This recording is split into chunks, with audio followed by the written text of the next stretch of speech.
Get ready to experience the ultimate fusion of wagering and entertainment. This is the BetMGM Network. Kicking off your morning with the Daily Tip with Michael Jenkins and Chelsea Messenger. Over. It's a very simple way to look at it. It's the best way to look at it. Followed by the newly branded Bet Sweats with Joe O and Sammy P. When I stop talking, that's when you jump in usually. He said, ring that bell! He said, ring that bell! Then it's You Better You Bet, hosted by Nick Costos and Femi Abebefe. Great teams and great players get a whistle. It's happened forever. It will continue to happen. Capped off every night with the electric Brad Evans and Ryan Horvat on BetMGM tonight. Oh, that's a sexy phrase. Quote Dr. Dre, creep with me and walk with me on this one. Welcome to a new era of Wagertainment. This is the BetMGM Network. Please gamble responsibly.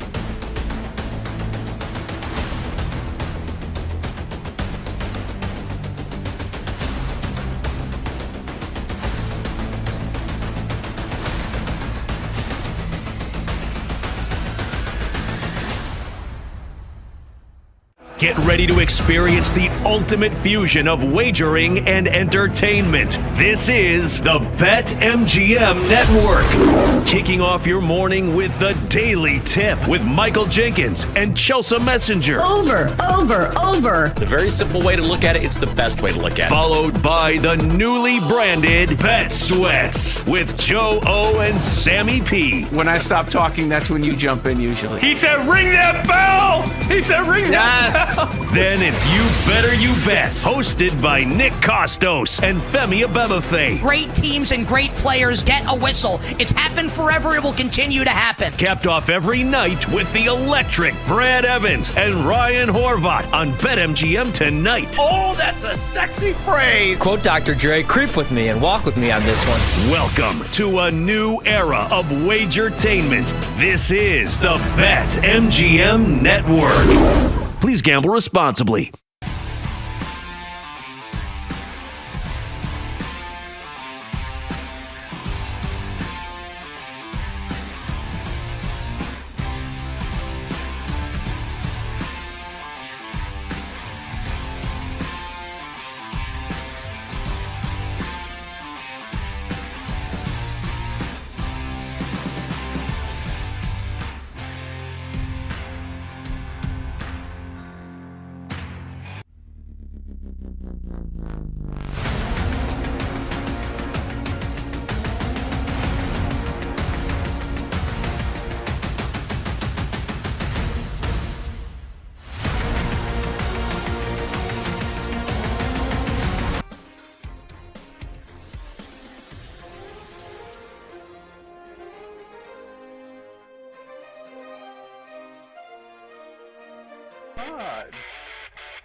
This is the Daily Tip on the BetMGM Network, sponsored by BetMGM.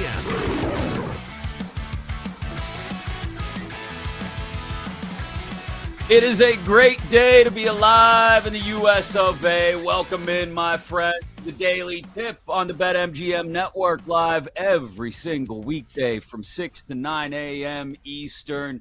Yes, they let Chelsea and Jenks have a day off. How kind of them on this day where we'll cook out, we'll hang out with friends. Maybe if it's nice where you are, you jump in the pool for a little bit, visit with loved ones, place some bets. And of course, most importantly, remember what the day is really all about, those who paid the ultimate sacrifice. We thank all of you who are remembering someone today who did just that so that we can have a day like this and a time like this. I am Chris Mack alongside KJ Carson. KJ, good to see your face again, my friend. Welcome into the Daily Tip. Hey, since Chelsea and Chelsea and Jenks are asleep, I've got this nice pet here, but we'll call it Cooler. That's already getting the day started. So stay down, Cooler. Stay down, Cooler. So if you see me petting here, something next to me, it isn't a real pet. It's a cooler, and it's me opening it. And the good thing is you do pop top. You don't do twist offs on a show like this because it's too obvious. You hear the psst, but if you do the flow, and if you keep it off screen, KJ, you could just argue it's a Diet Coke or something, right? Like, I would definitely say be here for the 8:45 break. It might get really interesting once Cooler gets empty and has to go to the bathroom. We will have our best bets to wrap up the show, absolutely. And we'll also have plenty to get into. I mean, it is a huge day and a huge time in sports. Tennis freaks, you got the French Open getting underway. Gearheads, you had the Indy 500 yesterday afternoon. Alex Palau with his 5th win in the first 6 races of the IndyCar season to win the Indy at plus 550, the first Spaniard to do so. And, of course, we got the Stanley Cup playoffs going on. We got a ton of baseball to talk about, even though I think it's blasphemy that not all teams play on Memorial Day. But a scheduling issue we can argue about later. OTAs get started around the NFL everywhere that didn't have a new head coach who started last week. Will get started this week, either tomorrow or Wednesday around the rest of the league. Everyone will be putting on the shorts. No helmets, no shells. Let's keep it simple here, boys. We're just going to run a few routes and call it a practice. Plenty to get into there. And, of course, the NBA playoffs continued as well. And in Indy, I should say, for New York, it was a Karl Anthony Towns kind of night. All right, the hot hand here of Cat. Towns 3. Good! What a shot!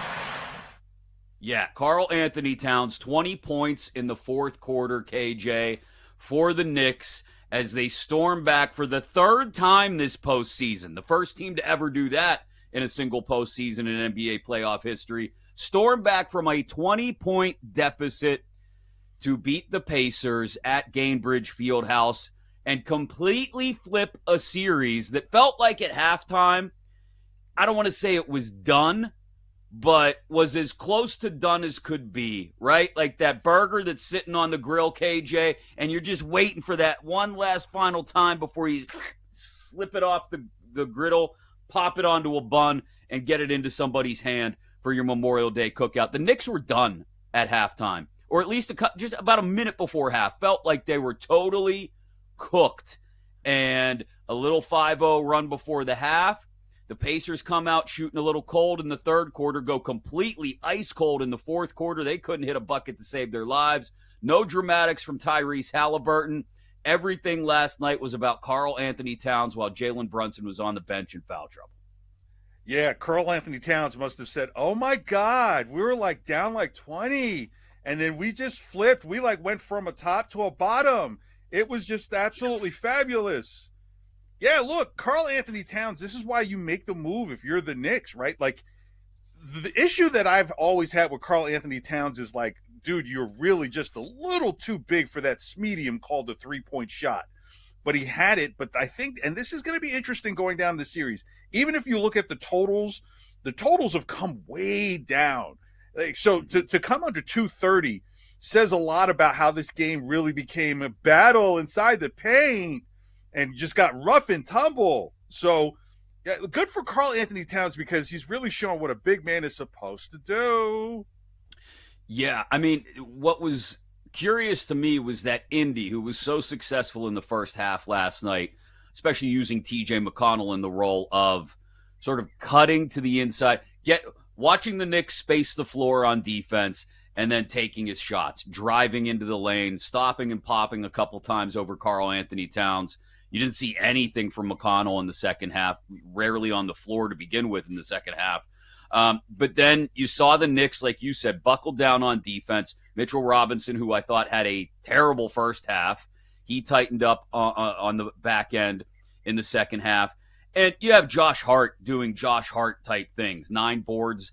I don't know if all of them came in the second half, but it felt like it. Big ones by him, especially late. And the Knicks got back to doing what they do best. And the added bonus, if you're a Knicks fan, you got to remember the names of some of the guys on the bench. They actually got to see the floor. Tibbs wasn't afraid to go a little deeper into his bag. Kenny Smith said it at halftime. It might be the best line of the postseason from anybody on TNT. He said Tibbs wouldn't play 9 guys in a baseball game, but he had to. He had to go a little deeper into his bag, a little deeper in the rotation because of the Brunson foul trouble, and it paid off. Yeah, well, the game really changed for me when Aaron Nesmith went out because suddenly you didn't have someone who could defend Brunson or put Brunson in the mix, as Brunson had 4 fouls at halftime, only got his 5th foul towards the middle of the 4th quarter. And then there's a part of me that's thinking like, oh, Mr. Tibbs, what are we doing? Why are you not putting Brunson back in the game? And I'm thinking of going, tick, tick, tick. It's like, okay, it's getting close to 2 minutes. He's still not in the game. This could be the story. But I think the real story was that we now see how important Aaron Nesmith is to this entire series, to at least tiring Brunson out, where Brunson was able to come back fresh. When Nesmith came back in, he wasn't a factor. Some of your big men from Indiana, they just could not handle the post. Look, this is a game that Indiana won. Anytime a team is up 20 at any portion of a game, you should say, hey, man, we're running a version of 4 corners on every play. But it just didn't happen. The adjustments will be fascinating. I know we'll talk about the games coming up. But, if there's one thing I would say from a betting perspective is, man, stick to these unders on these games now. I think even at 206 at this number, it might be the sweet spot. Don't be surprised if the lines makers come out with an over-under number somewhere around 218, just because where these teams are kind of setting in this series now. We'll never see the 280s again, the near 280s like we saw in the first game again. Yeah, especially if the Knicks are going to make a series of this, which feels like they definitely already have in simply one half last night. 221.5 the total right now on game 4. As we look at it at BetMGM, Pacers favored by 2.5. Knicks plus 120 on the money line if you think they're going to even it up in game 4. We got a big game 4 in Minnesota against OKC tonight as well. Timberwolves 3.5-point dogs at home, plus 125 on the money line. Total that one sitting a little closer to that 218 number that you threw out. Is that one 217.5? Thunder and T-Wolves we'll get into in greater detail in about 12 minutes here on the Daily Tip. But massive game 4s on deck in the NBA playoffs. Certainly worth keeping an eye on, as I texted you guys on the group chat last night when we were watching things play out in the second quarter. Oh, going to be interesting to see if the Pacers can continue to do this against OKC. Might not be the Pacers now. And if Minnesota can come up with a big one tonight, who knows what we're talking about. If we got a pair of conference finals tied at 2 apiece, KJ, it's exactly what we want. These playoffs have been amazing. I mean, more 20-point or greater comebacks in this year's playoffs alone than the past 5 years combined.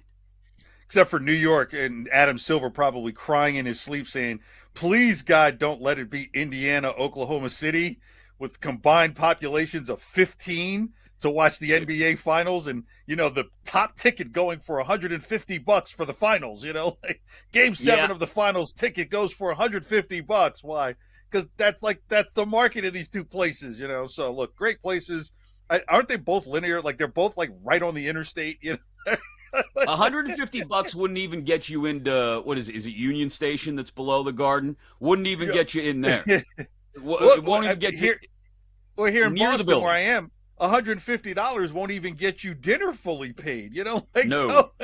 So the same thing in New York City. So yeah, look, I think enjoy it now. It's not unusual to see the conference finals be a little more interesting than the NBA finals. It's happened in Major League Baseball. We can all remember when you put the Dodgers against Tampa, you're like, oh my God, please save us all. So yeah, you're absolutely right. To see major comebacks inside of a game, it keeps people interested. The live betting goes, man, imagine if you live bet last night, right as the Knicks went to halftime, and you said, yeah, I'm gonna take the Knicks in plus 13.5. Yeah. right now. So that's what's really made these playoffs really good in the NBA is the live betting aspect. Because you'll sit there and be like, well, this would be the time to jump in and say, I think they're going to win, even though they're down by 22 right now. That was a bold bet. Anybody jumping in on the Knicks at half on the money line last night. Credit to those of you out there who may have done that. A little more than an hour and 45. X. Total degen. A little more than an hour and 45 minutes from now at 8 Eastern, we'll dive headlong into our reaction to the Knicks comeback and a little bit more into the West Finals Game 4, like I said, in about 10 minutes. Conference finals continue in the Stanley Cup playoffs as well, KJ. The Oilers absolutely cruise. A pair of goals from Connor McDavid, a pair from Zach Hyman. For Connor McDavid, I want to say that is his 6th career multi-goal playoff game. I want to make sure I get that right. Stuart Skinner with 33 saves on 34 shots.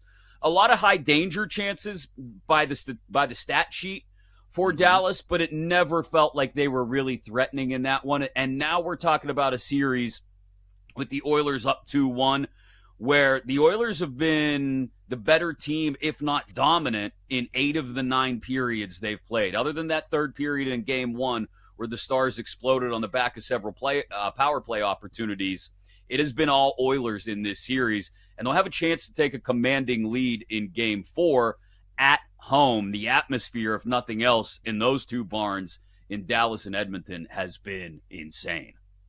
Well, the antithesis of what I was talking about with David Silver in the NBA, and you're looking at Bettman in the NHL, he's like, please, God, I need Edmonton back there again.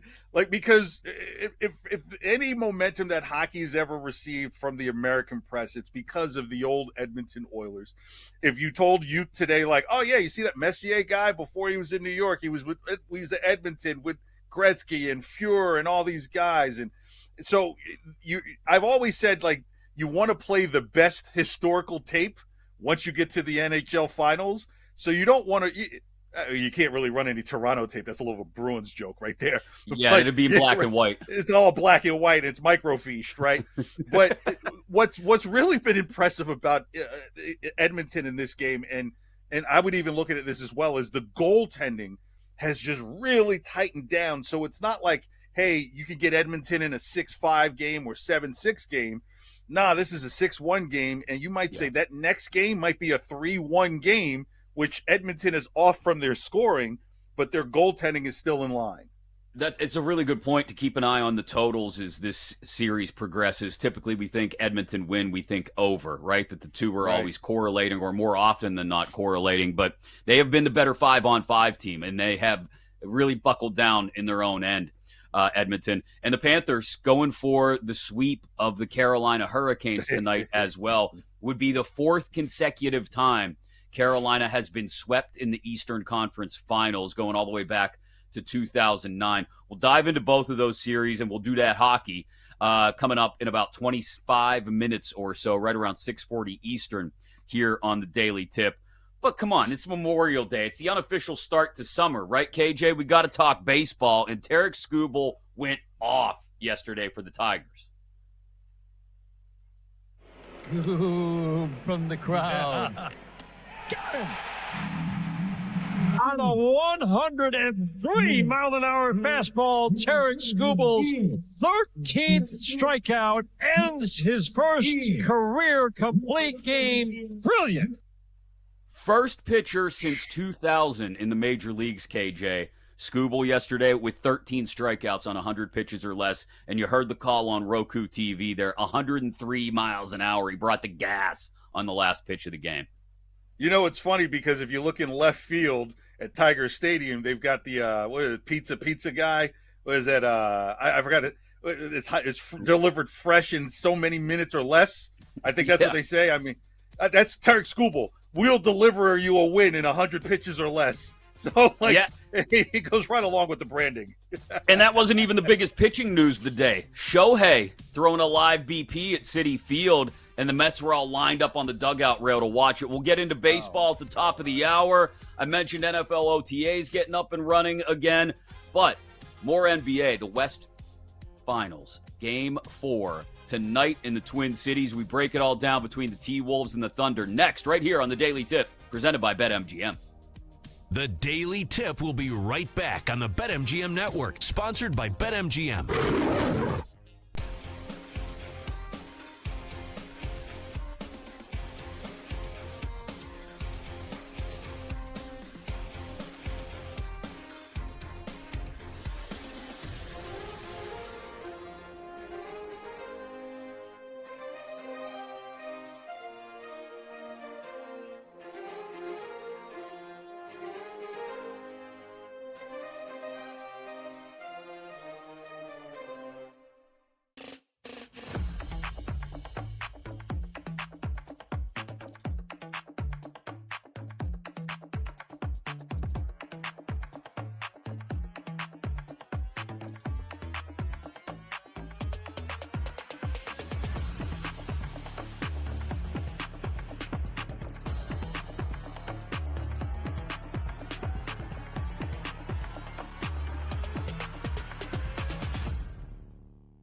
the BetMGM Network, sponsored by BetMGM.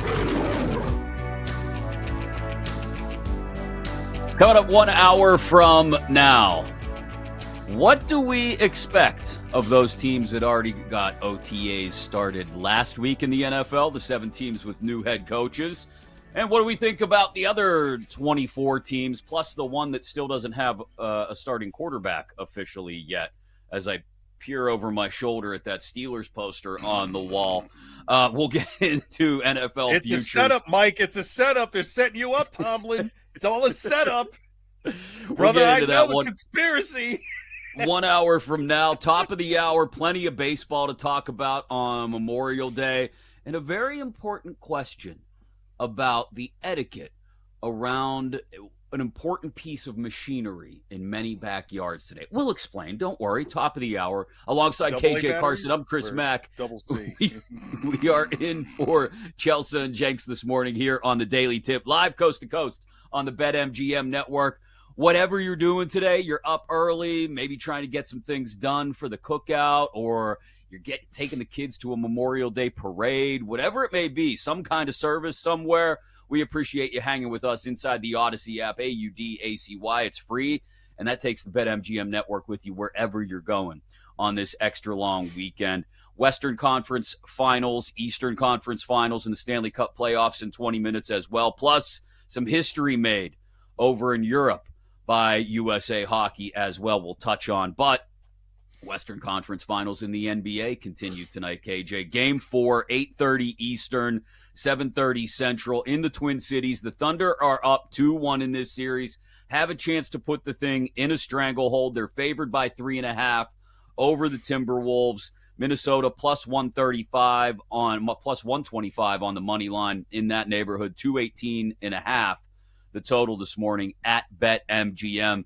And a chance for Shai Gilgeous-Alexander to really sort of put a stamp on an MVP win that I think, look, a lot of people look at and go, there's questions about it. I personally, myself, when you're the best player on the best team in the league throughout the year, that award's going to go to you.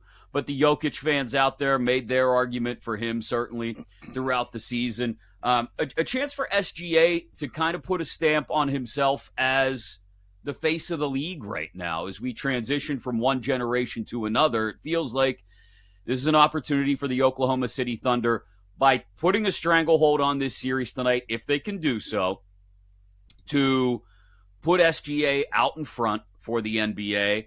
And yes, as much as the league might want an Anthony Edwards to market, we talked about the idea of Indy OKC in the finals, and Adam Silver not being necessarily excited about those two markets going head to head in the finals. OKC New York, if it were to go the other way, if that were the matchup, or just the Thunder in the finals, makes sense. The best team in the league not ending up in the finals would be falling short for Oklahoma City again this year. And while they're still a very young team, this is their opportunity to take that step forward. Well, you can see why the league would want Anthony Edwards to be the face of the league, because Edwards is a lot less letters than Gregorius Alexander on the back of a jersey in a time of tariffs. Who wants to put an extra cost on a jersey for the face of the league that's got like 17 vowels in his last name? Look, I think if kids can't spell it, right? That's what's the point? How are you really the MVP when you can't even spell it, huh? So maybe we just put SGA on the back of his jersey. What a way to kind of save in this economy. But no, I think there's a part of the NBA that would do well to have the league MVP have to try and win the title the same year in New York City. I'm not saying that I want the Knicks to win it, but I think it adds a little element of storyline. I'm a big storyline person. Like, that's really great. Give me a score, whatever. What's the story? And so that's why I think I see what you're saying. Like, for him to try and cement, Anthony Edwards, like, I get it, but it feels forced. It's kind of like, okay, like, did you lose a coin flip to Jason Tatum with the Celtics for like who's going to be the face? And then with SGA, I know some people with the Jokic argument, but everything in this league is about time and stories, right? If you go back the year that Karl Malone won the MVP, and you're like, yeah, so Jordan was healthy and played in games and he didn't win it. It was because Karl Malone coming really close the year before, and they wanted to do something different. So I totally get SGA being the MVP this year. I don't have an issue with it. I think if anything that I do have an issue with Oklahoma City is they've never been at that next level stage. So it would be a high disappointment to see them have all these wins. They had all those wins last year, got knocked out early. I don't know if they get knocked out of this series this year, but to see them potentially get to an NBA Finals and kind of just blow a tire, go out 4-1, it would be like, okay, you would really probably have to have a conversation of making alterations to the team just because you feel like they can't get over the hump and having the MVP. Yeah, I do think – I don't know if they'd pull the trigger on any kind of major moves this offseason because they've been very – it strikes me they've been patient with the build, right? Like they've taken just enough steps year after year over the last 3 years to put this team together the way they want it. Well, they've spent no money. Didn't they get money back from the league like 4 or 5 years ago because they were under the lowest ceiling? Like they were under the cap. And they've taken advantage of that, right? Right. And they've done a good job. I think it's interesting. I think they've been, and I applaud them, in a league where people do make those snap decisions and knee-jerk reactions sometimes to early exits, to letting this team build and come together the way it has. And it's why I still like the Thunder in this series, and I like the Thunder overall as a team. Let's say they do fall short in this series or they go to the finals and lose. I still think they're going to take whatever the next step is next year without having to make any major moves. They do have, like we just talked about, one of the faces of the league leading things right now in Shai Gilgeous-Alexander, minus 800 to win the Western Conference Finals MVP award. I will say this, at 7-1, if you believe in a Minnesota comeback in this series, and there's no reason to believe they can't do it, down 2-1, Ant at 7-1 for Conference Finals MVP, that's the bet I would make.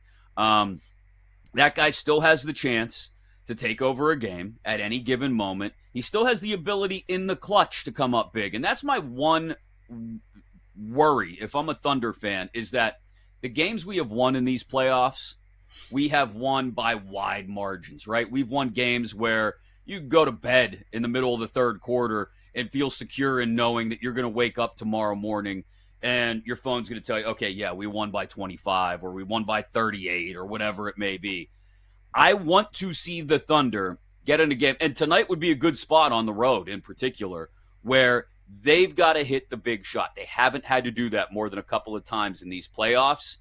I want to see the Thunder, rather than winning another one running away if I'm a Thunder fan, yeah, that's nice. That's all well and good. Like I said, I can go to bed early and not worry about it. But I want to see them win one in the final possession, in the final two possessions, against a team with a clutch player like Anthony Edwards, who seemingly always finds the big bucket in crunch time. If this thing is tight late, that's when I go back in on Minnesota. They're getting 3.5 right now this morning.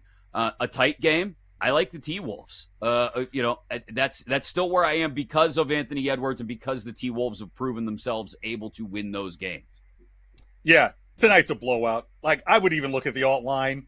Oklahoma City, you take 11.5, you got plus 290. Because like you just said this, when they win, it's a blowout. Mm-hmm. They probably win tonight, and it will probably be a blowout. When you go back to, Anthony Edwards, you get him in a key situation. Yeah, when have you seen that in this series? Not at all. So what do they say? Past events are predictors of potential future events. So the potential future event tonight is that Oklahoma City kind of throttles them again. And like I said, I wouldn't be surprised if they don't win this game by a dozen. So just because you've seen these things happen in this series, and even game 3, I was not surprised that Minnesota won in a blowout. What happened in the Oklahoma? If you look at it as a comp as the Indy series, what happened to them in that Cleveland series? Game 3, Cleveland pretty much won in a blowout. It wasn't a statement about the series. That was just a statement of one game.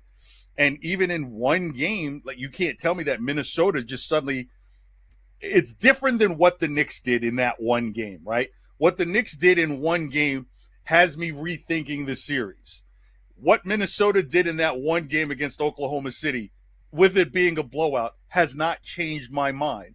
Just because it would be one thing if, like, hey, the first two games were close and then Minnesota blew them out in the third game, then I would say, okay, it gives me something to think about. But if it's like blowouts on two sides and blowout on one side, I'm going to go out with the side that has two blowouts probably still has another two blowouts left in them to win the series. I think every game that is won in this series by these teams is going to be over 7.5 points easily. Yeah, I'm leaning in more on that narrative that I laid out a moment ago. I think if Minnesota can keep this close, and you can get the ball in Anthony Edwards' hands, he shot really well in that loss. It was an ugly loss, obviously, and he didn't only ended up playing 30 minutes, but 70% from the field. He's had 9 boards in each of the first 3 games of this series, and twice has gone 30 or more. He's at 28.5 at BetMGM tonight. I'd take an Edwards over on his points prop, and I might look at rebounds as well. Edwards right now 8.5. If I can find the line on a double-double as well, I think we get an Anthony Edwards game tonight to even this series up. But see what's crazy what you're saying, Chris? He's going to score over 28.5. He's going to have a high rebound number. And yet Oklahoma City is still favored in the game by 3.5. Right? So you're literally saying this guy is going to probably go for 30, and there's a chance they're going to lose. So that's why and that's kind of part of the baked-in logic to why I go after Edwards props tonight. If I'm betting this game, if I'm a neutral observer and I'm looking at this and I'm saying, okay, to your point, OKC only wins in blowouts, right? Minnesota wants to keep things tight, I think, so that they can get the ball in the final possession in Anthony Edwards' hands, and so that he can be the driver of this game, at least for them offensively. Obviously, that's their strategy in any game, but I think especially in a tight game in crunch time, they're going to feed him even more so. I think all the narratives come back around, all of the storylines, all of the possible paths circle us back around to, even if they lose, right? Again, like game 3, when he only played 30 minutes and still dropped 30. I think everything comes back around to Edwards having another big statistical night, which is why I like his props. Oh, yeah. I just also think that in this case, I don't think I'd take the 3.5 because, to your point, again, you never know when OKC is going to blow out the second quarter, and we're going to look at a 25-point halftime lead, and then things just devolve from there. But whatever happens, I'm in on Anthony Edwards showing up tonight at home in Game 4 with an opportunity to tie up the series.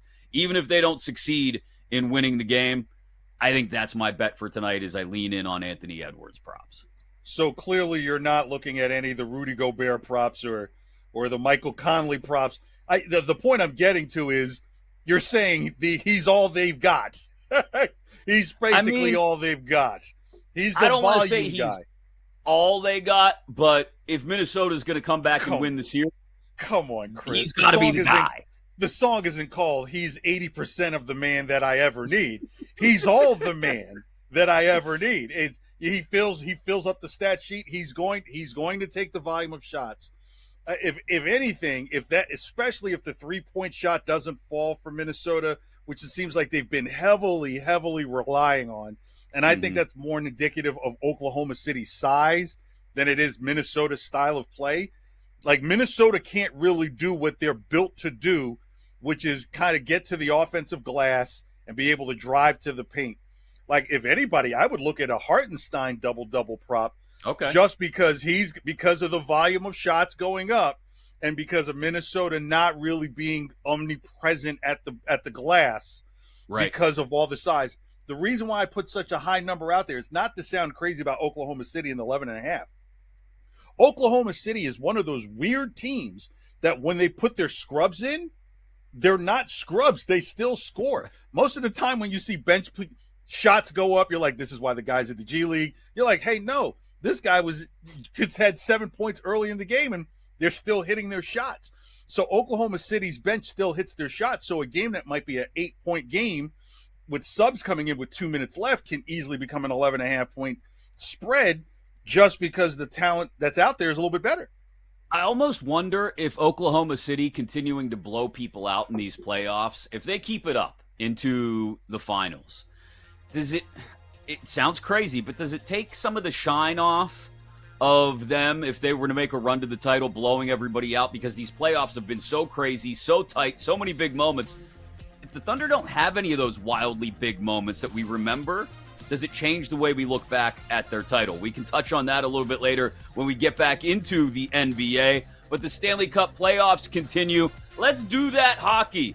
That's next, right here on the Daily Tip, presented by BetMGM. The Daily Tip will be right back on the BetMGM Network, sponsored by BetMGM.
Welcome back to the Daily Tip on the BetMGM Network, sponsored by BetMGM.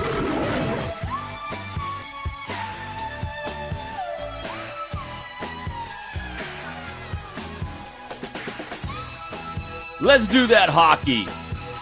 Conference finals continue in the Stanley Cup playoffs as well. Alongside KJ Carson, I'm Chris Mack. We're in for Chelsea and Jenks this morning on the Daily Tip, presented by BetMGM for your Memorial Day proper. Whatever you're doing today, by all means, take us with you inside that free Odyssey app, AUDACY. You're getting ready for a cookout. Maybe it's nice where you are. You're going to take a dip in the pool. Whatever you're up to. Maybe you're just headed somewhere to honor those who have served and fallen, which is what this day is really all about. Anyway, we appreciate you hanging with us. Baseball at the top of the hour.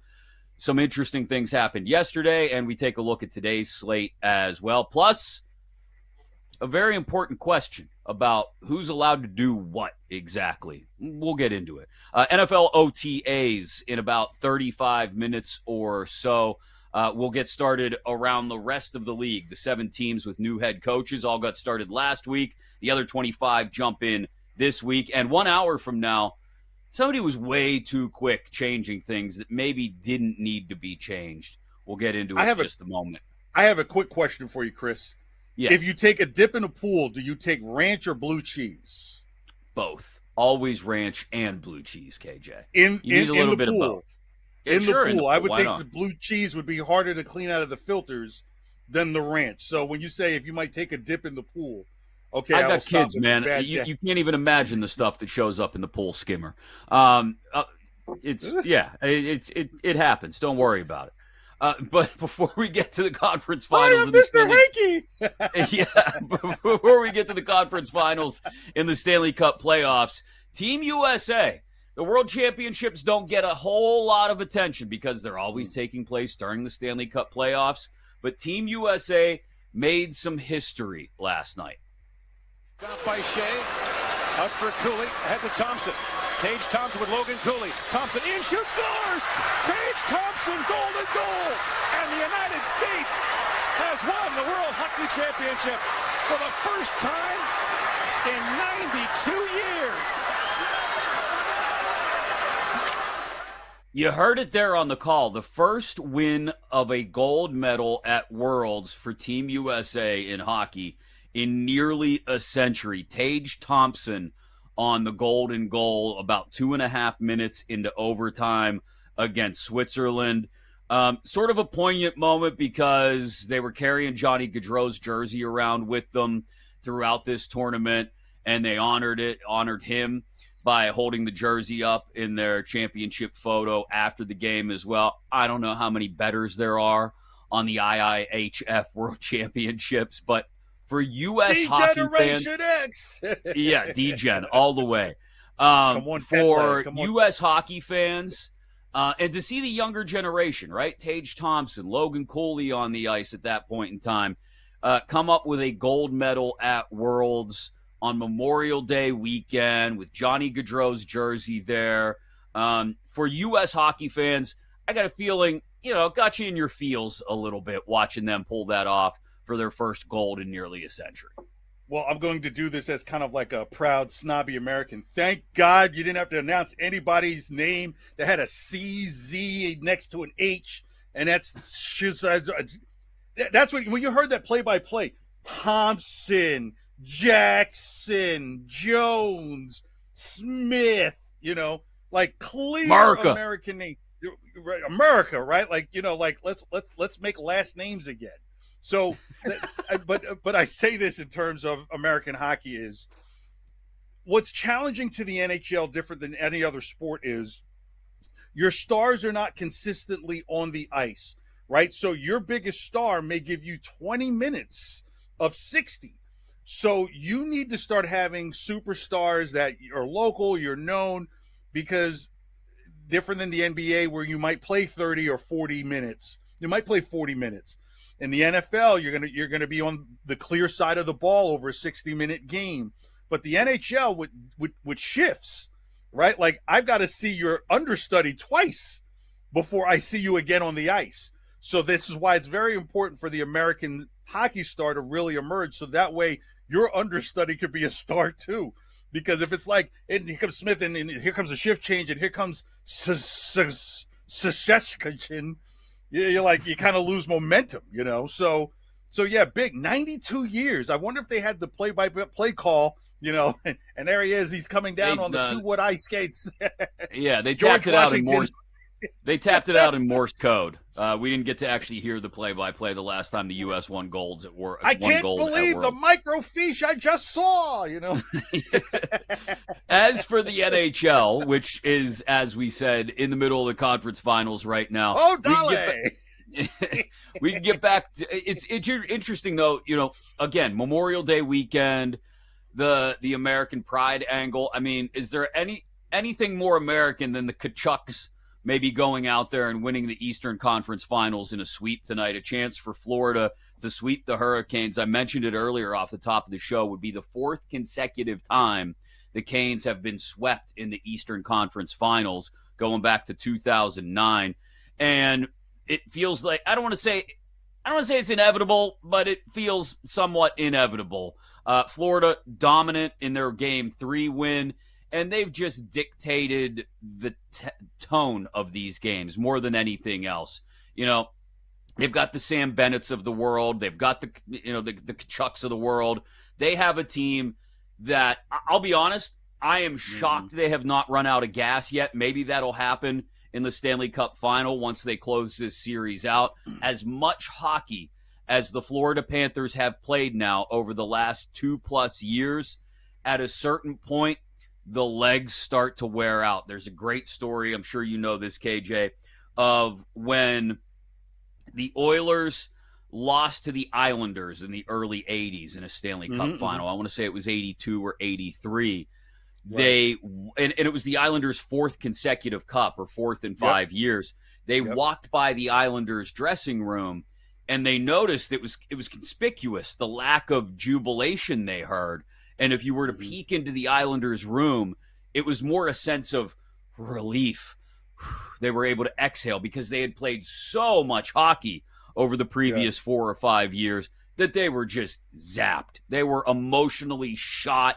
Sure, they were happy to have won the cup yet again, but it was more about the marathon that they had been through and put their bodies through to get to that point. And that sort of flipped the switch in a lot of those young Edmonton Oilers, the Gretzkys, the Messiers, the Fjords of the world that you mentioned earlier, and gave them an idea of what it really takes to win a cup. And they went then on their run for a few years as well. And I imagine the Panthers, if they're able to get, they'll finish this series off, short of anything miraculous from Carolina, if not tonight, then over the course of the next week. The Panthers won't quite be there yet, but they'll be back in the cup final with maybe more of that sense of, all right, at a certain point, we get to exhale. And I'll be curious to see if they do finish Carolina off early tonight or in Game 5, and that Western Conference series should go long. If Dallas is able to even it up and drag it out to 6 or 7 games, does that break hurt or help? The constant argument we have of rust versus rest, is that going to be good for Florida? Or is this a team that needs to carry that emotional momentum into the Stanley Cup final? Something I think that's curious to keep an eye on once we push past Florida closing out Carolina, which could happen as soon as tonight. They're minus 185 favorites on the money line. Carolina plus 150 on the road in Game 4. Yeah, let's put this in perspective. When you talk about that Islanders team that was burnt out after they had won their 4th straight versus, say, this team that when they finish, no matter how tired they are, at least they're not going back to Long Island. They're not going to be Freeport. They're going to be Miami, right? Like, you can go out and make 2 lefts through Hialeah, and you're in South Beach in 20 minutes. Trust me, I think I'd get a little smile out of my face. But if you know that you've got to deal with somebody at the local sandwich shop busting your chops about why you didn't check somebody into the board, you let that Gretzky guy just kind of run all over you. Yeah, I'd have a sad face too. But you talk about Florida. Look, you go get another Kachuk. You go get Brad Marchand. You get these other pieces to probably help a little bit with the, let's just call it kind of like a feeling of overdraft. And I only say that just because I work in this industry and it's something I know very much about. So there's this kind of like this overworked feeling that you now have other people who have the experience, who can help you bear some of it. That, probably the best thing for Florida is, let's just say the Carolina Novocaines decide to win a game in a conference final just to kind of break the curse. But Florida wins at 4-1. They're still going to be able to get some type of rest because you feel that Dallas is going to be able to at least give another punch in the Edmonton series before you get to the final. So I still think Florida will be done with their series before Edmonton-Dallas will be done. But I think because of these other guys this is why they kind of made those bigger moves to make this run when you know that, okay, the Bruins are out of it. Ottawa's not in the mix. So, these are moves that you make because of the things that you talk about just how spent teams are when they seem to be playing what would be after 4 years, they've probably played another half full season of hockey just from being in the playoffs. For what it's worth, the total on this one at 5.5 at BetMGM.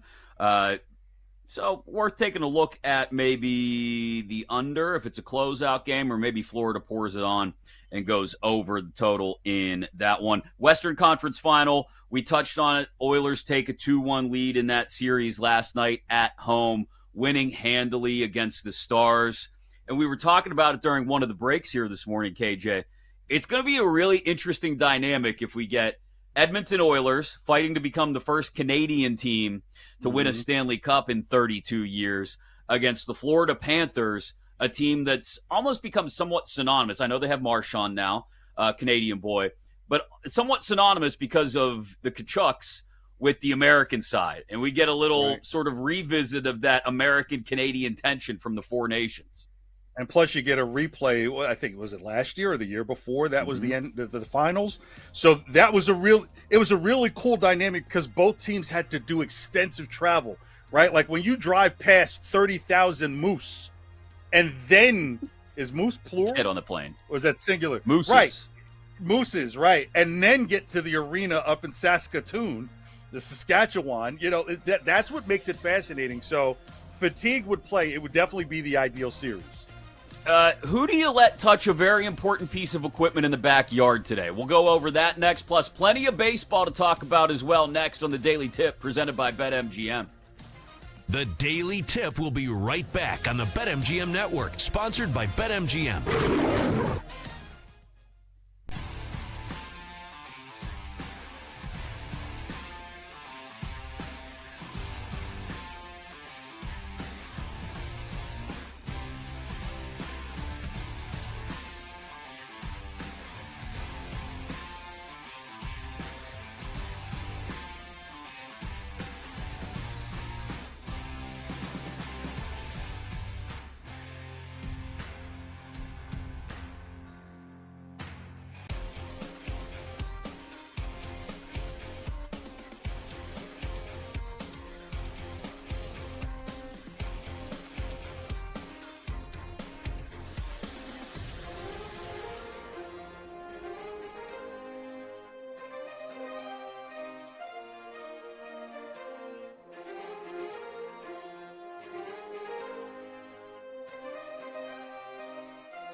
All right, Cloud. This I'm is done the yelling at you. Daily Tip on the BetMGM Network, sponsored by BetMGM.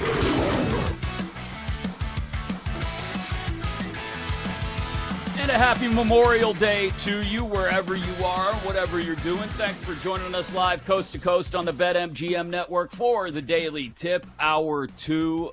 KJ Carson alongside myself, Chris Mack, in for Chelsea and Jenks this morning. They'll be back tomorrow morning. We are here with you, getting you ready for a day full of, what isn't going on? If you're a tennis fan, there's the French Open getting underway. You had racing over the weekend. Kyle Larson tried. Yeah, Kyle Larson tried and failed to pull off the double at Indy and Charlotte. But Alex Palau won the Indy 500 at plus 550. First Spaniard to ever do so. He's on fire to start the season. You got the NBA Conference Finals, a massive comeback win by the New York Knicks to stay alive in Indy. We'll get back into that in greater detail 1 hour from now. You got Game 4 between the Thunder and the T-Wolves tonight in the Twin Cities. We'll touch on that again, I'm sure, before we wrap up and give you our best bets. You got OTAs getting underway around the rest of the NFL. 25 teams get started either tomorrow or the day after. And we'll dive into some of our futures looks on the NFL in about 20 minutes. You've got baseball and plenty of it. KJ, you being in Boston know that the Red Sox are in a very odd spot right now. We're red is the descriptive word, right? Yeah. Sox is a verb. We'll get into that in just a moment as well. But here's a question that our good friend Denton Day, producing for us today, executive producer, brought up. It's going to be a big grilling day for a lot of people around America, right? Like, it's Memorial Day weekend. You're bound to have a cookout. I know we got dogs and burgers in the fridge ready to go for later today. So what is proper grilling etiquette? Not like, be sure to keep the temperature low. So that no. Like, important things like no veggie burgers on the grill. Or, this is my big one. I'm sure you feel the same way. We're of a similar generation, right? Nobody under the age of 25 on the music, okay? On the aux. Nobody under the age of 25 gets to run the music, okay? I can't go through 3 mumble rap tracks before I finally get to something I recognize or can understand. Well, damn, son, who's at your cookout? No, totally kidding. Look, okay, on that, you kind of have to back up a bit, because if you've got a Bluetooth speaker playing your cookout music, there's probably someone around the age of 25 who has control of that Bluetooth speaker, because you know what they'll do. You will hear the blue-doo-doo-doo-doo, and your phone is now disconnected from it, right? Someone's about to hijack the music. That's not what it used to be in the past, where it's just like, if you touch my damn reel-to-reel, I will put you in you will get no food. I'll just give you corn and that's it. But if you really want the entertaining take, because that is what I'm here for, here is the one rule that I say about cookouts. You are not a man if you have to use a gas grill. Come on, son. Oh, wow. Get the bag of charcoal out. Get the fire out, right? Like, I want to see a fire when you're cooking my food. Fire. It's an art form, moving the coals around, getting the grill heated up. Now, granted, the reason why you make the gas grill is because, for safety reasons, you don't want the fire to be too big and someone to get too carried away, toss out their butts in there, kids stick paper in there. I've seen these things happen when it really become a fire. Man, but you're not a man. I can tell. Man, trust me. I cannot stand the taste of your gas gets into your food. So you bite the burger, it's like an unleaded burger. It's like, give me that charcoal flavor. Even stick a little hickory wood on there to get a little hickory. You can't get hickory flavored gas. He's a man, He's a man who loves a good smoked meat, I can tell. Well, college, I had to do some things to make some money.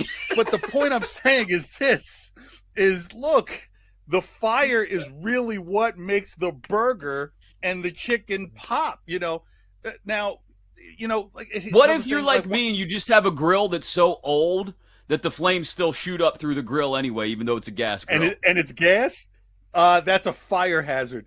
Get away from the house. Because here's the other part. like that. You got the gas tank sitting on the ground, and you don't know if it's turned all the way up, or what if someone crawls in and turns it all the way up, and suddenly you got a gas leak and everything like that. That's the worst thing in the world. But again, and that's the other thing is, why get fancy, right? Today's a day like burgers, dogs, chicken, maybe ribs. If you start getting into like shrimp and lobster and stuff like that, like that's not a cooking. No. That's a flex. We're not doing some bougie Memorial Day cookout. Yeah. But you can't, that's gas grill stuff right there, the bougie stuff. They got the little compartment over here where you could do your little, you do little seafood, do some fish. You fry the fish. You don't even, that's it, broiled fish. What the hell are we doing here? No. Might as well just hand out salads. So you bring up salads, and I'm not talking like lettuce, green leaf salads. A very important part of any cookout is the potato salad. So, raisins in or out? Out.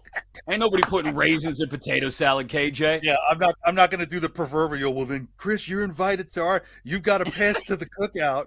I didn't get an invite to the cookout. Damn. Why don't we just play Ebony and Ivory here? Yeah. Well, the crazy thing is my wife is, she's very particular about things. And I rarely ever talk about my wife because I want to stay married. But ever since she was a kid, her sister has made a special potato salad for her that is in a separate container that only her and a nephew can eat. Because she doesn't do onion. It's onionless. So her sister will make a batch of onionless potato salad first and then add the onions. And they've been doing this her entire life. Okay. So, the potato salad is a particular thing. You got to, deviled eggs, I say you could do deviled eggs at the cookout too. Oh, yeah, you got to have deviled eggs. Got to have it because you're going to have potato salad. Deviled eggs are somewhere around. Yes, exactly. Okay, I'm glad we could come together on the potato salad etiquette too. Throw that rusted out gas grill away before your house catches on fire. Look, as someone who rides around with a now 16-year-old daughter in the car a lot, I can't. I can't. You can give me like one Migos track. And then we gotta move. We gotta back it up a little bit. Migos is so old. That's so 2017. I know. I'm so out of touch. I'm supposed to be as a 45-year-old dad. I'm supposed to be out of touch. Yeah, you're not supposed to be playing pickup basketball either with 19-year-olds. That's how you shoot Achilles. You shouldn't be. You should not know the terms of these rap songs currently. I do not pretend to try and do that. Yeah, that's a good point. I'll give you one. It's the same rule I have for my daughter's softball team, who I play the music for. One song for them, one song for me. Okay? I can't play Drake every time, girls. I can't play Kendrick every time. Well, that's all they talk about. Kendrick or Drake, right? Yeah. They all about the beef, which brings us full circle to the cookout. Tarek Skubal went off. We'll get into that in a moment, but I mentioned Boston. Alex Bregman going to be out for what they're calling a significant time with a quad strain. And apparently there's no interest in moving Rafael Devers to third full-time in the interim. Somebody's feelings are hurt. Bregman, key part of this offense through the first 8 weeks of the season or so. Just how you're closer to the Red Sox than anybody else here. Too close. Just how much does this hurt what the Red Sox have going? It's one of the strangest seasons I've ever seen because, as you mentioned, Rafael Devers was approached about becoming the well, really, if you go back before that, I don't want to give a book report here, but like Bregman was like the longest free agent signing in the history of the team. It seemed like it was like a 3-week period where is he coming? Is he not coming? He finally came. Him and Alex Cora have an existing relationship with the Astros, and the deal that he signed was at the end of each year, Bregman can decide if he wants to come back or not. So you're like, okay, hey, if it doesn't work out with Bregman, or the other side, if Bregman goes on fire, someone may give him $50 million a year next year to pay for what he's done this season, and Rafael Devers would go back to third base. Well, now Devers not only isn't going to go back to third base, but you almost have to wonder, Bregman is probably going to say, I am going to stay because he's not going to have leverage coming off of an injury and get the money that he's going to want. So he's going to stay. So Devers is not going to go to third. He refused to go to first. He even made the comment saying, it's like, well, if they need help in the outfield, are they going to ask me to go there too? The owner, John Henry, flew out to Kansas City when they went on their road trip after all this happened. I said, damn, you only fly to Kansas City if you're going to have a steak or you really need to have a conversation with somebody. So, for your owner to get on the plane, like imagine, and we'll just get into the hierarchy up at the company. So, Chris, we have bosses at our respective stations. You've got your PD, you've got your market manager, then you've got a guy named Chris who's like a final boss in the company. Well, imagine Chris, the final boss in the company, comes up to us after the Daily Tip and says, KJ, Chris, I want to have a conversation with you. They're like, you've come down off a high? Right. Yep. Like just off of this little show, like there are other shows in the company that are probably getting dumped right now.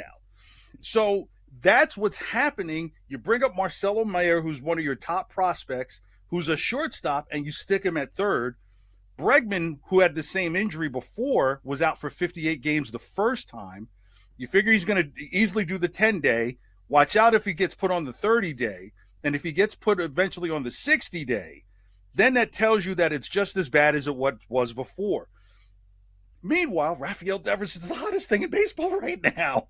So here you had a guy who told his bosses no, not once, but twice. Even told management, maybe you go find a first baseman in free agency. That's pretty much your job. I'm like, good God, what pitchers does he have? And not even pitchers, but motion pitchers. This is what he must have on management. So, look, the Red Sox are a 500 team.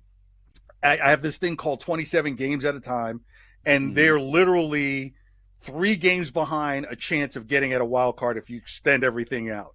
So as bad as things seem, they're still not out of it because the way the AL East is, the Yankees are only up 4.5 games, 5.5 games now. So things are still in reach just because the Yankees aren't running away with it. It's just a strange time. The pitching's horrible.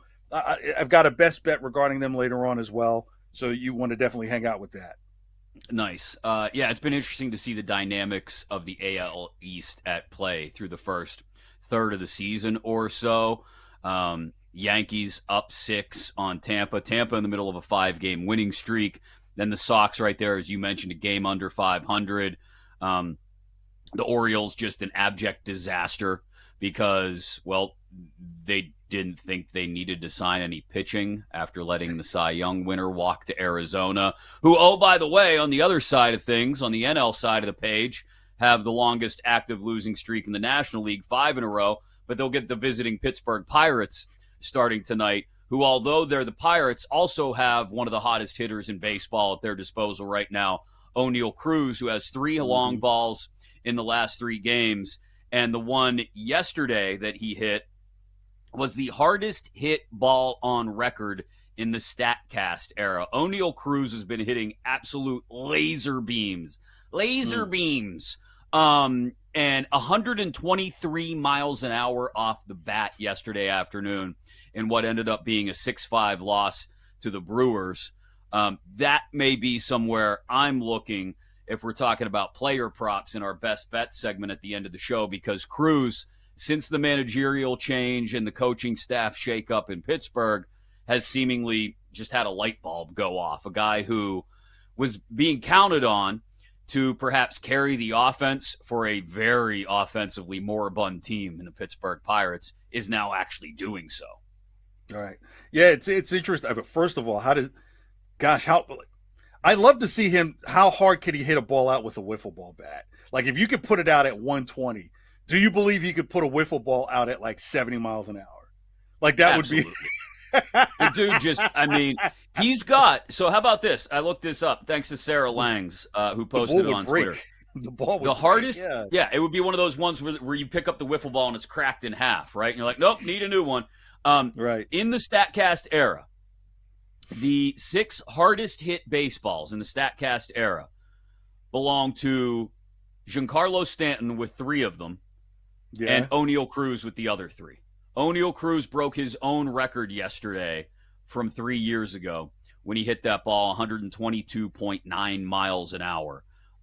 He's got 3 of the 6 hardest hit balls in the StatCast era for a team that otherwise usually struggles to get the ball out of the infield dirt.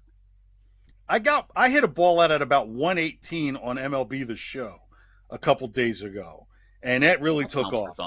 It was ironically it was against Paul Skeens, so but it came in fast. So that's impressive. Like I guess for the nerd stat heads, like that could get O'Neal Cruz like an extra $10 to $15 million a year just by being able to put that on your agency. When that man hits free agency, it's on. He's going to get paid. You mentioned the Pirates and Diamondbacks. You got a couple other interesting matchups. You mentioned the Sox. Garrett Crochet on the mound today. Cubs are hosting the Rockies. If you're looking one, Mets host the White Sox. Yamamoto going for the Dodgers in Cleveland. Some games maybe we'll drop in with our best bets a little bit later. It's getting spicy between Jordan and Pablo, huh? What am I talking about? Oh, yeah, it's getting spicy. Plus NFL OTAs and some futures to keep an eye on next on the Daily Tip. The Daily Tip will be right back on the BetMGM Network, sponsored by BetMGM.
confront you. Welcome back to the Daily Tip on the BetMGM Network, sponsored by BetMGM.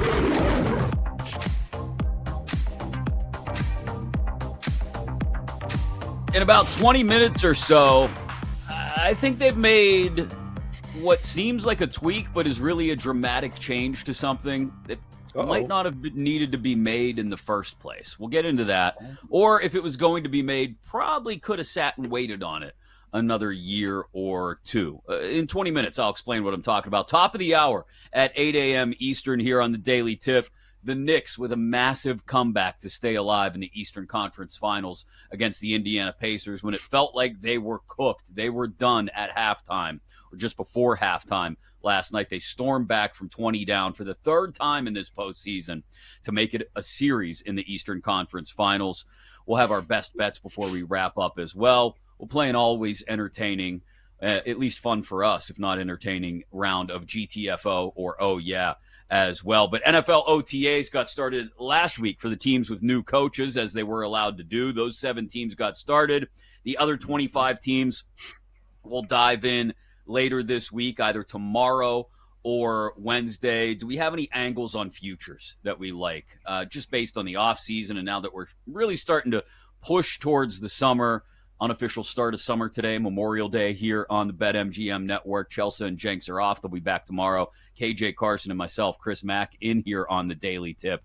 But the story that has so many people riveted, it is the tabloid story of the sports world, KJ. Pablo Torre of Meadowlark Media and the Pablo Torre Finds Out podcast did a second episode diving into the Jordan Hudson-Bill Belichick relationship and found the owners of the Airbnb where this famous Bill Belichick ring camera video is from.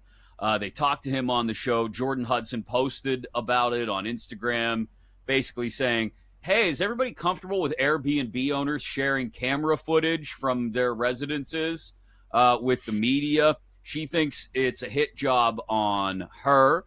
Pablo Torre says he's reporting it out. And here we are with another twist and another turn in a story that just won't die, KJ. So here in New England, there is a part of us that kind of wants the story to die. Mm-hmm. So to put it in perspective, Jordan ran for the Miss Maine pageant maybe a week or two ago, maybe 2 or 3 weeks ago. Belichick was there. Here in Massachusetts, of course, the discussion is Jordan's parents or her mother owns an adult themed store in Rhode Island. And so like all these different things, look, it's an attempt at bad entertainment. Let's call it what it is. Pablo Torre is still with the banana stuck in the tailpipe he got hit with the North Carolina story. This all originated. He's still chasing his tail on this when he said that Jordan Hudson has been banned from all football activities by the school, and the same day the school said, that ain't happened. So Torre is still chasing that banana in the tailpipe. This ring video is 3 years old. In fact, at the time I can discuss this, this was the second time that we've seen that Belichick is kind of a B cup guy. He's near there. And so I did a parody that a previous picture had shown Belichick was really kind of packing a little bit, and they were like, no, don't play that over the air because don't play it again because there's a relationship. So this ring camera with him coming out in the shirt and everything like that, and we've already known this. What Torre is doing is chasing, like I said, the banana in the tailpipe. Everybody knows the two of them are together. The story didn't stick about like, maybe they met in 2021 like Pablo. It doesn't make her 16. It just makes her 21. So there's this constant grasping at straws that I think that Torre's in a desperate situation. And I think he got played by Belichick and Jordan only once he started going on to the Morning Joe program, because Belichick doesn't care what you say about him. He cares about the platform you say it on. And so you could do it all on these podcasts, and it's really like, does a tree fall in the Amazon? It could be kind of that. But when you say, hey, the Amazon just fell on San Paulo, you're gonna stand up for a second. So Torre is not, when he won on Morning Joe, that's when he really put himself in a situation where Jordan knows she's the social media machine. She knows she drives everything. I know we'll get to the college football talk. I've got a surprise for you in that it ties to this. But look, it's not a story. If there's any story that you can hold on to, and this comes to TMZ, who now they're the official ones to me now, is the story of Jordan at a Christmas event last year where Linda Holiday, Belichick's ex, who's like the 60-year-old ex, her and her daughters confront Jordan. Jordan feels uncomfortable. They escort her out of the building so that way there's no confrontation. That's the real story, because it's one thing for you and your boyfriend to break up. You're 60-something. He's early 70s. It's another thing when you see a 24-year-old chick jump into the fray. You might outdress her, you can outclass her, you can outspend her, but you can't out-24 her. So I don't care what you do. I don't care what surgeon you call. You cannot compete. And that is the real story, and could be some of the genesis of what Pablo Torre, no pun intended, is tapping into. I wouldn't be surprised if it isn't Linda Holiday that's trying to continually feed this narrative, especially after the story came out about Linda Holiday and her two daughters, who were the DJ, confronting Jordan Hudson, who actually was a paid person at this event. You've got all the details down on this, because as someone who's watched this story develop from a 50,000 foot view and from a distance, still not far enough for me. I have just looked at it, and the one thing I've always wondered to myself is, why is she so involved in Belichick's football activities, and not football per se between the lines, but the program, right? Here's why. I can tell you exactly why. When Belichick got burned on the Apple Dynasty, the show, The Dynasty, he got burned so bad. You're talking about a current employee talking about his own demise while he's still employed with the team. Belichick, in his mindset, you could tell he is never going to allow himself to get burned by the media the way he got burned in the Apple's The Dynasty. And so Jordan is really his front. She's the bad guy. She's the one that's going to handle all the social. She's the gatekeeper. She's the one that says, we're not going to answer that for the 60 Minutes interview, because Belichick is right. Yeah. Belichick is a 70-something-year-old guy who isn't of the speed of what goes on now socially, where Jordan is the type of person who knows how to send the Trojan horse to Pablo Torre, and he fall for it. Belichick doesn't know how to do that, but he understands the concept of doing it. So when it comes to the football stuff, all she's doing is just filming practice. You know, when people making it, what is she doing on the field? I was like, oh my God, it's not 3rd and 6. You know, if you see Jordan Hudson up in the offensive or defensive in the coordinator's booth, then I'm going to change my whole perspective on this. But until then, this is literally a woman protecting an older guy from getting burned by the media one more time.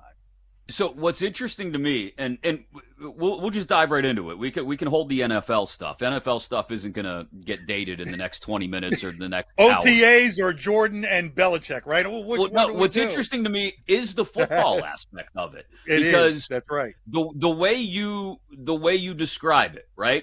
That she is simply being the bad guy, right?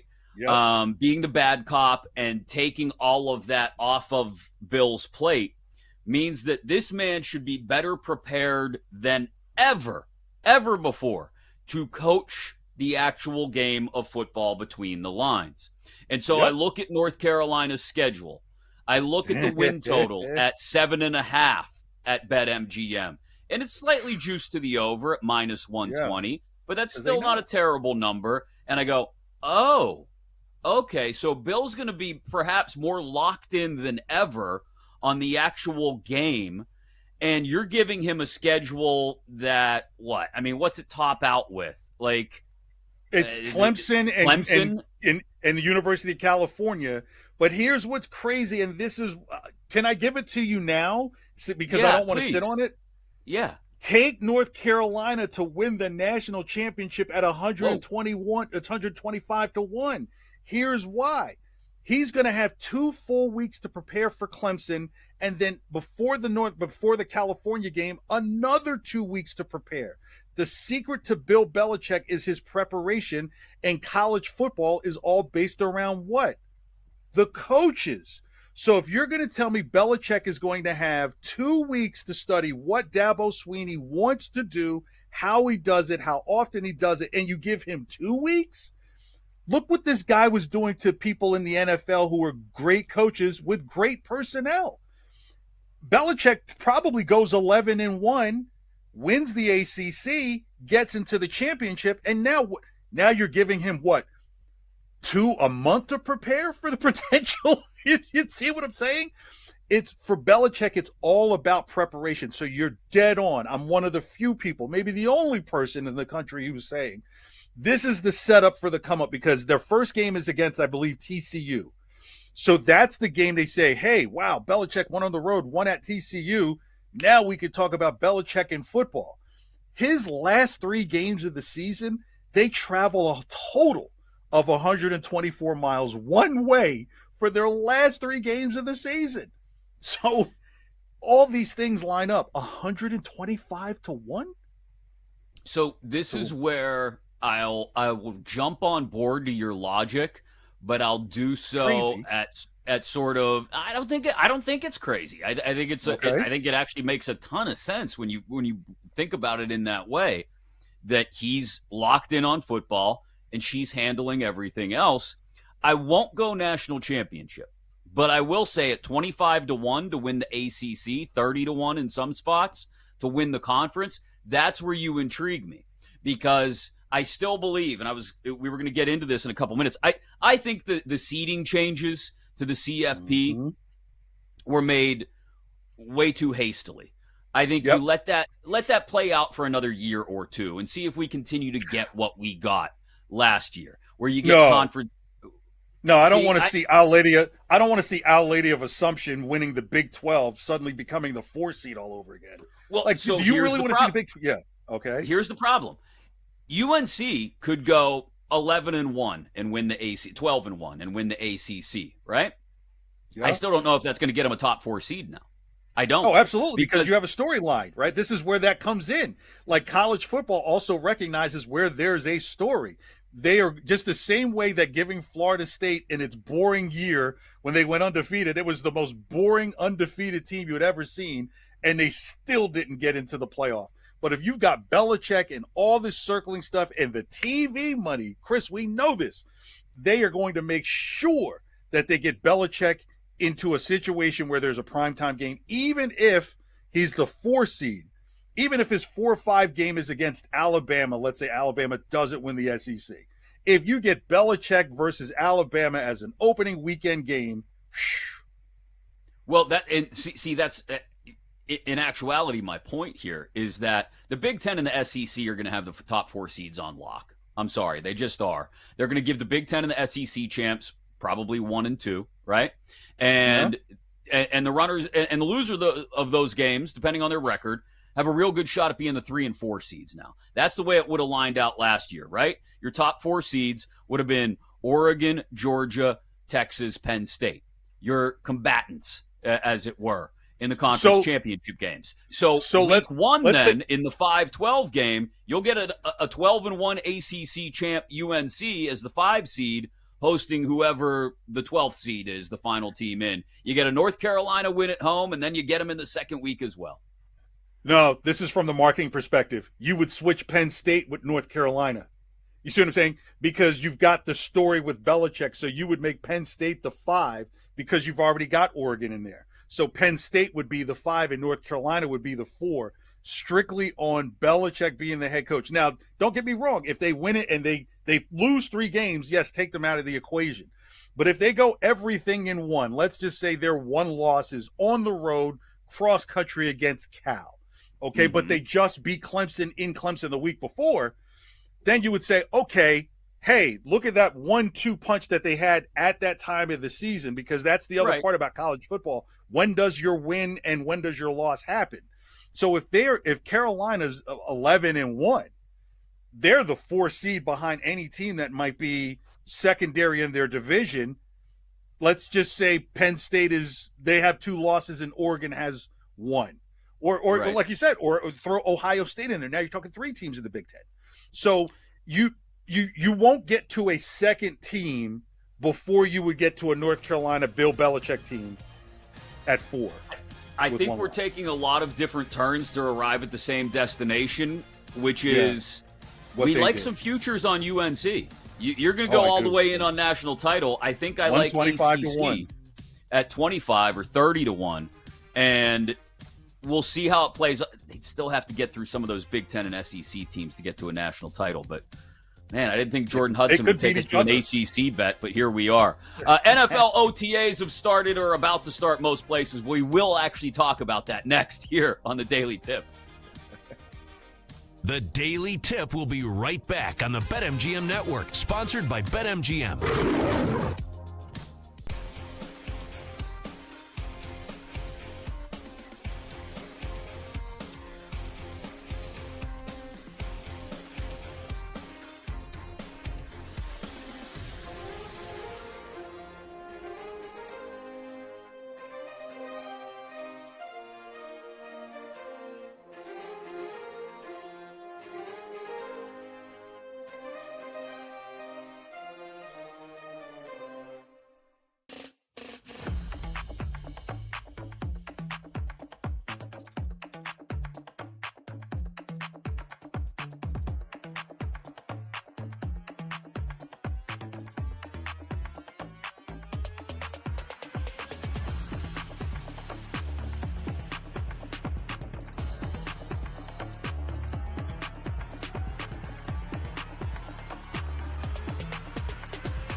Welcome back to the Daily Tip on the BetMGM Network, sponsored by BetMGM.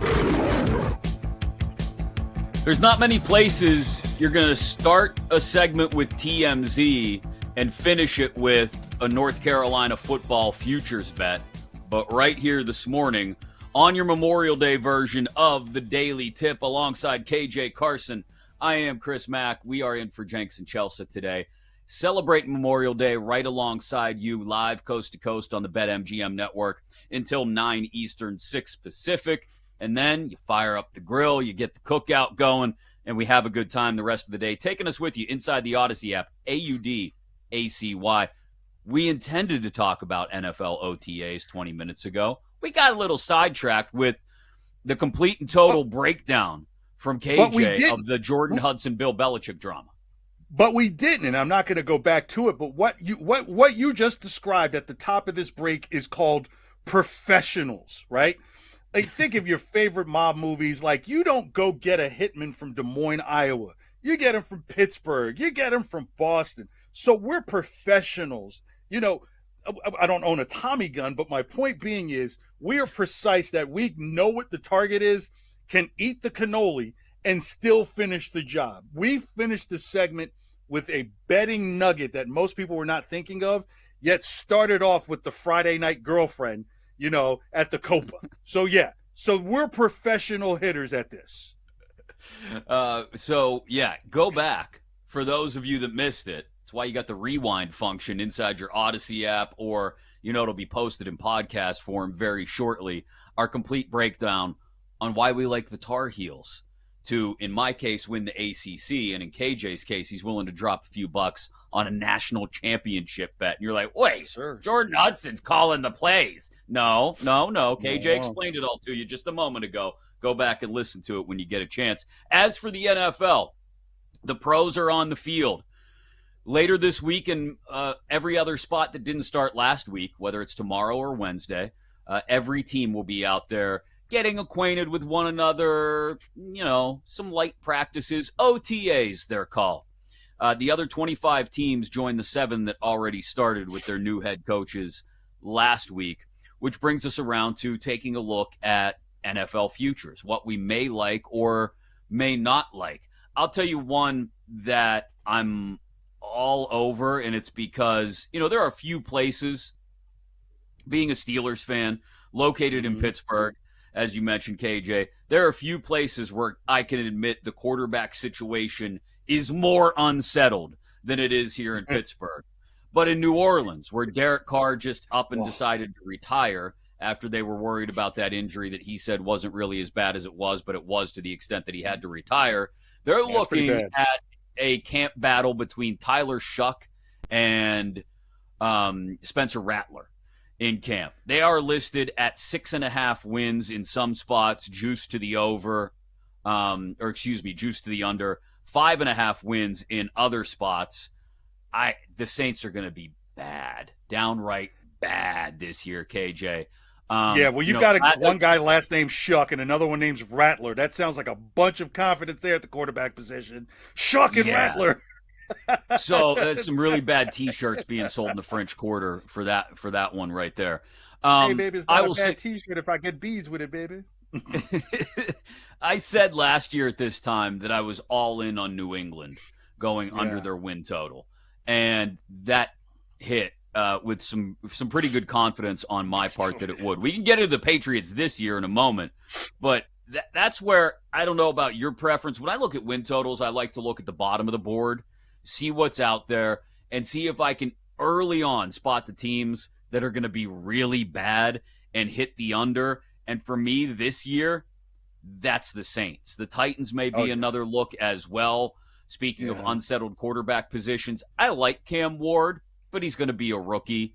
Don't know what it's going to look like. They've already decided they split reps during rookie minicamp. They liked Will Levis too, remember? He was doing splits on top of mayonnaise, you know? Yeah, and last week they're splitting reps at quarterback between Ward and Levis as if they still have some interest in keeping Levis around. Maybe that's a showcase for a possible deal later this summer. My point is, those are the two spots I would look at unders. Under 5.5 If you can get a decent number, under 6.5 would certainly be a bet for me on those two teams, Tennessee and New Orleans, to go under their win total. And from Browns there, are probably another one. Yeah, the Browns are probably another one. I mean, that they could have a different quarterback every week of the season. You know, they've might be how they hit the over. Maybe. Hey, last but week's I don't disaster's not the stand-up comic this week, you know. Exactly. Just add to that meme of the Browns quarterback jersey with all the names crossed off on the nameplate going all the way down to the ground. You know, the Steelers, I'm not being a homer here when I say you post them at 8.5, take the over. I see it at even money at BetMGM. You can talk all you want about the unsettled quarterback situation. And I totally understand what people are saying. I talked to Mason Rudolph last week. He understands his position. I have to interview you now. Tomlin. Chris. It's Mike Tomlin, KJ. Is Mike Tomlin with TJ Watt and Cam Hayward on the defensive side of the ball and a first-round pick, Derek Harmon out of Oregon on the D-line, are they going to have to score 19 to win every week? Probably. Are they going to do it more often than not? Yeah, because he just finds a way to win 9 games every year. I am live from Pittsburgh, where I'm right outside of Chris Mack's door, and I have to ask him, Chris, is the Pittsburgh Steelers quarterback currently at OTAs? No. That would be an emphatic no. Yes, we talk about fake news here sometimes on BetMGM. I'm just going to cry out and say Chris is lying. He knows that their quarterback is at OTAs right now. Back to you, BetMGM. Oh, yeah, so I just used the prop to let you. Yeah, your quarterback is. Yeah, you're of the belief that Rudolph will end up being the starter. Your quarterback for this year is at OTAs. Okay. It's a setup, Tomlin. They're setting you up to finally get your losing season and get you out of there. Back to you, Chris. Wow. That's what's going on. Rodgers is not coming. It's going to be a bad year for Pittsburgh. It is. I don't like to see it. I'm a big Tomlin guy, but I also know what it looks like when someone's being set up to fail. Like, if you don't know if Aaron Rodgers is coming, you don't try and make some type of move. They know. They know. They don't. He's coming. And I don't know if that's necessarily for the best. Let me be clear. Did you say amen after that? There is no more than a win and a half difference on this team's number between Rodgers and Rudolph. And I know people think I'm not going to sit here and tell you that Mason Rudolph is the kind of quarterback that's going to drag you kicking and screaming deep into the playoffs. I don't believe he is. He will drag you to 7-9. But he is not the disaster that the national media have made. Actually, they haven't even made Mason Rudolph out to be a disaster. They've kind of completely ignored his existence, Mason Rudolph. Because Kenny Pickett was that quick. Mason Rudolph dragged this team to a playoff appearance a couple years ago. They got throttled by the Bills in the wild card game, a snow-delayed wild card game. But he did win the final 3 games of the season when they had nothing else going for them offensively to a playoff. And that's what Mike Tomlin does. He takes these teams that don't have a ton of talent, and he somehow drags them to the playoffs every year. So I've already bet Steelers over 8.5. They will be 9-8, regardless of who the quarterback is. Maybe 10-7 when Rodgers comes in and occasionally shoots some lightning bolts out of his arse, because he still has that. He does. He's not going to do it all the time. He's going to have mediocre performances more often than not. But I compare him to a late-stage Ben Roethlisberger in that he's not very good anymore. It's the old Toby Keith lyric. I'm not as good as I once was, but I'm as good once as I ever was. Every once in a while, he shoots lightning out of his arm, and he steals you a game. And he does it 2 or 3 times through the course of a 17-week season. It's just enough to limp over the finish line into the playoffs. I think that's what Rodgers will be for the Steelers. I'm not going to sit here and argue that Rodgers has taken them to a conference championship or a Super Bowl, but they'll be a 9-win team. Yeah, and Uncle Rico, Napoleon's uncle, he also had lightning in his arm for 1.2. It ends at some point. He threw that football over that mountain, KJ. Well, trust me. Look, I don't know if he's going to throw it out, through the Allegheny, through the valley there in the Allegheny, or across the Susquehanna. I don't know if that's going to happen.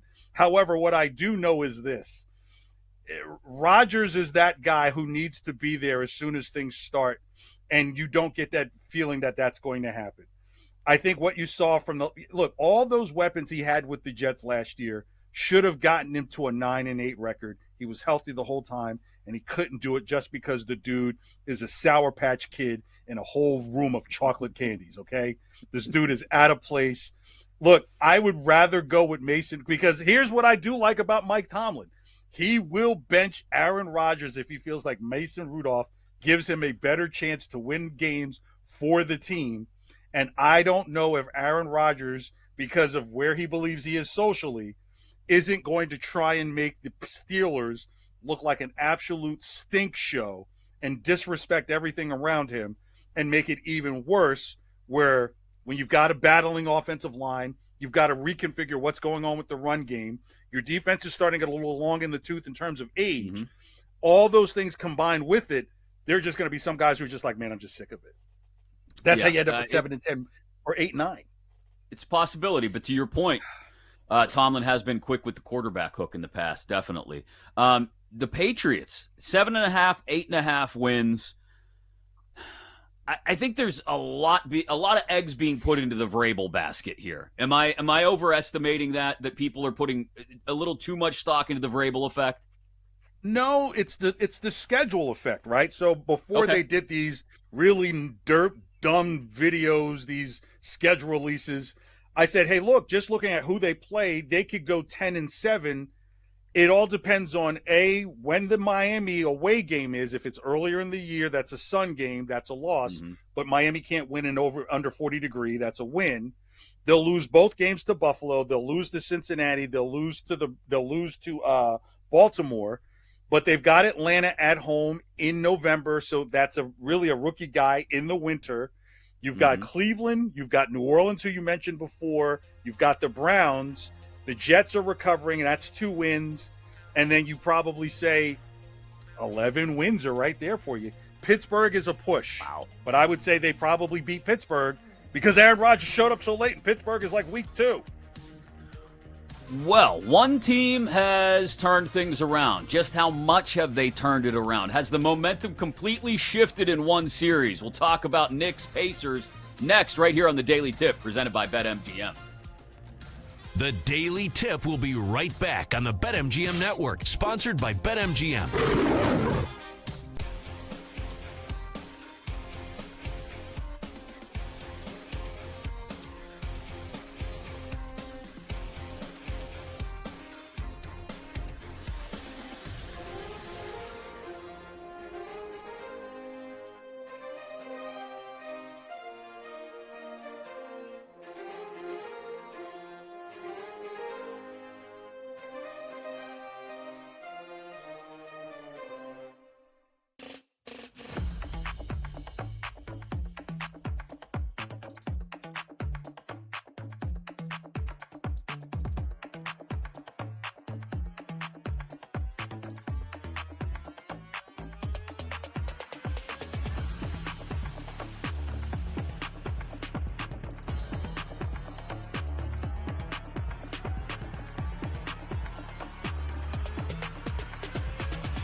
This is the Daily Tip on the BetMGM Network, sponsored by BetMGM.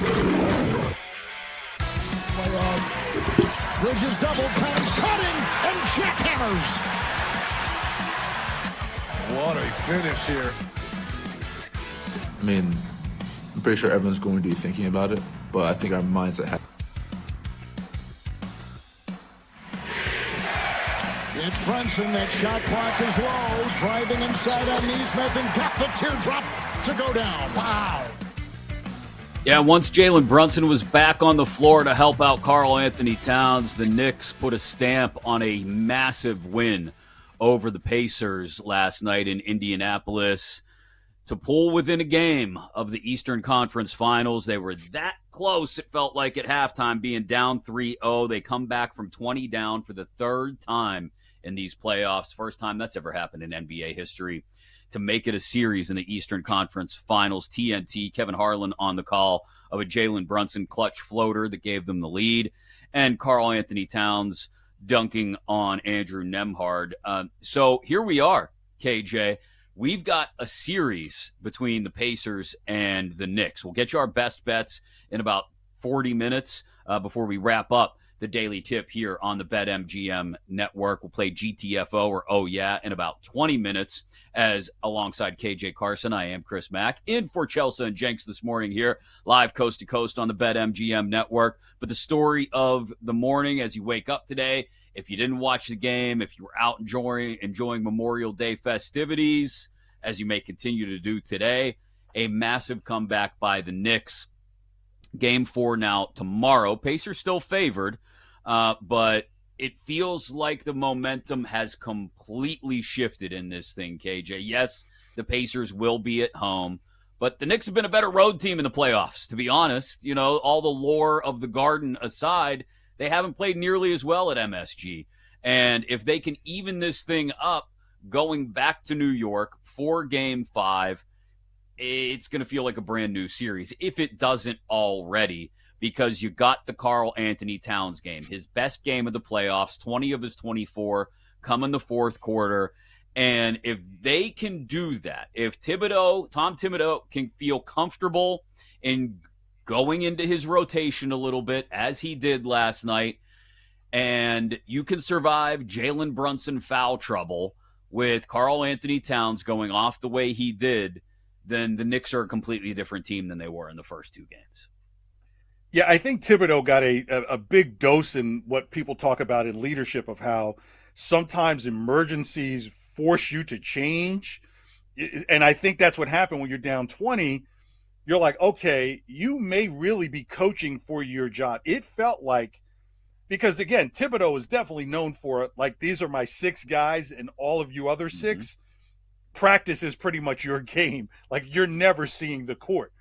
But I think he started to hear, and I don't know if it's from upstairs, I can't say I can verify that, but he probably heard somewhere, if you don't change your approach or make an adjustment, we may need to make a change at the coaching spot, right? Because I think about it, you could have won a prize yesterday just betting on who do you think would come off the bench for the Knicks. Like, everybody would have been in plus money if you said Shamit's going to be in there. Be like, really? That easily is probably plus. That's at least 7-1. You know, him showing up in a game. But because he did that, it felt like he's recaptured his team in believing that they can do it. It's like I think of Mikal Bridges. I almost think about, like, this guy probably has to sleep on 2 beds because he works 2 jobs in one night. Okay, so literally his starters are probably thinking, okay, coach believes in the team versus depending on just us to get it done, even to the point where I'm thinking, okay, Tibbs, there's like 3 minutes left in the game. You may want to put Brunson back in there. Okay, there's 2:30 left in the game. Are we going to stick him back in there? You almost thought, like, wow, what if there's a run that happened in the Celtics series, with the game that they lost, one of the games they lost in the Celtics series, where the ball action didn't stop for like nearly 90 seconds, and there you have Hart and Brunson standing on the sidelines. I literally thought it was going to be another one of those situations. But as you mentioned, because Karl Anthony Towns, this is the reason why you got him. They were going to need a big man to get through the East. The Celtics had the Porzingis situation until he became Porzilnis. So you got him for this particular reason, even more so than shooting the three. Yeah, Karl Anthony Towns can shoot the three, but his real talent is being a 7-foot guy who can get to the hole. And when he does, you really have to ask yourself, have they found a solution, the Knicks, in just getting Karl Anthony Towns rolling to the basket with nobody really there who's big enough to stop him? Yeah, that's going to be the interesting part of the rest of this series, I think, is the inside game. Offensively, each team, how they attack the lane, and then how each team cleans up the glass. Last night, Indiana wins the rebound battle by 1, I think, and I think it ended up being 38-37. But it didn't feel like that in the second half. Yeah, they were losing the and one. That's what they were losing. Yeah. They were losing the and one. And I think you saw Josh Hart, 10 rebounds. I believe 9 of them came in the second half, if not all of them in the fourth quarter. That's what it felt like anyway. If the Knicks can continue to win the boards the way they did in the second half last night, that's what I think turns this series on its ear. Because you win the board, you then take care of the tempo of this game, right? The Pacers want to push this. And I think it was Barkley who said it, Charles Barkley at halftime last night. The Pacers want to run and the Knicks are down big. So the Knicks are going to have to run some to get back into this game, but they didn't. The Knicks did not have to run to get back into it. All they had to do was clean the glass. And when Halliburton goes cold, as he did in the second half, especially the fourth quarter, completely changes the dynamic of this thing. Because as great a game as Naismith played, that's not enough to carry this team, I don't think, through more than, if he gets hot in the fourth quarter, could it steal him a game? Sure. But if you've got a best of 3 after game 4, which is what we may be staring at, Halliburton's got to carry this thing offensively. Because to your point, I don't think Mitchell Robinson, for example, had a great game defensively in the first half last night, but he did tighten up in the second half. If Siakam can't take over down low and the Knicks are controlling the boards and it becomes Halliburton versus the world, yes, occasionally, like I was talking about with Aaron Rodgers a few minutes ago, he'll pull some lightning bolts out of his rear end. But I don't know if it's enough to take 2 out of 3 when 2 of them are being played at the Garden. So here's where I would say I would be on the other side of that coin when Aaron Nesmith is the whole projective of the game changed when he turned the ankle. And what was fascinating was I thought this is where they would lean more on Brunson, and the Knicks didn't. They ended up leaning more on Karl Anthony Towns. But what Nesmith can do is not only can he guard and do a great job on Brunson, but he's also the guy that can also get the switch on Hart and get him away from being able to grab those rebounds. So Nesmith, he's out there to say you've got to watch him, right? When he hit those 5 threes in a row, yeah, the thinking is like this guy shouldn't hit 2 of them in a row, but when he hits 3 of them in a row, you've got to do something. But now you also still have to respect that. If that's not out there, there's not another cog in the wheel for something to happen, an offensive rebound or a putback or an and one. Doesn't necessarily have to be deep scoring or the god of the offense. I think where the failure has been for the Pacers has been Mathurin has just completely disappeared. Like you're like, dude, you're supposed to be a really good scorer for these guys off the bench, and you've disappeared. So you're not even doing what you do. So Nesmith plays a big factor because Josh Hart probably doesn't get a hold of a couple more of those rebounds, or maybe Josh Hart has an additional foul, or maybe you get into a situation where there's another person that can get Brunson in that switch. Again, I go back to what is the big man answer for Karl Anthony Towns when Karl Anthony Towns decides to take it to the rim. Siakam's not enough. Maybe you can put Turner on him, but then you get Turner in a situation where he gets into foul trouble. Who comes in after him? So when you start getting into committee trying to stop Karl Anthony Towns going to the hole, that gives the Knicks the real window more so than being dependent on Brunson. Yeah, and I also thought there was an important defensive adjustment made, it looked like to me anyway, in the second half, where once they saw that Halliburton was not coming out hot and that the Pacers weren't going to hit from outside in the second half, they collapsed the D. They don't chase. They don't spread the floor on defense, because what killed them in the first half was spreading the floor on defense to take away the outside shot. And you got TJ McConnell slicing and dicing into the lane, putting Cat on skates at times, and taking little 10, 12-foot, jumpers and just drilling them. 5 of 9, I think he finished with. The fact that they got away, that the Knicks took that away and made the Pacers very much just an outside shooting team, I think that might end up being the kryptonite, unless this is a one-game blip from the Pacers, right? If this is one bad half of shooting and they can come out hot again in Game 4 and stay hot, then certainly we could be headed back to New York with the Pacers up 3-1 and just looking to close out. But it feels like the momentum has definitely shifted back onto New York's side of the floor because of the adjustments Thibodeau was willing to make. And credit to him. A lot of us bag on him consistently because of his lack of depth in the rotation.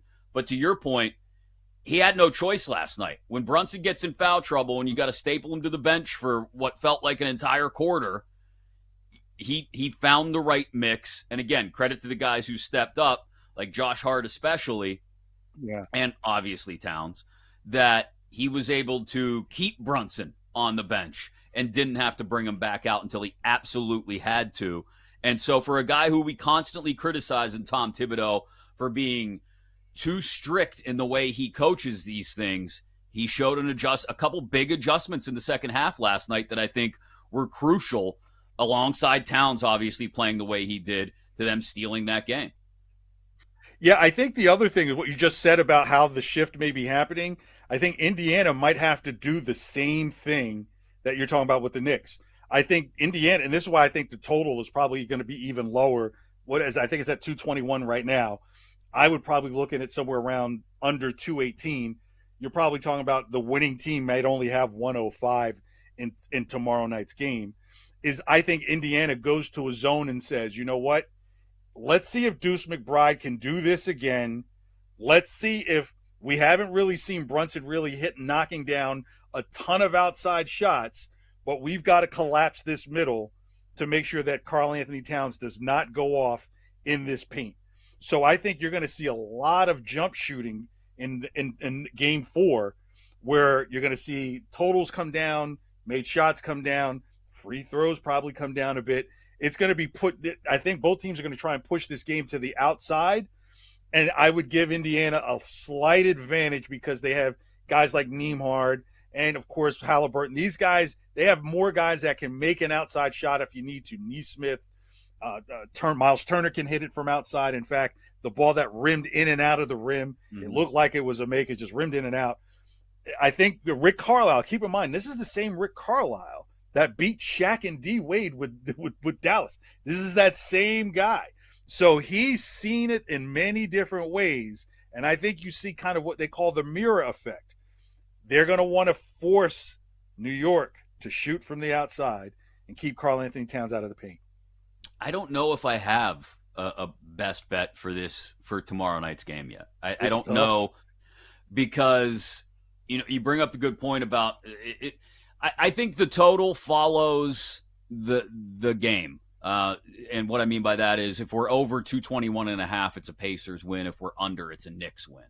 And so it's not like where you can find an angle on the total and feel comfortable about either team winning. I don't even, I look at Brunson listed at 29.5. I mean, they've shown they can win without him on the floor and that he doesn't have to light it up. Right. You look at Halliburton at 20.5. I do think if the Pacers are going to win, Halliburton's got to have a night, despite all the other pieces that you mentioned.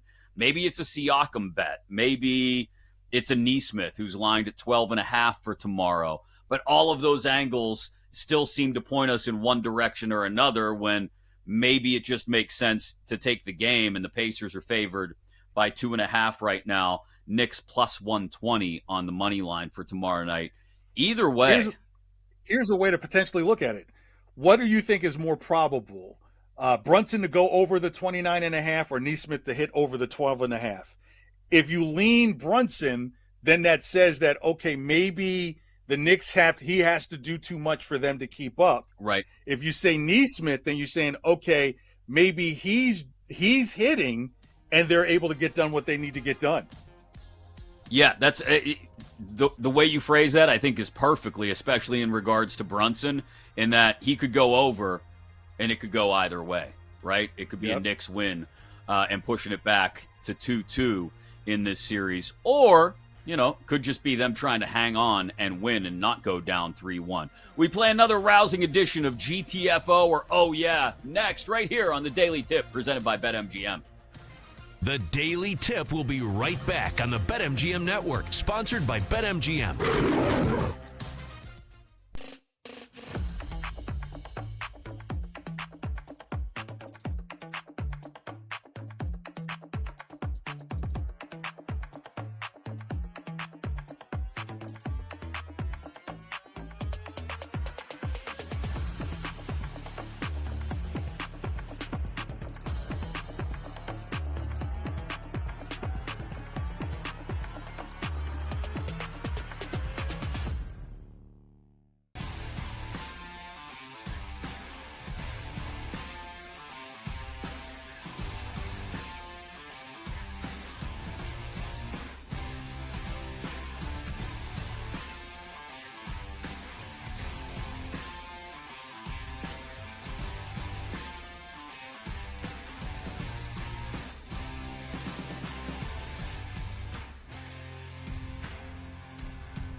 Sponsored by BetMGM.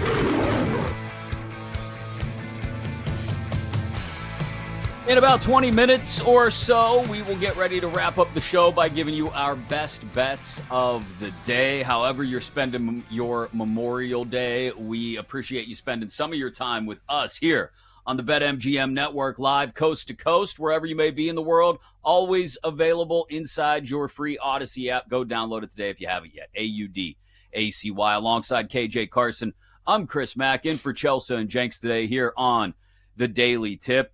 And I mean, everything is going on. There's tennis. There was the Indy 500 yesterday, Coca-Cola 600. We've got Stanley Cup playoffs. We've got NBA conference finals. We've got a almost full slate of baseball, OTAs, and the NFL getting fired up for the teams that haven't started yet in just the next couple of days. It's the perfect time to take everything and roll it all together into what we call GTFO, or oh yeah, where we will take something executive producer Denton Day throws our way, and we'll either say, come on, GTFO, that's ridiculous, what are we talking about? Or we'll give them a big thumbs up and an oh yeah, we totally agree with that.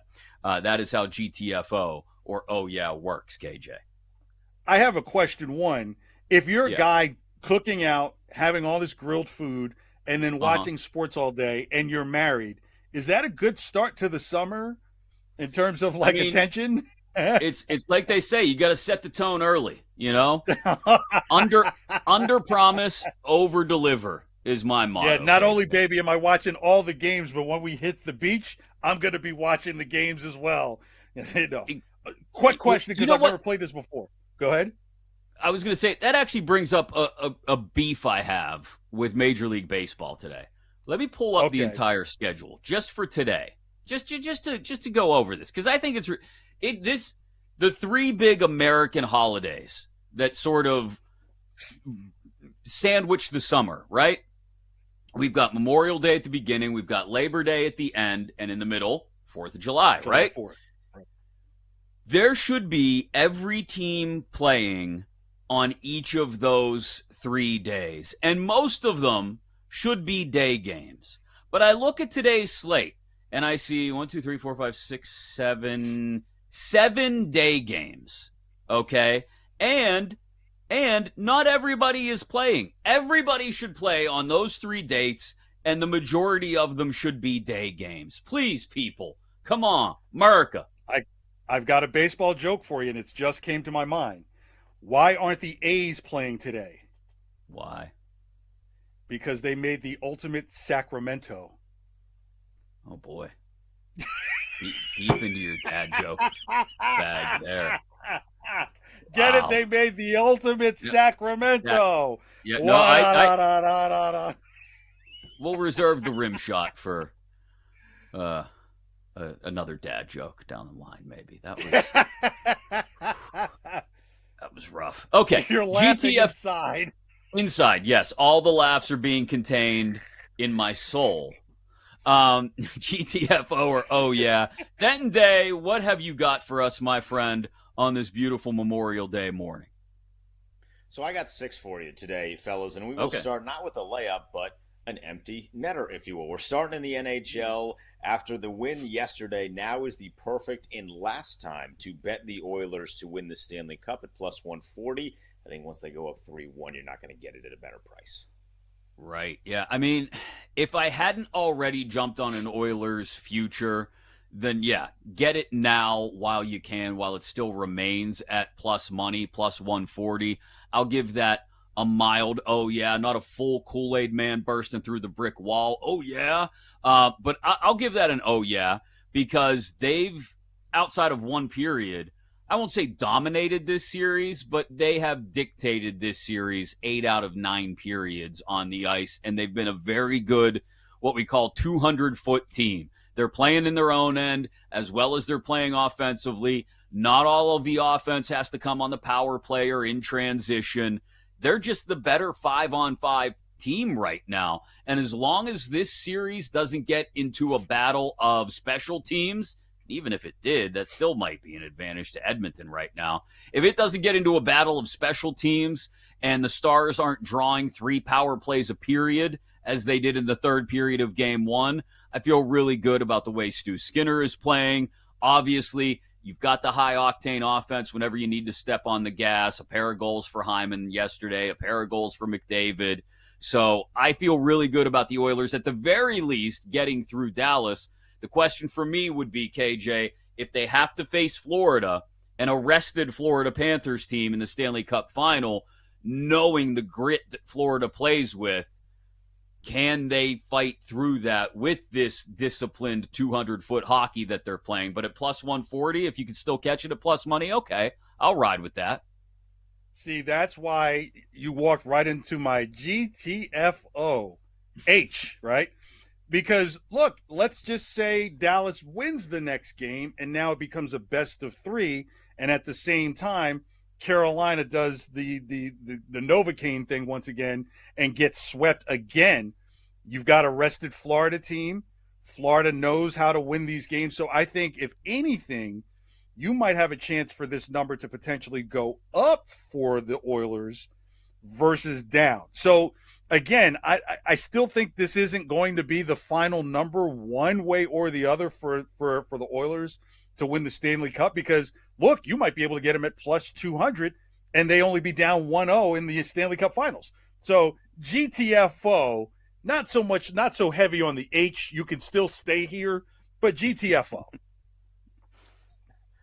Batting 50-50. I will take it. Speaking of baseball, we are now at Memorial Day. I don't pay attention into standings until Memorial Day. So with that said, we know the Tigers are not a fluke. They are here to stay, and you need to bet them at 10-1 to win the World Series.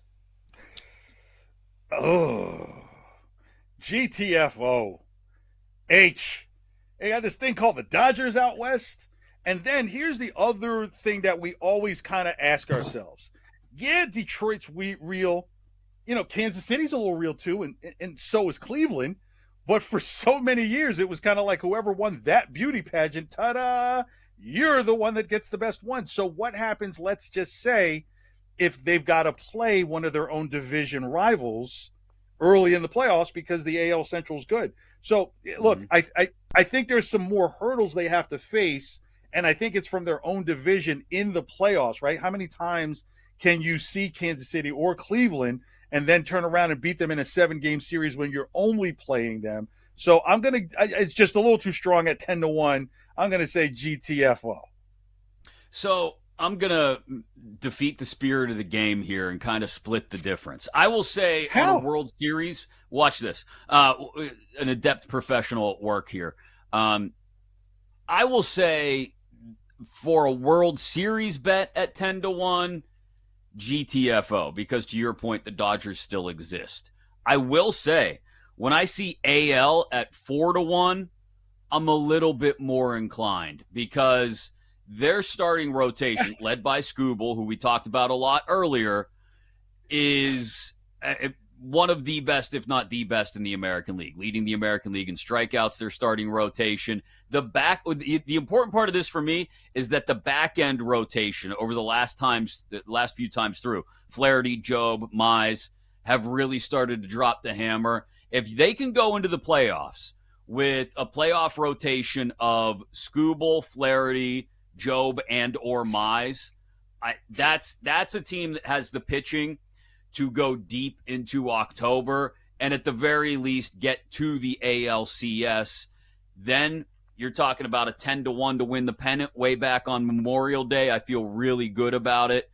The one thing that does make me consider the 10-1 to win the World Series is that, yes, they're the Dodgers, but they're also the Dodgers, and we've seen the Dodgers in October. And when they are supposed to steamroll the field, what happens? They catch the Padres in the NLDS, or something happens that isn't supposed to happen, and they get bounced. It's a possibility, because when you condense things, you really do reduce the margin for error, and you reduce the disparity in rosters, I think, between the Dodgers and everybody else. So I'm going to give the 10-1 a GTFO, and I'm going to give an AL pennant ticket at 4-1 for the Tigers a hearty, oh yeah. But Denton, you didn't put an AL ticket in the question. It says time to bet the Tigers to win the World Series at 10-1. He just did GTF, oh yeah. Yeah, I broke the game. He's giving me an oh yeah, brother. He's flexing his Hulk Hogan creative control and adding things to the question. He's going full Hollywood Hogan here, you know? All right, I got a couple more for you. I'm going to say what I think could be the best one for last year, but we'll go to the NFL. Aiden Hutchinson is cleared for full contact as we approach OTAs and then training camp. You got to bet him at 7-1 to win Defensive Player of the Year this year. I understand the reasoning and the logic. The guy is a game wrecker. I think, much like we talk about any other position in football, or in sports, to be honest, when you talk about a catastrophic injury like the one he had, it takes more than just the year's recovery time to get back to what and who you were. It almost takes a second year. And so when you're talking about ACLs, when you're talking about Achilles, when you're talking about a broken leg in Hutchinson's case, I think Aiden Hutchinson's still going to be very good, and he's going to impact the game on a bunch of different levels. But I was talking to a good friend of mine in Detroit who's been a lifelong broken-hearted Lions fan the other day, and I brought up Hutchinson in the same way you just did, Denton, and he said, "Yeah, but it takes time to get all the way back from those injuries." And I think that's an important thing to keep an eye on. Hutchinson is still Aiden Hutchinson, and so 7-1, if you can find it as long as 9 or 10-1, it's not a bad bet, but I'm not putting my money on it right now because I want to see how this full year, this full season for him and the recovery continues before I'm all in on Hutchinson as the best defensive player in the game. So I'll say GTFO for now and maybe look ahead to next year. Never wrong, just early on the BetMGM network, KJ. Yeah, I'm on the GTFO with you. I still like Myles Garrett because Myles Garrett is always going to be in the conversation, whether the Browns are good or bad. I think with the Lions, they're going to have to be good with the conversation of Aiden Hutchinson, where with Myles Garrett, they can be bad and he still be the conversation. I think that might be the case this year where you might be looking at a Cleveland team that might struggle to win 6 games, but Myles Garrett might be a guy that has 15 or 16 sacks. So, yeah, look, I know they're tied, and also TJ Watt as well, right? Like, you can't count out how these guys can still get to the quarterback and not be in the most advantageous situations for the team's overall perspective. All right, fellas, final one here. We are taking a step away from sports. This is just going to be a question. It has been the hottest debate that has been taking over at least some of the places in D.C. that I frequent. Is lemonade a juice? Oh. Yes. Oh, hell yeah. And I use the H and I'm not supposed to. So, O-H, yeah. Yeah, like, first of all, it's made with what? Lemon juice. You can make it with lemon juice. You can make it with a lemon. It's lemon juice. You can make lemonade with lemon juice or with a lemon. So, therefore, it's juice. What is this, soda? Is someone telling me it's a soda? No, see, it's sugar water. No, GTFO lemonade is not a juice. No, it has no juice. Way. It has juice-like properties. Certainly, right? It's to your point. You can't have lemonade without lemons, right? But and lemon creates what? It excretes what?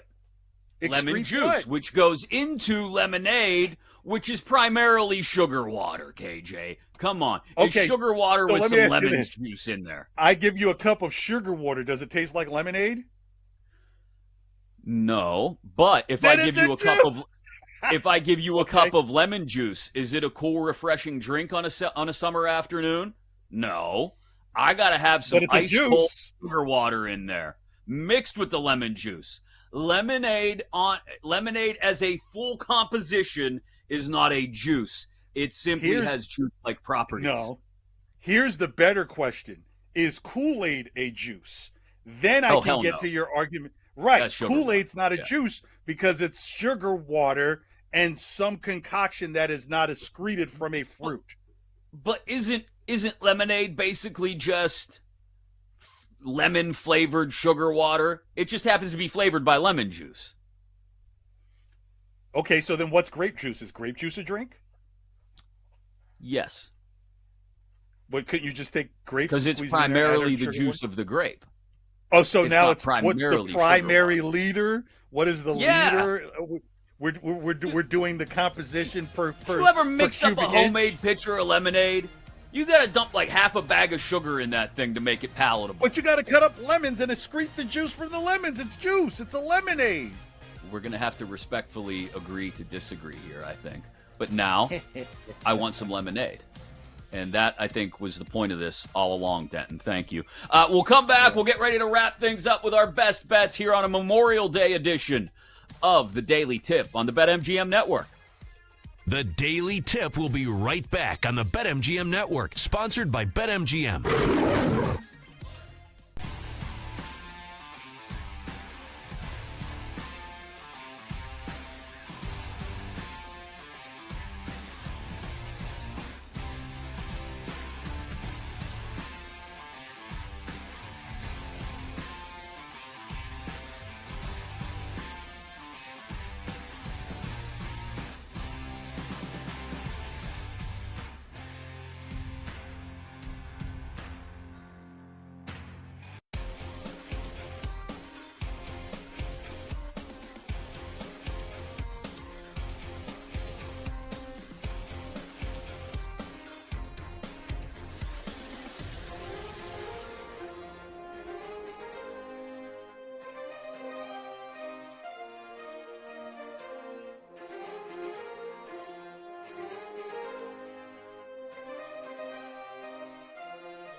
BetMGM.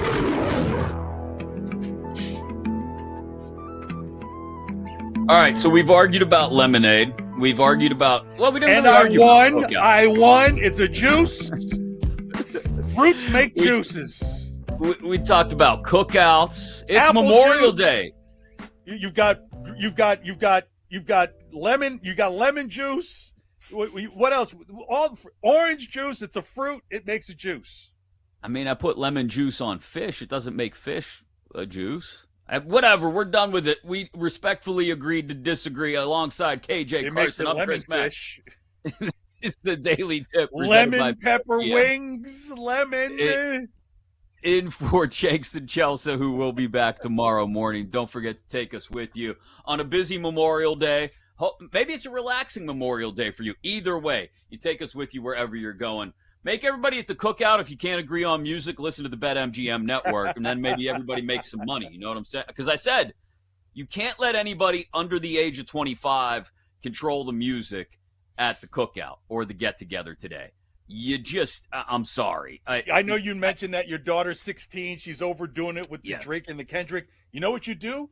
You pop in DeWick by Gangstar, and you tell them, now this is what you call a party record right here. There's no real chorus. It's just this dude's going down the line, quotables. And I left my Philly at home. Do you have another? I want to get BetMGM'd, my brother. So like these are the things you need to drop in there. They'll be like, because they'll say, that's kind of cool. Because you know how that's how young kids will be like, oh yeah, that's kind of neat. Then they'll start wearing Gangstar T-shirts and everything. They'll be like, yo, what you know about Gangstar? It's like a deadhead on a Cadillac. It's like a deadhead sticker on a Cadillac, man. If we could just meet in the middle on like some Biggie and some Tupac, I'd be okay. Just yeah. Please. But do you really want to introduce two dudes who were murdered over each other as the halfway point? Like, do they have to be dead? Okay, so Gangstar does have a dead rapper technically, but didn't go out like Tupac and Biggie. I mean, you're bringing violence into it, right? So if you're not, why not bring the party record into it? Drop some De La Soul in there. Maybe that. Some Tribe. Yeah, absolutely. Some Tribe Called Quest. They just went to the. They're in the Rock and Roll Hall of Fame. So yeah, that's a little sneak tip. You do some Tribe, do some Outkast, and then say, hey, these guys are in the Rock and Roll Hall of Fame, so Dad must know something. They'll be like, and then you could play "Skew It on the Barbie" from Outkast, and they'll be like, yo, Dad is dropping the soundtrack. She's still a 16-year-old girl. She's still going to think whatever dad's playing stinks. So she still loves Dad unconditionally, and Dad pulls off something cool, playing Outkast and Skew It on the. Let's skew it on the Barbie. I ain't trying to lose. They ain't trying to lose. They'll be like old school players to new school fools. Cats get it jumping like kangaroos. Just don't let your teenagers control the music today. That is my advice. And whatever you get Raekwon the chef in that song too, and you're the chef at the barbecue, and you get Wu-Tang Clan in the song. I am giving you the layup, Mac. Yeah, okay. All right. There we go. We met in the middle, and we found something everybody can agree on at the cookout. You might not agree on the potato salad. You might not agree on the lemonade. You might not agree on how to cook stuff on the grill, but you can agree on the music as long as you don't let the kids run it. Anyway, we will get to our best bets in just a second. Like I said, don't forget to take us with you wherever you're going, whatever you're doing today. Inside the free Odyssey app, AUDACY, and make it a proper Memorial Day by remembering those who paid the ultimate sacrifice. That is why we get this day off. We thank all of you who continue to serve and all of you who have perhaps lost someone serving our country, so that we can enjoy this Monday, so we can enjoy everything we have. We can enjoy maybe just kicking back with some friends today and placing a few bets. We got all of it because of those who have served and paid the price and those who continue to serve. So we thank each and every one of you on this Memorial Day. And can I give a special shout and thank you to those, even though we celebrate those that have given up their lives, don't forget about the guys who have been dying inside from the fogs of war. And who have been battling so many things, right? Because some of them are just trying to, how do they maintain? And so, whatever you can do to think about those, a lot of people struggle. I've seen a lot of guys from the Vietnam era, and then we've seen some guys from the the conflict in Kuwait from the Gulf War, that are just trying to manage life. And remember them, because they're still living and they've served, but they're still trying to understand what their bodies and what their minds are going through. I think it's just PTSD is just a term that only showed up after the Vietnam War. And it's something that is very prevalent. So I keep those ones in mind, that they've served, but yet there are things that they are going through that they are just hoping to just stay alive. And so I really think about those that are really taking that task and have been carrying some considerable burdens over the years.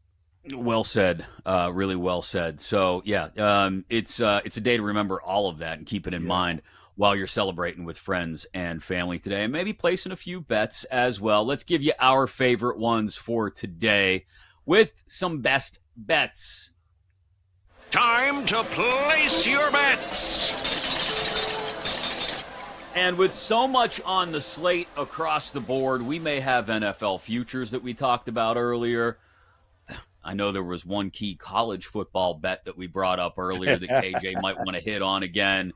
There's certainly playoffs at hand in both the NBA and the NHL as well. We may have ourselves a handful of bets here, it's KJ. a big plate. It's an overstuffed plate. Burger over here, potato salad over here. You got a corn on the cob, a little bit of salad, because my wife's going to put the salad on it. You need some greens. Thinking like the beer's green, right? Like it's a Heineken. Isn't that green? So, but yeah, if I'm going to stick to the one hamburger with cheese on my plate for today, my best bet is going to be Brewers winners first 7 plus 150 against the Red Sox.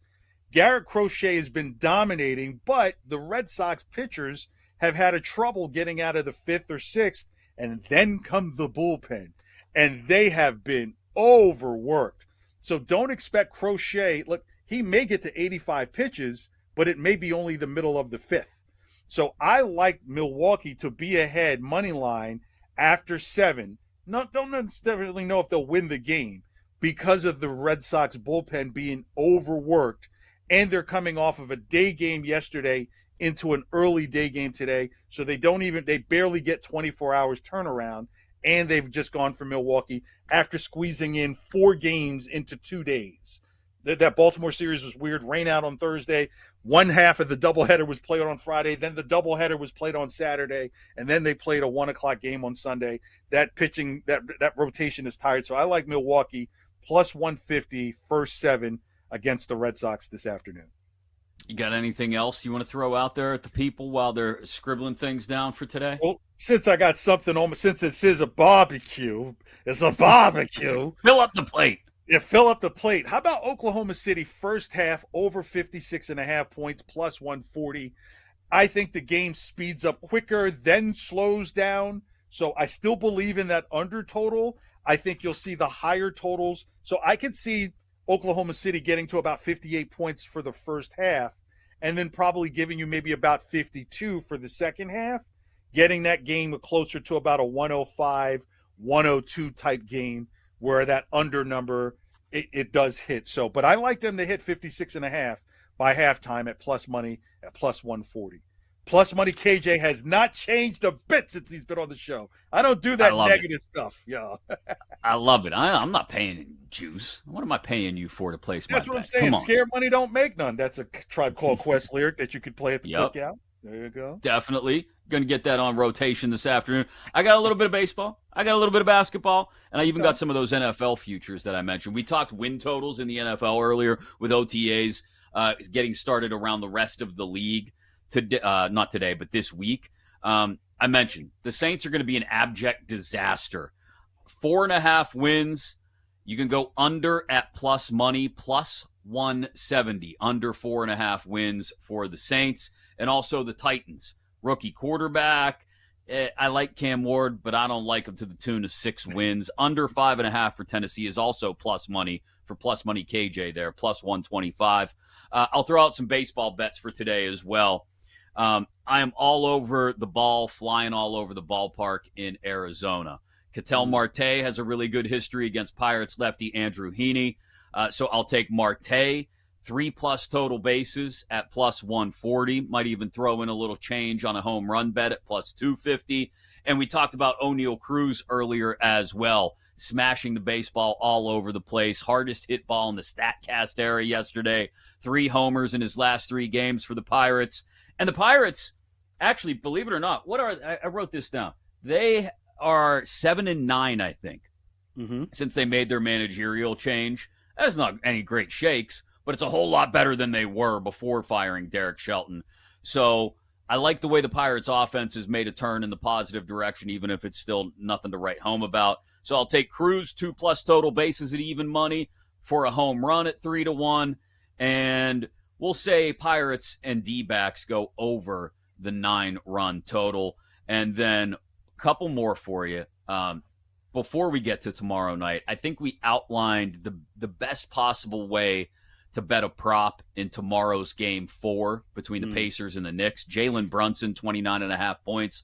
Whether the Knicks are winning and Brunson is being counted on to provide the offense, or they're trying to come back and avoid going down 3-1 in the series, I like Brunson to have a game as long as he stays out of the foul trouble we saw last night. And tonight, Anthony Edwards, over 28.5. Whether the T-Wolves win in a tight one or they get blown out by the Thunder, I think Anthony Edwards is the key to the Minnesota offense. So over 28.5 there. Those are my favorite ones of the day. Best one, I'm going to say that Pittsburgh, Arizona, over 9.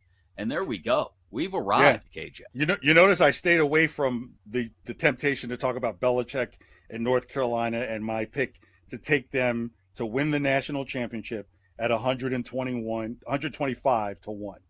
I think it's a possibility. But I'm also avoiding having to talk about Jordan Hudson in that same sentence and making any type of jokes about hitting the ball or knocking stuff out of the park and then referencing them. So my best bet is clearly the one involving the money line. I'm sorry, with the first 7 with Milwaukee, followed by my Oklahoma City one. The wild one is the sprinkle money one would be North Carolina winning the national title. Ooh, that is spicy. Go back and listen to that conversation again in case you missed it, and stay with the BetMGM Network all day long. It's at Memorial Day. Please enjoy it. Stay safe. This is the Daily Tip on the BetMGM Network. You've been listening to the Daily Tip on the BetMGM Network. Download the app today. Please gamble responsibly. If you missed any of the show, listen back anytime on the new and improved Odyssey app.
This is Bet Sweats on the BetMGM Network, sponsored by BetMGM. Right, the hot hand here of Cat. Towns, three. Good! Oh, what a shot! Is there any better voice than Kevin Harlan to start the NBA when, hi, everybody, coast to coast and around the world here on Bet Sweats on the BetMGM Network. I'm Jim Rodriguez with the Constable hanging out with you on this Memorial Day Monday. Kate, how are you, my friend? Good morning, Jim. I'm good. I had a great Memorial Day weekend. I know it's still technically today is Memorial Day, but back in Minnesota, hanging out with the fam. We were just, all the nieces and nephews over yesterday. It was pure chaos, a free-for-all for everyone. But those are always the best family time. So I'm doing good. How was your weekend? It was good. I was in Kansas City for a minute. Got me some burnt ends and some nice brisket. And then flew back here. I live in Miami, so I was a daddy Uber yesterday as the I have one that was learning to drive. Another one went to her boyfriend's house. So it's an interesting times in Hacienda Rodriguez here, but that's okay. That's okay. But it is Memorial Day Monday, and listen, before we get into all the fun and hilarity, just to remember, if you're working today, why you're getting overtime, why you're getting the comp day, why we're off today, or whatever it is you're doing today, just take a second, remember why it is the people who gave all for this particular day, so we can have a day of remembrance, so we can hang out by the pool and have great stories to tell. But listen, it's Memorial Day Monday. Joe and Sammy, they'll be back for the rest of the week. So Kate and I will be here with a cast of thousands. And tell you what, the Memorial Day weekend got started in Minnesota. I know you're up there because that you dragged your D there, Minnesota. Oh gosh, yes. So, things got well. And then that Knicks Pacers series. Listen, I heard somebody tell me the other day that the NBA playoffs have kind of this year, a lot of blowouts and stuff like that. But the Pacers-Knicks Eastern Conference final, Kate, has been gold. What's that meme? Absolute cinema. And we had another great game last night as the Knicks, again, 20, came back, won the game, beat the Pacers. Road team has not lost in this series. How do you handle this? What a great game. I'm exhausted, and Kevin Harlan doesn't help. No, Kevin Harlan's amazing. He's the best. There's nothing better than turning on the game and having Kevin Harlan on the call. Like, I love that guy. But this series has been, it's just been so interesting. Because game one, it looked like the Knicks had it in the bag, and then they fumble it down the stretch. Game two, still close before the Pacers pull away. And then Karl-Anthony Towns benched in game two for a lot of the fourth quarter. And then all of a sudden in this game three, like, it's the Karl-Anthony Towns show late in the game. He had 20 of his 24 points in that fourth quarter.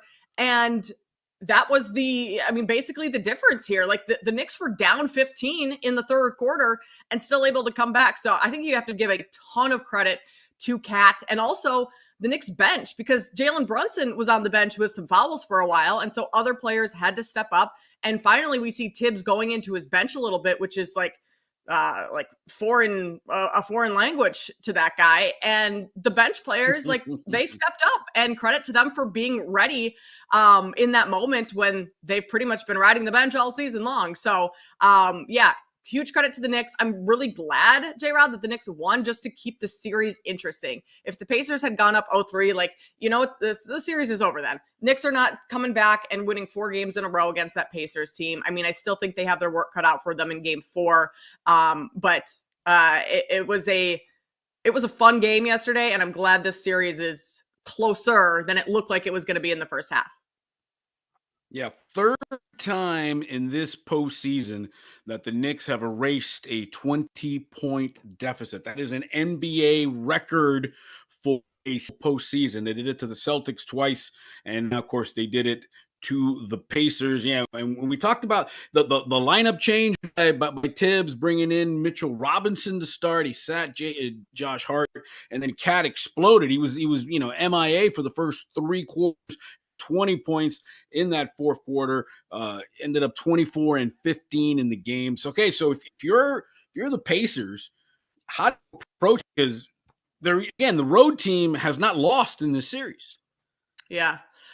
I mean, I'm not sure you necessarily change a whole lot. Like the Pacers controlled a lot of that game. They just couldn't defend Cat in the fourth quarter. And I don't think that's necessarily like the Pacers running out of gas or anything like that. I think Cat just was great in that fourth quarter and showed why he has been an all-star or all NBA. You know, he's a good player, and it was about time he showed up. Because, like I said, he got benched in game 2, was non-existent for most of that game. So I'm not sure the Pacers necessarily have to change a whole lot. The lineups will be interesting to see if Tibbs sticks with Mitchell in that starting lineup for Hart, because that gives them the size advantage where all of a sudden the Pacers have to play a little bit taller lineup, and then they're not able to run quite as much as they are with that smaller ball lineup. So that's the biggest change there, is the Knicks kind of trying to shift the tempo of the game by having those two bigs in with Mitchell and Towns, because then if the Pacers don't go big, Knicks have the rebounding advantage and they're just going to crush the Pacers on the boards, on the offensive boards. So it just changes the dynamic there in terms of how fast the Pacers can play. But I'm not sure if you're the Pacers, you're necessarily wanting to make some drastic change, because really they've controlled all 3 of these games for the majority of it. Just obviously fell short in the end in game 3. Well, and from a sports investing side, Kate, we've game 1, 3-point difference. Game 2 was a 5-point difference, and this game 3 was a 6-point difference. So naturally, game 4, it's the Knicks on the road, catching 2.5 in that game with a total, see if I can get this here, 221.5. No, we're still a day away from that, from game 4 over at Indy. Which side, what are you looking at in that game?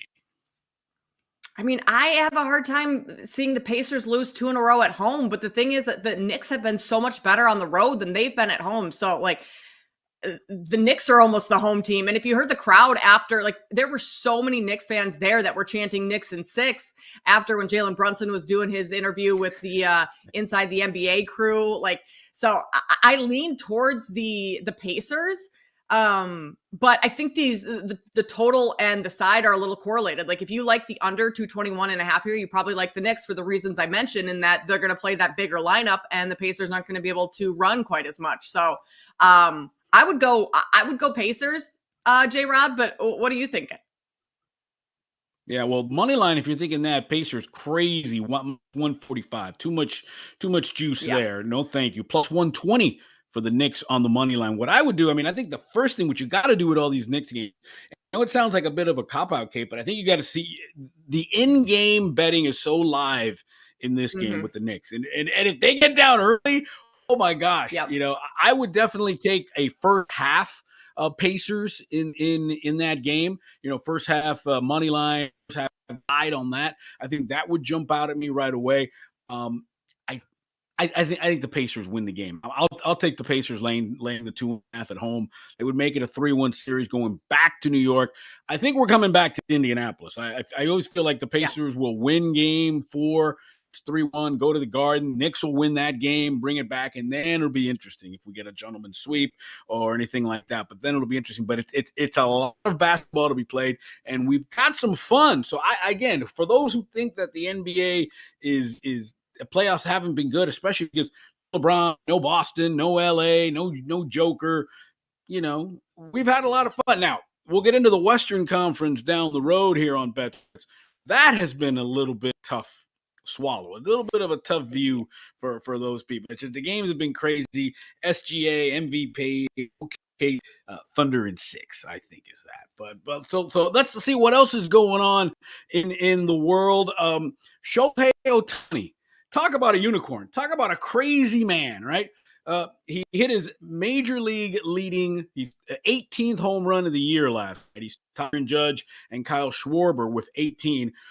But what happened before the game, Kate?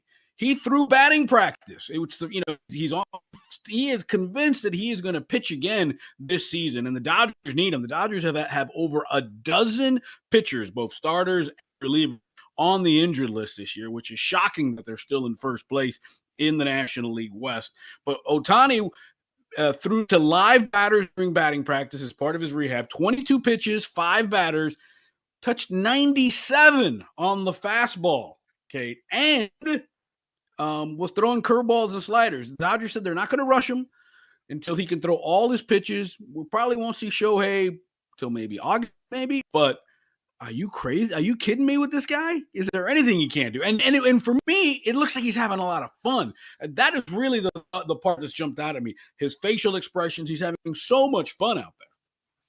Well, I mean, that probably is contributing to him hitting a ton of home runs. And when you hit a ton of home runs, you're also having fun. So it's kind of like a cycle. But I mean, as long as he is enjoying it all, I think that contributes to a lot of his success. And the fact that he's able to get back on the mound and at least throw a little, like probably won't be starting, anytime soon, but getting back into the rhythm of that. And we'll see what happens to his hitting. I don't expect it to drop off at all, because when he was doing both, like he was still doing it at the highest level in the league. So I think that Ohtani, he'll probably continue to throw these BPs and get some work there on the mound. And then once he's ready and able to, of course, I think the Dodgers send him out there. They're not going to rush him, but like, why would you not want that arm in the rotation, especially with, like you mentioned, all of the pitchers that are injured for the Dodgers? And thank goodness they have such a deep pitching staff, and like the arsenal of pitchers that they have to bring out game to game, like, are among the best in the league, because with so many on that injured list, like this could be a point in the season where the Dodgers lose a ton of games, but we're just not seeing that happen because of how talented they are at the plate. Yeah, and there's no doubt I'm a Dodger guy. I've always been a Dodger guy, and if Glasnow, who's hurt, Snell, who's hurt, if they can get them right, all of a sudden maybe August and September, you've got an amazing pitching staff. Imagine having Snell, Glasnow with under 100 innings, all rested as you go into a postseason run for a team that's been to the postseason 12 years in a row. And there's that sort of game fatigue because you play so many games now. That happened to the Braves when they were going to the playoffs all that year. It's like in a trade you already have, and to add Ohtani in there, that's wild again. But to me, to be able to do all that and then go out there and hit 18 home runs so far through the first 51 games, it's crazy. Dodgers in action today. They're in Cleveland. We'll go over the whole Memorial Day slate. Other stuff to talk about. Tarik Skubal of the Tigers pulled a Maddox. What's a Maddox? That is, you throw a complete game with under 100 pitches. The reigning Cy Young Award winner shut out the Guardians with a 2-hit shutout yesterday. 13 strikeouts. His last pitch, Kate, was 102.6 an hour. The last pitch of the game. That's crazy. Other stuff that's going on this weekend. Congratulations to Travis Hunter. He got married. The number 2 pick of the Jags got married to his high school sweetheart. Kate, I don't know what you were doing at 22, which is not too far for you. But for me, when I was 22, the last thing I was thinking about was getting married, especially with all that grip of money that Travis Hunter was going. So, fair or foul? What, 22? I don't want to get married at 22. 2 is young. I feel like there's I don't know how often you're on TikTok, J-Rob, but there's a trend going around that's like, thought I'd be married by 26, have kids by 28. Now here I am, 37, nothing. But so that's how I felt. Cause like, I thought, planning my life out as a 16, 17-year-old, I'm like, yeah, 26 is old. I'm going to be married by 26 and have, kids by 3 kids by the time I'm 30. No. I'm 34 right now, J-Rod, not even close to 22, but that's not how things have panned out. I am married, but getting married at 22 right now sounds crazy. Now, if you have the kind of money that Travis Hunter has, did you see his gift to his new wife? A G-Wagon, a matte black G-Wagon. Like, I got to have a talk with my husband because I didn't get a matte black G-Wagon for our wedding gift. I'm not even sure. I don't even think he got me a wedding gift, which I don't think you do that. Like, I didn't get him a wedding gift, right? Like, did you get your wife a G-Wagon when you guys got married? I got her a Lego of a car, and that has a G in it. Yeah, there you go. So maybe that. Listen. To me, the guys for me are the George Bretts and the Derek Jeters. Single all throughout their career, and then when they retired, 38, 39, get married. That's the God bless them. Hope everybody's good for the Hunters. Mazel tov, congratulations. I know I couldn't have done it. I mean, I got married at 38. And I'm going on 15 years now. And I think the reason why I'm going on 15 years is because I got all that nonsense out of my system. At 22, with all that grip of money, well, thank God he's in Jacksonville. He's not going to be able to get in any trouble. In Duval. All right, listen, let's take a break. It's Bet Sweats with Kate Constable. I'm Jim Ryder here on the BetMGM Network. We talked Eastern Conference Final, the Western Conference. Yeah, boots on the ground is Kate in Minnesota. Is the fun and the Wolves. Will we get a good game? I think we might. We'll get into that next. It's Bet Sweats here on BetMGM Network. Duval. Bet Sweats will be right back on the BetMGM Network, sponsored by BetMGM.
Welcome back to Bet Sweats on the BetMGM Network, sponsored by BetMGM.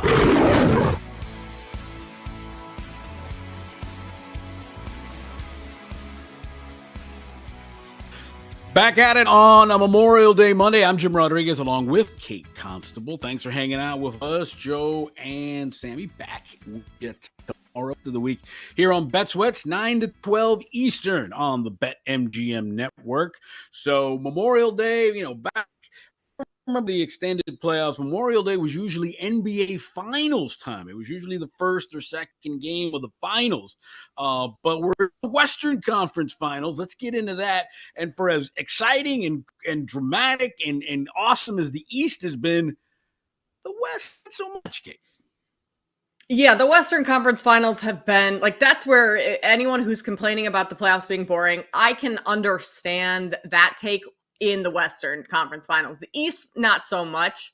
But the West, you had 2 blowouts in games 1 and 2 in OKC, and then another blowout back at home with the Wolves being the ones to blow out the Thunder in game 3. And that game, credit to Minnesota. They came out ready to go and they had no choice. Backs against the wall. You can't go down 0-3. You know what happens then. So I give Minnesota a lot of credit for the way they played. And OKC kind of got caught in their heels early and just really could never recover. And so you would anticipate, J-Rod, OKC coming out and trying to make a statement early tonight. Now, I think Minnesota is also going to try and do that. So I feel like this is going to be the first game, and maybe this is just wishful thinking, but that we have a tight game down the stretch. That's going to be a close one because we've kind of gotten the blowouts out of our system where both of these teams have made their adjustments in terms of why they were blown out in those games. And now they're going to come back, and I think we get a really tight one tonight. And the spread indicates it. I know this was a similar spread in game 3 with the Wolves plus 2.5, I believe. And clearly that, they won by more than 2.5. So we'll see. But I feel like we're going to get a tight game, one that goes down to the wire tonight. Yeah, curious numbers at MGM. Oklahoma City laying 3.5. Total is what got my attention, Kate. This morning, it was 2.5. And I know the conventional wisdom is the longer a series goes, you get the total will come down just because the teams have been playing each other, consecutively. This is game 4 now. 217.5 was the total, which I thought very, very low. It has since gone up a tick. It's 218.5 right now at BetMGM. Okay, minus 150 money line, Wolves plus 125. Your boots on the ground in Minnesota, Kate. You're going to be there tonight. What are you feeling? Yeah, I'm excited. I have to admit, though, J-Rod, the last season I went to 2 Wolves playoff games, and they were complete blowouts in favor of the Nuggets in that series, and then the Mavs. So I don't have a good track record of having boots on the ground in the arena for my Timberwolves to win. So hoping I don't jinx them tonight, and it's another OKC blowout, because that's what happens, I guess, when I'm in attendance. But I think this is going to be, I would look at the over here, and it is ticking up. I just saw a 219 out there as well. I mean, the intensity that Minnesota played with and the pace and getting out in those passing lanes and trying to play a little in transition, I think we're going to see more of that. I don't think we'll see OKC's offense struggle in the same manner that it did. And a lot of that had to do with Minnesota's defense. Rudy Gobert was playing way, higher up, closer to the arc, out further. And that's kind of the point of attack that slowed OKC down a little bit. Just being able to pull his player out with him. And so you would think Shai Gilgeous-Alexander is going to have a better game. So I think this is going to be an over game, especially since I think it's going to come down to the wire. We're probably going to get some free throws. Maybe you get an overtime, something like that. But I couldn't look at the under in this one. Yeah, I'm with you. I mean, the first thing I did when I saw that number, I was like, who's hurt? Who's not playing? Did I miss something overnight? And it's curious. And I think the reason why I'm going with the over, I'm agreeing with you here, is that SGA, the newly minted MVP, only played 27 minutes in game 3. Mm-hmm. Why would he have? It was a blowout, right? He only had 14 points. And even Anthony Edwards, who had a mammoth game, right? 30 points, 9 rebounds, 6 assists. He only played 29 minutes in that 40-point blowout. So you're going to have guys, even though this is game 4 of a series, pretty well rested, at least the superstars. So I'm loving their individual props, and I'm loving this 218, 219. I'd go as high as 222 on this game. Something else to consider, Kate, which I found interesting. Minnesota had been outscored third quarter, games 1 and 2, 69-37 combined in games 1 and 2. So good halftime adjustments by the Thumbmen and punch them in the mouth in the third quarter. Minnesota got it back, outscored OKC in the third quarter, game 3, 35-29. Third quarter total, if there's a first half idea that you're wanting to go, maybe a second half, higher scoring half, just think about that. Oklahoma City has really punched Minnesota in the mouth in the third quarter, second half of these games. That's a great call. J-Rod, remember the Warriors back in their dynasty run? Like the third quarter for the Warriors, you could almost automatically bet them to cover whatever their third quarter spread was, because they were a team that came out after the half, made whatever adjustments that Steve Kerr, cooked up, and then they just dominated in that third quarter. And I feel like this Thunder team, what they've done, and it's not quite as big of a sample size, but in those first 2 games against Minnesota, just dominated that third quarter. They did it a little in the Nuggets series as well. So that's a great look, is the third quarter over, because what we've seen so far, and credit Minnesota, they weathered that storm in game 3 and were able to contain OKC a little bit. But OKC also started that quarter on I want to say an 11-2 run and forced Chris Finch to call a timeout. So that's been a very high scoring quarter throughout this series. And I think just based on what OKC wants to do out of the half, it's going to continue to be that way. I also like a first quarter prop, J-Rod. Tell me what you think of this. Anthony Edwards to have 9+ points in the first quarter.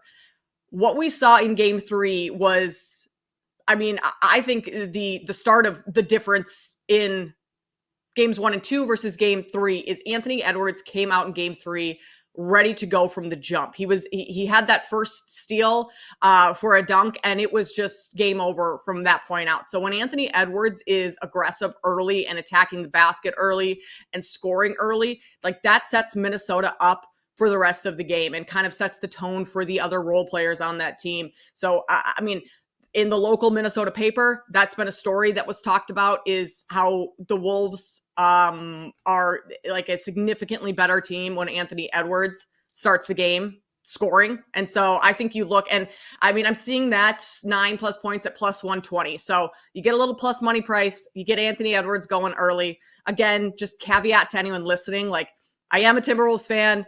I'm from Minnesota, so maybe these are a little biased towards wanting the Timberwolves to play really well tonight. But I do think their ability to succeed hinges on the start of this game for Anthony Edwards. Yeah, and then what jumped out at me in terms of a player prop, and he hit both of these props, talking about Anthony Edwards, in 29 minutes, 28.5 points for Anthony Edwards. That's at minus money, but it's almost even money. Thing that jumped out at me, 5 assists. That's even money. He had 9 assists, or 6 assists in game 3 in 29 minutes. If it's a little closer, even money, 5.5 assists for Anthony Edwards. I like that a lot. That's the bet I'm going to be making. So it'll be Edwards over 5.5 assists at even money right now at BetMGM. Now, Kate, I guess I come from a little bit of the Dan Lebitard school of the talk show. Is I root for chaos. So whenever we get into a Final Four situation, not in college ball, but in pros, I think about what would be the worst matchups. What would be the worst travel situation? Like last year's Stanley Cup, and we'll get into the Panthers and the Hurricanes and the Stars and the Oilers later on here on Bet Sweats. But last year, the Oilers, the Edmonton Florida was the longest distance traveled of any finals championship ever, any sport. Okay, it's over 2,500 miles one way. Of this Final Four, I thought I was talking to my kid the other day, and I said, Jameson, what would be the worst finals? And he didn't even think about Oklahoma City, Indiana did. I mean, yeah, can you imagine? I don't know if there's any Southwest Indianapolis to OKC fights out there, but that would be just awful, right? And I love Indianapolis. Yeah, I don't think the league at the start of the season was like praying for an OKC Pacers Indiana series, like two small markets in the Midwest that kind of like the armpit of America. And yet that's where, as of right now, with both of those teams up in their series, like that is a very good possibility that that's the finals we get. Now, if the NBA had, anything to do with it, I think they would want the Knicks in the finals just to have that New York market, that New York crowd. And the storylines with the Knicks and Timberwolves would be awesome because of the trades that went on in the offseason prior, Karl-Anthony Towns coming from Minnesota over to New York, Dante DiVincenzo, Julius Randle. Like those storylines would write themselves, especially Anthony Edwards in the Garden. But you could also say the same thing a little bit for Shea in the Garden. Like you have your MVP in the Garden on the biggest stage playing. Something tells me, though, New York is not going to be getting there, and we are going to see Indianapolis as the epicenter of the NBA playoffs in just a couple of weeks. The Circle City will be in full effect. I'm actually going to be going to Indianapolis for a wedding end of September. Ooh. So I already got my St. Elmo's and my Nikki Blaine's for my cigar connoisseurs out there. Definitely get into that. But yeah, it's not that I hate Indianapolis. I think Indianapolis is low-key, very groovy, cool little city. But boy, again, the execs, Adam Silver is like, again, what? Oklahoma City, Indianapolis, no Tatum, no LeBron, what? But at the end of the day, that's, no one. Again, we joke because we don't have to, I always think of the writers or the broadcasters, again, the people who aren't on the PJs or on the private jets or the team charters. But yeah, that Indianapolis to Oklahoma City might be a little circuitous, fly to Chicago, go to Dallas, come around the other way kind of thing. But I will say that's probably going to be the best basketball if we get a Pacers Thunder series. I would agree because you're going to see fast-paced basketball. Like the Thunder can run with the Pacers. They can keep up their style of plays, I think, naturally well, that you would think you would get some really good games out of that series. I feel for, I don't know how far OKC and Indiana are, but speaking of like the PJs and the people that aren't on those, like then do the writers have to drive? Like if you're close enough proximity wise, do all the beat writers for the local papers have to be the ones like, if it's close enough, your editor might be like, no, we're not paying for a flight. You have to drive. So are you like trekking like 5-6 hours in the car on back and forth? That would be miserable if it's like driving distance where a flight doesn't make sense. And then you have to be the one to do that. Ugh, I hate long car rides. So, I mean, I fly from Chicago to Minnesota every time I come because 6 hours, 7 hours in the car. No, thank you, J-Rod. Not happening for me. I got to throw out one other bet for this game tonight. I was just going to put a button on it. It's a 10.5-hour drive. 10.5-hour drive. Okay, from Indy to people OKC. are flying. We're not driving that. No, good. Thank you for double checking. Yeah, you can hop on the Spirit Airlines, save a couple bucks that way. Little slingshot air and you'll be good. Yeah, exactly. Naz Reid, his rebound prop has gone up from 4.5 to 6.5, and he's still gone over this number. He had 8 the other night, only played 19 minutes. Like Naz Reid has been a monster on the boards all series long, and even when he's struggled shooting. So you get plus money at over 6.5 rebounds. That's the highest I would play it, I think. But even money for 6.5 when he's consistently gone over this, I think is a fairly good look if you want to look at anyone outside of the superstars in this game for some props. Yeah, it's an interesting way to look at it. I mean, because you figure I would imagine SGA would be. I know it's chalky and stuff, but to me, SGA this has all the makings of a big monster game for him. Right? He's the newly minted MVP. Only had 14 points. Really struggled. You can talk about MVP curse. I've always said, hey, things are a narrative until they're not. Like the Dolphins can't win in the cold weather until they do. So I also would take SGA and any sort of props assist, anything you want for SGA tonight, because I think he's going to go off tonight. I'm not saying the Thunder is going to win, but I think SGA is going to go off. We could have a classic SGA Edwards battle tonight in Minnesota. Which would be phenomenal viewing experience for all. And I agree with you. I think he had, 5 straight games of 30-plus points and then has a dud in game 3. And granted, he sat a lot of it because the game was out of reach. But you could not catch me betting SGA unders tonight. That's for sure. SGA or Anthony Edwards unders. I'm just not doing that for either of those two superstars. They're too, the scoring punch is too valuable to their teams and too valuable to a potential win. So I like that look, J-Rod. Yeah, SGA 31.5 points. Almost even money at BetMGM. It is minus 105. So I like that. Now listen, today's a weird kind of Monday, Kate. It's a holiday Monday, but we have to do what we do on Bet Sweats. We're going to have a case of the Mondays. That's coming up next. She's Kate, I'm Jim. It's Bet Sweats on BetMGM Network. Bet Sweats will be right back on the BetMGM Network, sponsored by BetMGM.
I gotta get out of here. I think I'm gonna lose it. Uh-oh. Sounds like somebody's got a case of the Mondays. Sounds like a case of the Mondays. Does anyone ever say to you, sounds like someone has a case of the Mondays? No, man. I believe you get your ass kicked saying something like that, man.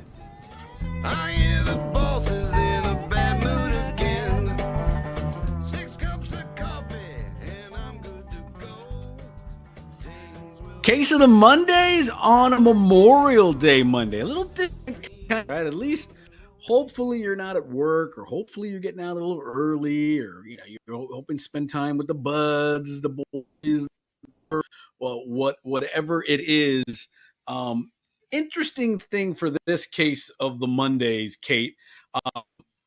Lost your keys, car keys, house Have I ever keys, lost my anything keys? Yeah. Yeah. Oh, all the time. All the time. Well, there's a guy for the he's now on, he got called up to the big league roster. Marcelo Mayer. He was playing in AAA Worcester. Worcester is about 45 minutes from Boston. Well, apparently he lost his car keys over 2 weeks ago, and his car has been sitting in the player parking lot at Worcester's Polar Park. So nobody's been able to find his keys. He hasn't been able to move his car for 2 weeks. He's had like the clubhouse attendant drive him home. And so he got called up to the weekend, but had no way to get there. They weren't going to fly him to Boston. It's a 45-minute. Hey, man, you got called up. Come on over, brother. He needed like a ride share. He needed the team to send a car to pick him up, and those keys are still lost. So whenever you think to yourself, man, it's been a crazy day. Congrats to Marcelo Mayer, but my man's car is still in Worcester. But at least now maybe he can afford some money to either get another car or get his stuff, get a new car made, a new key made. Come on, Marcel, spend the money. Yeah, he's like something I've thought of because I'm someone who loses things a lot, and it's often my car keys. What happens when you like seriously can't find your car keys and you don't have a backup? Like that has to be so expensive to get a new key made. I mean, I don't know anyone that's actually ever had to do that because most people have a couple sets, but like, is that what he's waiting for? And like 2 weeks, how do you not do that within 2 weeks or at least start that process? Does this guy need, like, do we need to hold his hand through all of this? Or like, what's the deal, J-Rod? I just hope he can hit because clearly, or he needs somebody to keep an eye on his stuff for him. I mean, cars now, like my car, I don't have a key to my car. It's all through my phone, literally. So the day I don't have my phone, forget that. Cool. So I start my car, I open the doors, everything is run through my phone with my car. But so Marcelo Mayer, buddy, a couple of the big league one big paycheck. Yeah, I think he's going to be okay. So his case of the Mondays may be a little different than yours, but man, can you imagine? And nobody knew. We just, hey man, can I get a lift home? What? you're what? Just constantly having his teammates drive him home, like back in high school, like the one player that doesn't have their license yet. Everyone on the team has to take turns driving him. That's amazing. Well, I hope he has a good major league, like, debut. First couple games he plays well. That would be a good cap to the story, or at least the couple of weeks he's had not having a car. But J-Rod, that reminds me of something that happened to me last week on Friday. So we can kind of group this into a case of the Mondays because it was technically over the weekend-ish. I went to I drove to a Pilates class, and I get out of my car and I'm walking into the class, and I have like a push to start. I'm not quite as fancy as you are. My car's old, but it is a push to start. And so I'm trying to lock it, and it's not locking. And so I go and I have to manually lock it with my key. And I go to the class, 45 minutes, hour later, I come out and my car's running. And I'm like, what in the world? I left my car running the entire time I was in this class, just sitting on the street. I had my backpack with my computer, like all my equipment, all my stuff, my wallet, everything sitting on this in the car on the street in downtown Chicago, of all places. And yet it was there when I got out of class, and it was nice and warmed up for me because it was a little bit of a chilly day, but because I kept that thing running the whole time, The car was nice and warm. And that was a moment where I'm like, you idiot. Like, I hate myself when I do dumb things like that. And I can't say that that is the first time that that has happened. It has happened to me before, and it drives me bonkers, J-Rod, because like, you just can't be doing that stuff. Like that just, you can't have that happen. I'm lucky my car didn't get jacked, but that was a rough afternoon to come out of class and your car's running. I would imagine there was maybe a couple of interested viewers about your car when they walked by, maybe saw it running and they thought, this is a trap. No, I'm not going to touch this car because I've been looking at this car too long. Well, my gripe for the week is I live in Miami and it's a wonderful place except for the people, right? I've always said this. I love living down here, but if it wasn't for the people, it'd be an amazing place. Son, who's 15, got his driver's license, right? He got his, so the way the bureaucracy works here, you have to go in person to get your license, and it's about 3 months to get an appointment, or you can try to wing it and just go there, right? 8 hours in line. 8 hours standing in line to get this young man a driver's license. We did it, and it was on a Monday. But I was like, what third world Calcutta bazaar are we living with? At least it was in Miami. So, I mean, you had the old timers literally pulling up chairs, not the folding old family companies coming over barbecue, solid wooden chairs from the dining room table that they brought over. Pow! Coffee set up. One guy brought a domino table. So at least it was a bit of a party, but I was like, bro, it's 90 degrees out here. It's about 85% humidity. What in the F am I doing out here standing with this curly-haired kid getting him a license? So you had to stand outside the whole time? Like, was the line like curled around the building? Yeah, it looked like an old school. Yeah.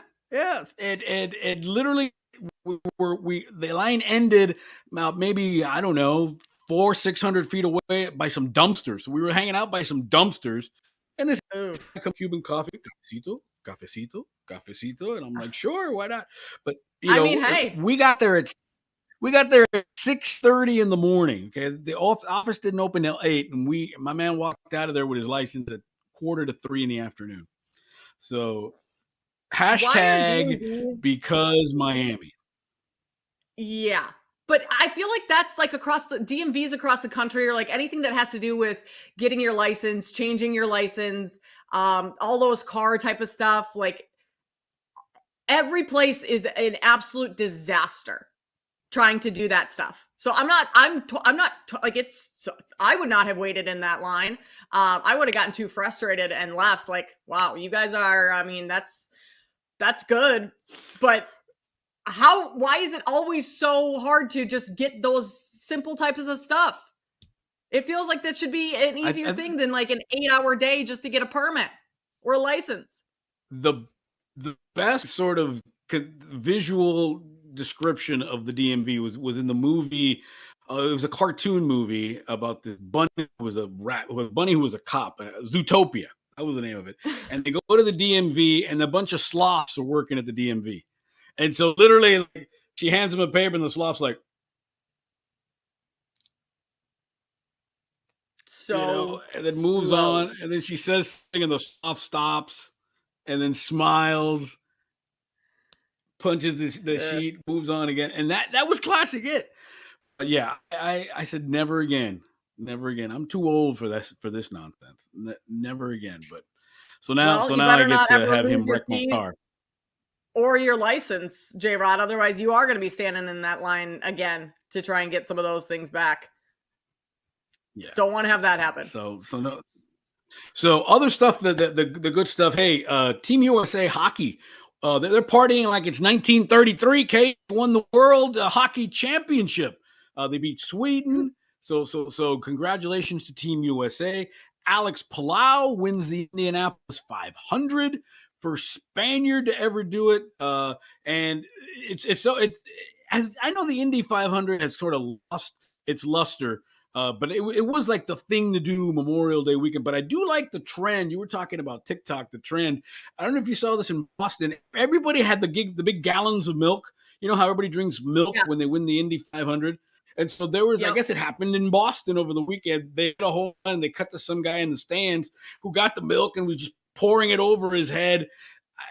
I'm not a milk person, so I don't think I could do this. Let alone warm milk. I don't know. Were you a milk person? I'm not a milk person. No, I think it's disgusting. The fact that, like, as a child, I would have a glass of milk with dinner every night is repulsive. Like, the thought of drinking a full glass of milk, and I'll have milk like in cereal, or if I make a smoothie, sometimes I'll pour a little milk in to, make the texture better. But drinking a glass of milk is disgusting. If it's warm milk, that's even more disgusting, J-Rod. No. My bones are plenty strong. I won't even, you're better than me, Kate. I won't even put milk in my cereal. I will raw dog that thing. I will not put milk in anything. I don't even put it in my coffee. Like no. Or oat milk? Any of the non-dairy milk? Almond milk. My wife tries to keep it fancy around here, so she gets some, almond milk or oat milk, but no, I'm not a milk person. I wish I was, but I'm not.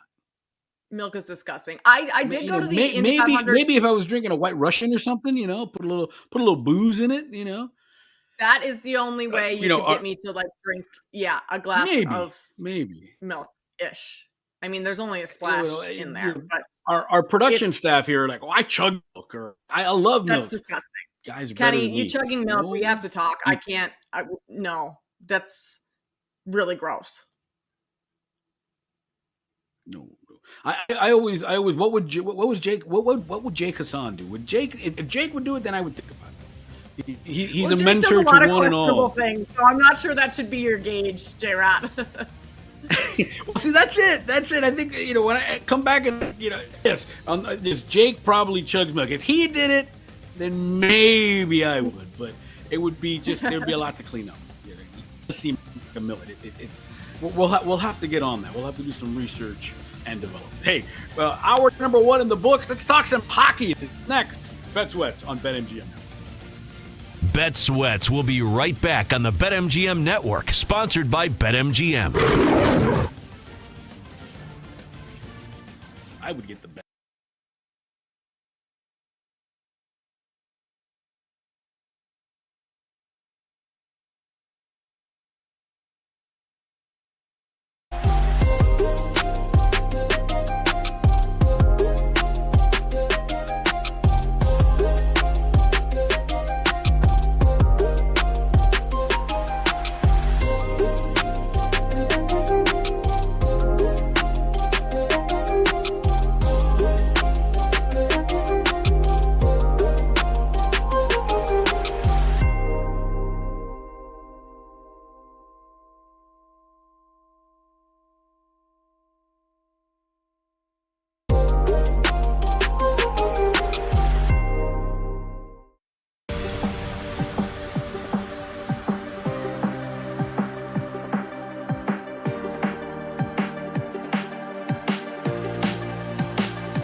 Welcome back to Bet Sweats on the BetMGM Network, sponsored by BetMGM. On a Memorial Day Monday, it's hour number 2 of Bet Sweats on BetMGM Network. I'm Jim Rodriguez with Kate Constable. We're sitting in for Joe and Sammy, who are taking the holiday off. Hope you are getting some time to do some remembrance on this Memorial Day. If you're working, get that overtime comp day, or you're enjoying the time away from the office, spending time with the family, the friends, enjoying it up. So good Memorial Day. Obviously, we should remember why we are getting paid extra today or not working today, but happy you're along with us. We're here till noon Eastern on the BetMGM Network, YouTube. You can hit us up there, the BetMGM Network channel there. Obviously, lots to go on today, and we are taking you through it here. And we talked NBA in hour number 1. Let's talk a little NHL, because they're in their Final Four down here in South Florida. Wild, but we have got a juggernaut. We have got a dynasty in our hands here. The Florida Panthers, 1 win away from their 3rd consecutive trip to the Stanley Cup Finals. They have a 3-0 over Carolina Hurricanes, which always makes me laugh when, the Eastern Conference Final is Florida and Carolina.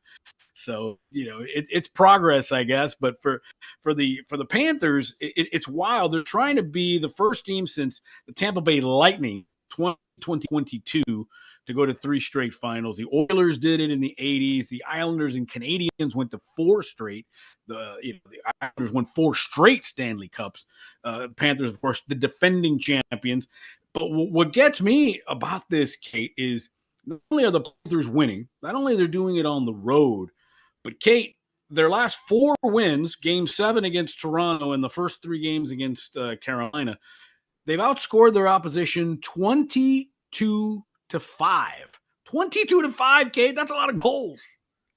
That's a whole lot of goals. I don't know if people in Florida, J-Rod, anticipated this dominant of a performance from the Panthers, but coming off that Game 7 against the Maple Leafs and then having to stay on the road for those first 2 games against Carolina, I thought maybe they would get one of those. I didn't expect them to get both and then follow that up with a home win in Game 3 and in the dominant fashion that they've done it. Carolina just is dead in the water. They've had zero answer. This series has been uncompetitive throughout the entire 3 games, pretty much. And Florida looks like a dynasty in the making. I mean, like you mentioned, they've been to the finals last couple of seasons. They won it 2 years ago. This team is just completely outmatching Carolina. Was that did people in Florida, in South Florida, expect this dominant of a performance from the Panthers? It's so funny because I always say that there's 2 Floridas. There's Miami and there's everything else. So in Miami, in Miami-Dade, this is not hockey country in Miami-Dade. The Panthers, they play a county above it in Broward County, and that's where Fort Lauderdale is. The arena is in Sunrise, which is, a little bit inland away from the water. In fact, when the Panthers won the Stanley Cup, they partied in Fort Lauderdale. They didn't go through downtown Miami, they went through downtown Fort Lauderdale, and the images of them taking the Stanley Cup into the Atlantic Ocean, partying, on Las Olas, which is like the big party place in Fort Lauderdale. So they're more Broward County, northern Miami kind of area. But yeah, it has been, when you think about how the Heat have dropped off the sort of the face of the earth, the Dolphins, who have been irrelevant for more than a generation, the Marlins, enough said, the Miami Hurricanes, who are such a big tease. You think they're gonna, they're sort of like when you're single and you're at the bar and you're just working that person and you're buying drinks and then, all right, here's my number. Sorry, that's the Miami Hurricanes. So to have a team seal the deal like the Florida Panthers and it be a hockey team is unbelievable. They play at, I believe it's at the Marlins baseball stadium at Lone Depot Park. They're going to have an NHL Stadium Series game there in January of 2006. I believe it's the Rangers and the Panthers are going to play a hockey game at the baseball stadium where the Marlins play. That's how big it's grown out here. and they are embracing it in South Florida. They are embracing it. It's wild what they've done. Paul Maurice, the head coach of the Panthers, it's funny. They are banged up, though. That they are a big physical team. That's why they just literally impose their wills on their opponents, Kate. Nico Mikkola, who scored 2 goals in Game 3, he's questionable tonight. Sam Reinhart missed Game 3, scoring a goal in Game 3 last night. I don't know if they're going to play. There is some conventional wisdom. You should just lose a game. You never want to do that. But man, and Carolina is the dog. They're dog in Sunrise tonight.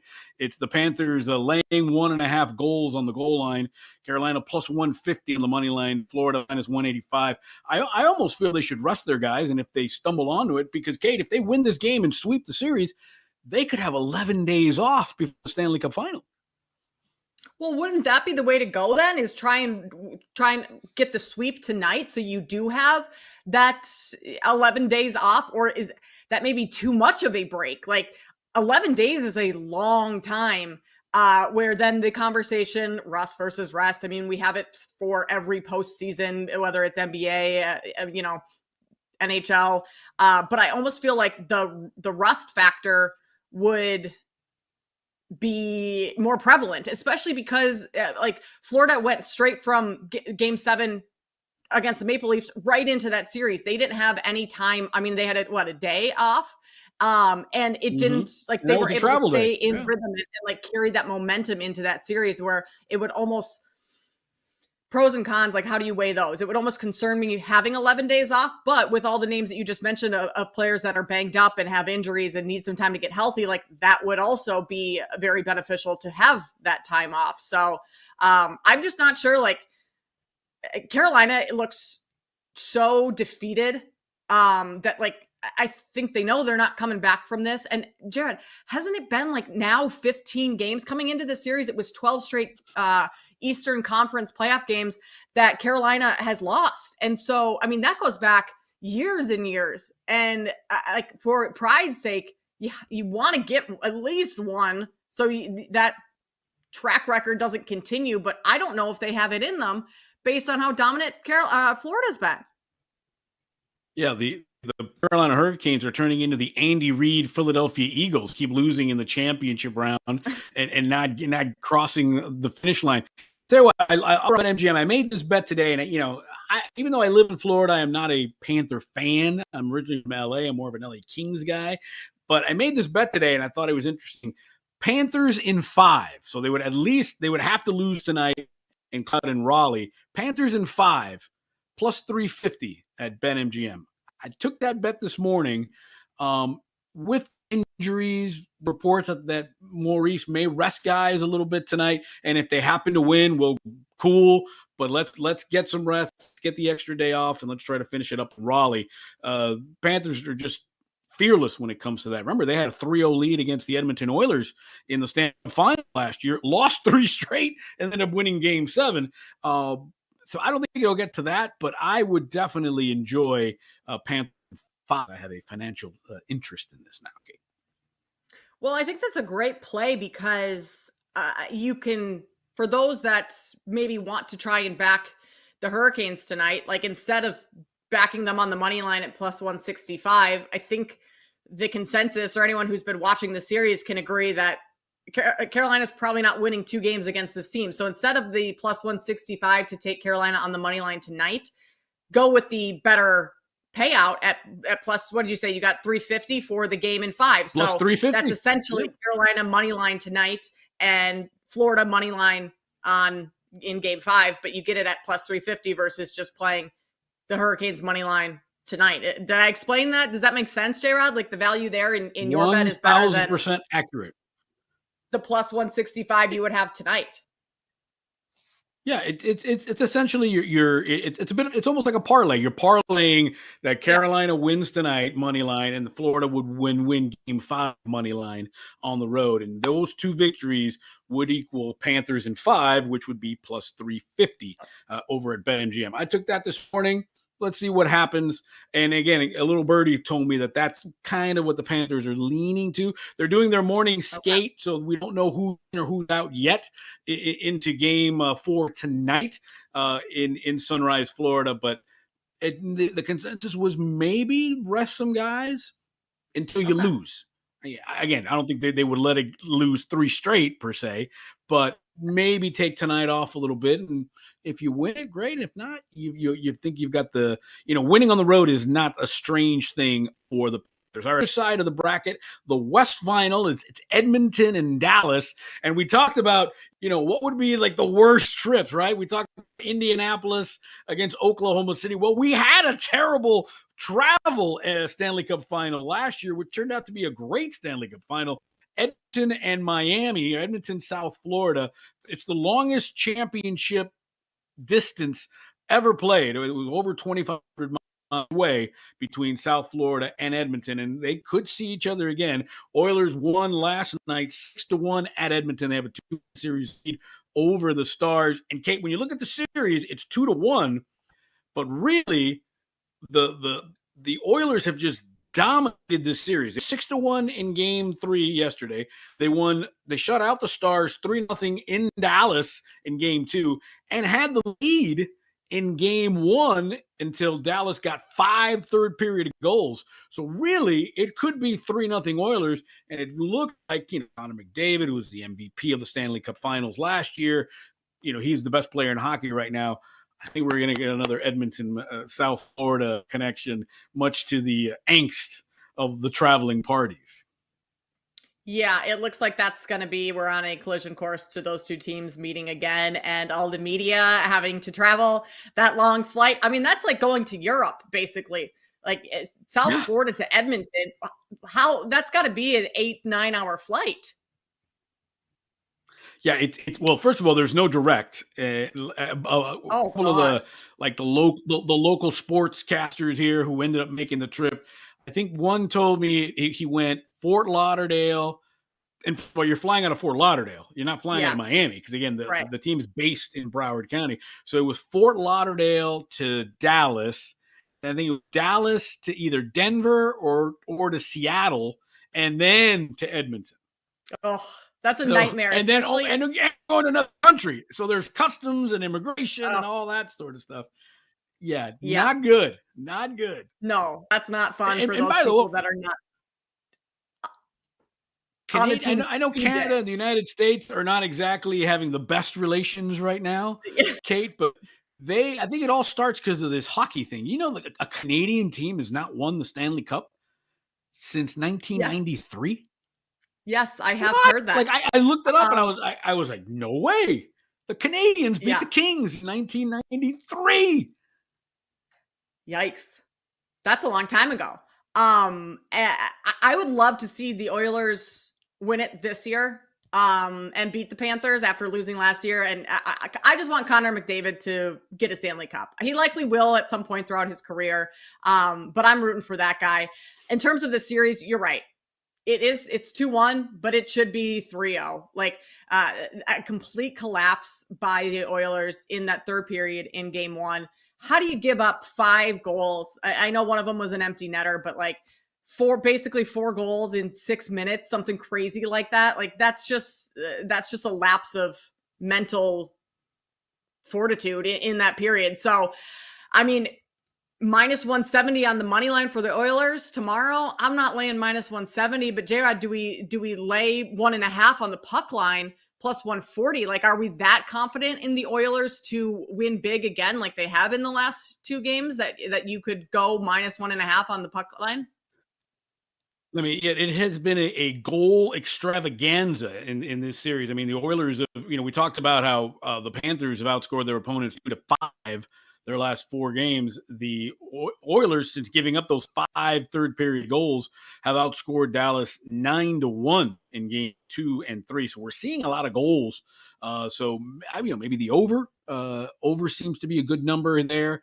I just don't. Dallas has enough firepower. It almost feels like they sort of poked the bear and they woke up the bear in Edmonton. And again, for Oilers, it's a strange situation because the Oilers to me are a lot like the Panthers of last year. In other words, this would be Florida's third straight trip to the Cup. So their first year, they lost to Vegas. And so they had all that going into the season. Well, that's kind of the Oilers. They go to the Stanley Cup final. They get down 3-0 to the Panthers, tie the series, end up losing Game 7 in South Florida. And now to live with that all season long just to sort of get back. And then to now be able to face possibly the Panthers again.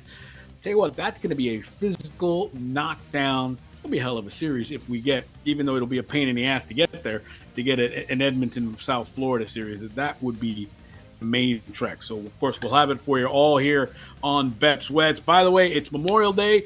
Baseball, that's right. We've got 12 games. It's the first round of the season standings. Now we can actually talk playoffs a little bit. We'll get into that next. With Kate, I'm Jim. It's BetSweats. BetMGM. BetSweats will be right back on the BetMGM Network, sponsored by BetMGM.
This ball is hammered.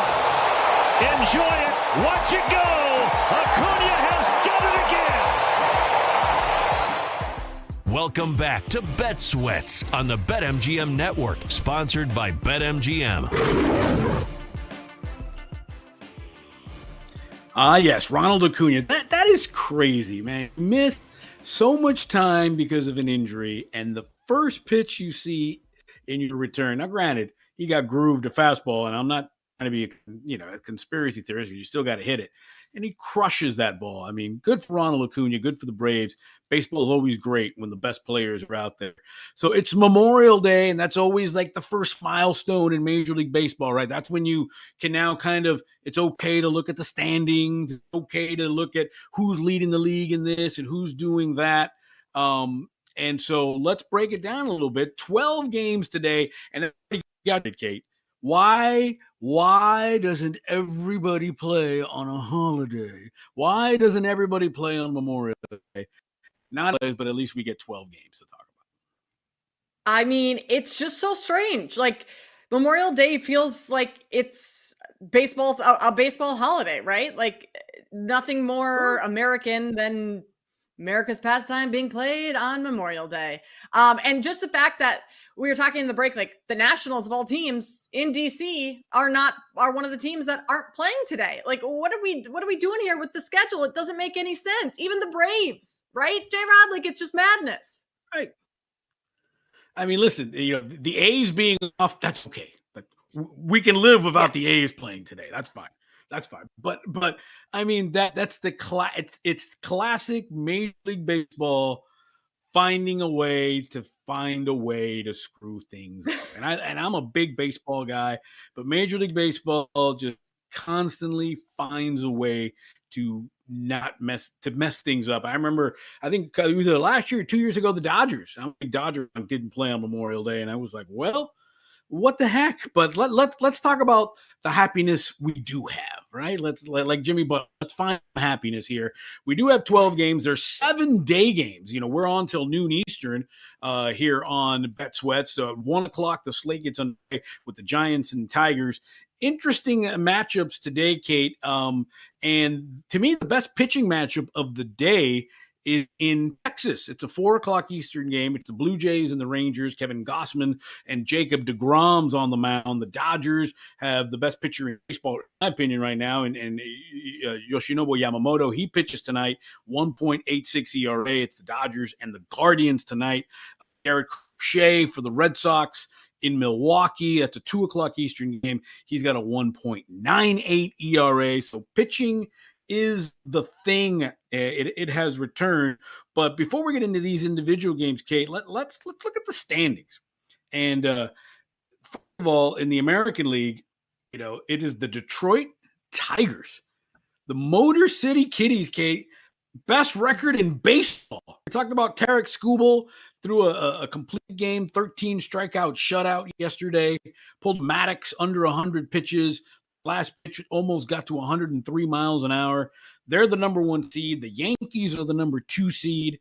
And then, if the playoffs were to start, you've got the Royals and the Mariners, the Guardians and the Twins, and the Astros and Tampa Bay on the outside looking in. But Tampa Bay, talk about they're dislocated like the A's. They're kind of hovering at 500. Tampa Bay always finding a way to just be in it. I mean, what a remarkable franchise that is. But, Kate, in the American League, who is your dog? Who is your team? Are you riding the Tigers?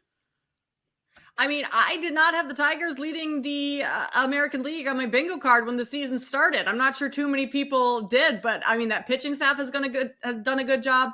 The offense, the bats, I mean, are what's leading the Tigers to a league leading record right now. I think someone you can look at down a little bit further down the board is both the Royals and Astros to kind of continue making a push later in the season. So I'm not confident that the Tigers stay at the top all season long. Like, I just kind of wonder what their threshold is. At what point do we see them dip a little bit, if at all? But I certainly did not anticipate them being at the top of the standings at this point in the season. Also been really impressed with the Mariners. I mean, we know their pitching staff has been great. They've just lacked offense over the last couple seasons, but so far that's been, I mean, dare I say, like decent, better than it has been in past seasons, which is why we're seeing the Mariners, closer to the top of the American League than we've seen them in a very long time, J-Rod. So are you surprised? Are you shocked that the Tigers are at the top? It's funny. I remember being on the Tigers, I want to say, because they made the playoffs last year. The year before that, I was thinking, you know what? Bob Mel, the AJ Hinch and the Tigers, Scooble. I thought this could be a team. And I remember I bet them at plus 420 3 years ago, plus 420 to make the playoffs. And they had a terrible season. It was a thud of a year. Everybody got hurt.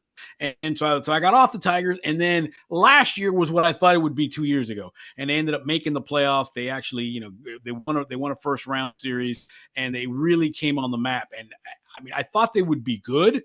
I didn't think they would be this good. But also, when you have the reigning award, Scooble, and he's doing the things they do. And AJ Hinch, listen, even though he's an Astro guy and I'm a Dodger guy, AJ Hinch knows women. Winner in Houston, trash cans aside, he built a winner in Houston, did his penance, and now he's proving that he can win without trash cans. And good for him, and good for that young Tiger team who's got an interesting set of names. But yeah, I thought they'd be good. I didn't think they would be this good. And even the Yankees, listen, the Yankees haven't won a World Series in quite a while. It's been 2009 last time the Yankees won a World Series. And that's good in the Bronx. Aaron Boone has miraculously survived all this, and the Yankees are the number 2 seed right now. Aaron Judge is just out of his mind. They need to get well pitching. I'm curious to see what they're going to do pitching wise. Obviously, Garrett Cole's out for the year. There's talks about them going after Andy Alcantara, who's coming back off Tommy John surgery, who's having a terrible season, which tells me the Marlins aren't going to trade him because they're not going to get the big load of minor leaguers in return. So they'll just, they'll just hold him for the year. But it'll be interesting to see what the Yankees can do. Now, in the National League, my guy, Dodgers, they were in Queens over the weekend, lost 2 out of 3 to the Mets. We talked about Ohtani hit his 18th home run, tied Schwarber and Aaron Judge for most home runs in the majors. Ohtani pitching batting practice. Dodgers with a slew of injuries, but yet there they are. You see it right there atop the National League West. I don't know if they've got the pitching cake together. I mean, the bullpen has already thrown almost 215 innings. We're 50 games into the season, and they've logged 215 innings. That's just not feasible. Starting pitching is, they're getting 4 or 5 innings from their starters, and that's it. New game, I know, but it's a marathon. They're going to get crushed doing that. But as of right now, when you look at the National League, the Phillies on seed, and then the Dodgers and Cubs have the same record, and then it gets into San Diego, San Francisco, and the Mets with the Cardinals, who are probably one of the most surprising teams in baseball. The Cardinals are playing good baseball. It's supposed to be a down year for them. Interesting situation for them. I don't know if the Dodgers will go back there, and that's got me a little worried. Yeah, I mean, those numbers are concerning for the bullpen and just all the injuries that the Dodgers have in their starting lineup. I'm also concerned for the Cubs staying at the top of the National League or near the top. Their offense, J-Rod, has been unbelievable. Like the Cubs, arguably one of the best offenses, if not the best in Major League Baseball right now, or at least over the last couple of weeks. And they're playing in Colorado today. No, they're not. I'm sorry. They're playing at home at Wrigley. They do play Colorado, though. I was initially thinking, this is in Colorado. We're betting all overs on Cubs today. But I still think that is not a bad look. I just, a little bit different atmosphere in Wrigley Field in Chicago versus the air in the Rockies. But their bullpen, I think is going to be their Achilles heel, as it has been in previous years, is like that bullpen just isn't all that strong. So will they realistically be able to win in the postseason? Because I think they'll get there, but can they really make a splash? Is that going to hold up throughout the entire season? Those are the questions for the Cubs. I mean, maybe as long as their offense keeps playing like it has been, like will be enough, but you need pitching, you need bullpen help, and I don't think the Cubs quite have the bullpen to make a World Series run again. Yeah, Cubs 8-1 to win the pennant over at BetMGM. The Braves, we heard the cut of Acuna home run, they're 9-1 to win the pennant. They could be sneaky. Braves could be sneaky because they were hurt from pillar to post. Lost everybody to start the season. Remember, they started 0-7, did the Braves. Yeah. No team has ever made the playoffs by losing their first seven games of the season. Braves 9-1 to win the pennant. In the American League, the Yankees plus 250, the Tigers 4-1 to win the pennant. Dodgers still the favorite to win the whole damn thing at plus 250. Yankees plus 650. Mets 9-1. Tigers 10-1 to win the World Series. You know what? Take Tigers 10-1 to win the World Series. I might take that. I might treat myself there to, as we like to say, pizza and beer money. Why not throw something under, a little too, and see what happens. So let's break down today's slate. Dodgers and Guardians. Yoshinobu Yamamoto probably in the running for Cy Young consideration. It's Paul Skeens and seems like everyone else, but Yamamoto in his 1.86 ERA. Possible, could be a World Series preview. Guardians hanging out around there, Dodgers and the Guardians. Yamamoto has been the unquestioned ace of this team, coming off of 7 shutout innings last time out. Yeah, I think if you want to back the Dodgers in any way today with Yamamoto on the mound, I mean, look at a first 5 under or a Guardians team total first 5 under, just knowing that with what Yamamoto's bringing, like, I don't know if the Guardians are going to be able to hit most of that stuff. He hasn't given up too many hits in his last couple of starts. And so I think you look at unders there. Maybe you look at a strikeout prop, 9 Ks in his last outing against the Diamondbacks, 6 in the one prior to that. So just a couple angles there to consider, but both of them with the idea of backing Yamamoto to have a big game. Yeah, and I mentioned that what I thought was the best pitching matchup of the day is in Texas. You got Kevin Gausman, who's always seems to be in the mix when he's healthy for Cy Young. Finish against Jacob deGrom, who's a 2-time Cy Young Award winner. I love the under. That to me, that Blue Jays Rangers game, despite all the high octane that you have on both sides, loving an under, maybe even a first 5 to piggyback your first 5 on the Dodgers Guardians. I would love that.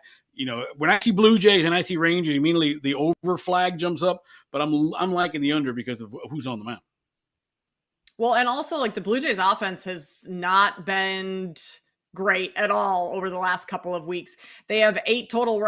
They put up 14 against San Diego, which, I mean, that's a pretty big number in baseball, 14 runs in a single game. But their series against Tampa Bay, I mean, they struggled big time, only scored 2 runs in those 3 games. So not only would I look towards an under in this one, but with the Rangers being at home too, I mean, minus 135 on the money line. If you want to lay a little extra juice, I don't think that's a terrible look either. J-Rod, what do you do with like White Sox Mets? You can't lay minus 320 with the Mets to win. So do you lay a run line for that? Like, or are you just someone that those bad teams, the White Sox, the Rockies, like, you just kind of stay away from those games? It's funny. I wouldn't put a lot on it, but remember the Mets did Sunday Night Baseball last night. Now, granted, I know they didn't have to travel, but they did play late last night. And now it's a quick turnaround. It's a 4:00 game in New York. So I would almost ride the White Sox money line in this game. I think maybe it's New York, holiday weekend. I know there's, maybe you think, hey, we don't have to travel. We're staying home, late game, early start for them. I kind of like the White Sox money line if I would go with that. And then It screams to me a nerfy. Obviously, would be the Cardinals and the Orioles today in Baltimore. Charlie Morton, maybe at the end of the line in Baltimore. He's 0-7 with an ERA like infinity. And the way the Cardinals are playing, I'm loving a Yerfie in that game. A run in the first inning between the Cardinals and the Orioles, and just a general over in that game. The ball jumps over at Camden Yards. I like that as well. Now, I want to do one more thing before we go, one more futures bet. And you know me, Kate, chaos always rules in Hacienda Rodriguez. Oh, yeah. The Colorado Rockies, 9-44 this year. They are threatening to have the worst record ever. Okay, the White Sox last year lost 121. That's the record for most losses in a 162-game season. The Rockies have lost 44 of 53 games this year. So pound on the Rockies. Fade the Rockies till the end, my friend. Yeah. Yeah, Rockies are struggling. It's a bad season to be a Rockies fan. Bananas, but at least we've got some baseball. Let's take a break. When we come back, more here on Bet Sweats on the BetMGM Network. Bet Sweats will be right back on the BetMGM Network, sponsored by BetMGM.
Welcome back to Bet Sweats on the BetMGM Network, sponsored by BetMGM.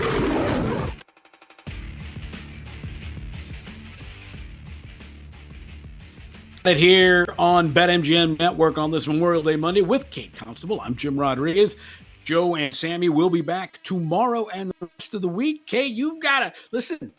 You're going to be on Daily Tip tomorrow morning. So, right to bed, young lady, right to bed.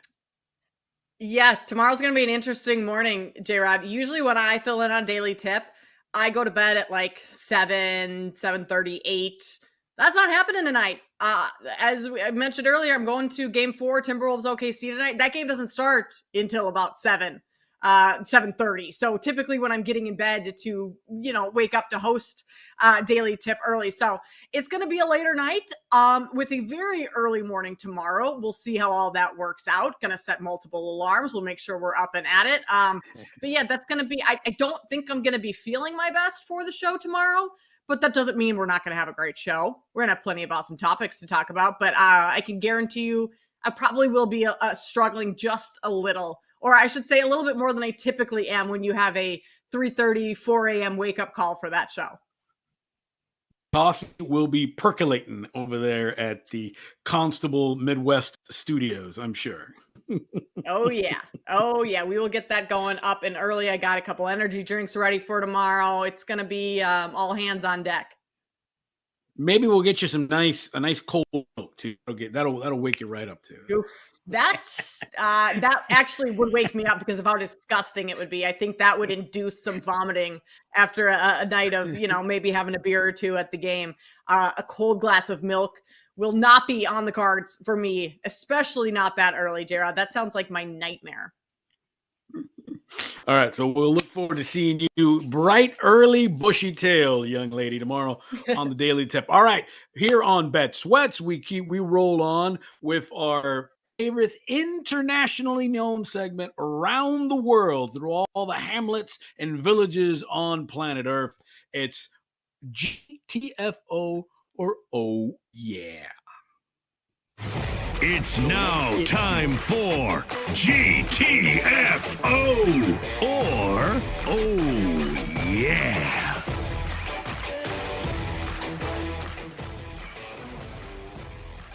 All right, so let's get after it here. Let's see if our fearless executive producer is going to give us the topics here. The floor is yours, my man. All right, it's been a while, as you said. I'm drinking some milk. Let me put my glass of milk down. The internationally known segment, GTFO or Oh Yeah, my first one. Something we talked about, at least on the show last week, about the NFL welcoming NFL players to play in the Olympics. NFL players should play flag football in the Olympics to kick things off. Jared, you start us. Listen, for me, I say, oh yeah, because you know why? If I was a stockholder in the NFL, if I liked the NFL, this is a money grab, folks.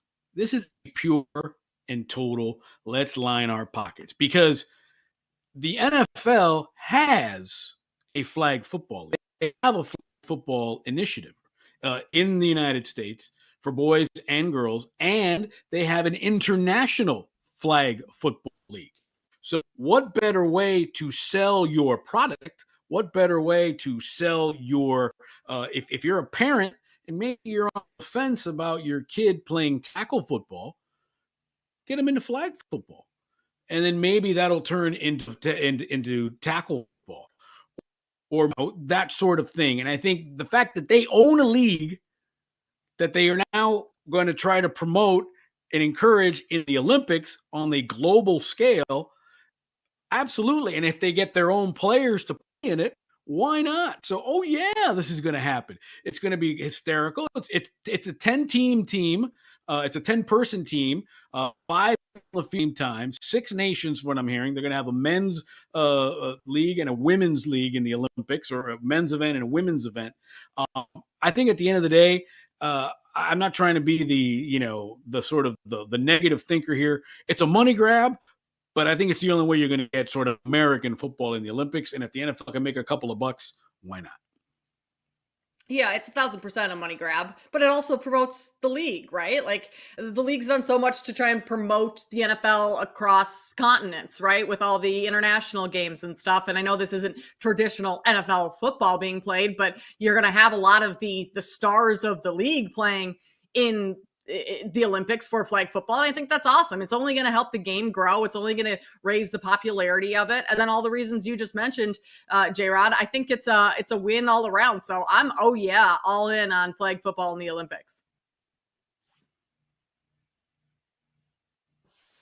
All right, moving What do on we have to next, number Amir? 2.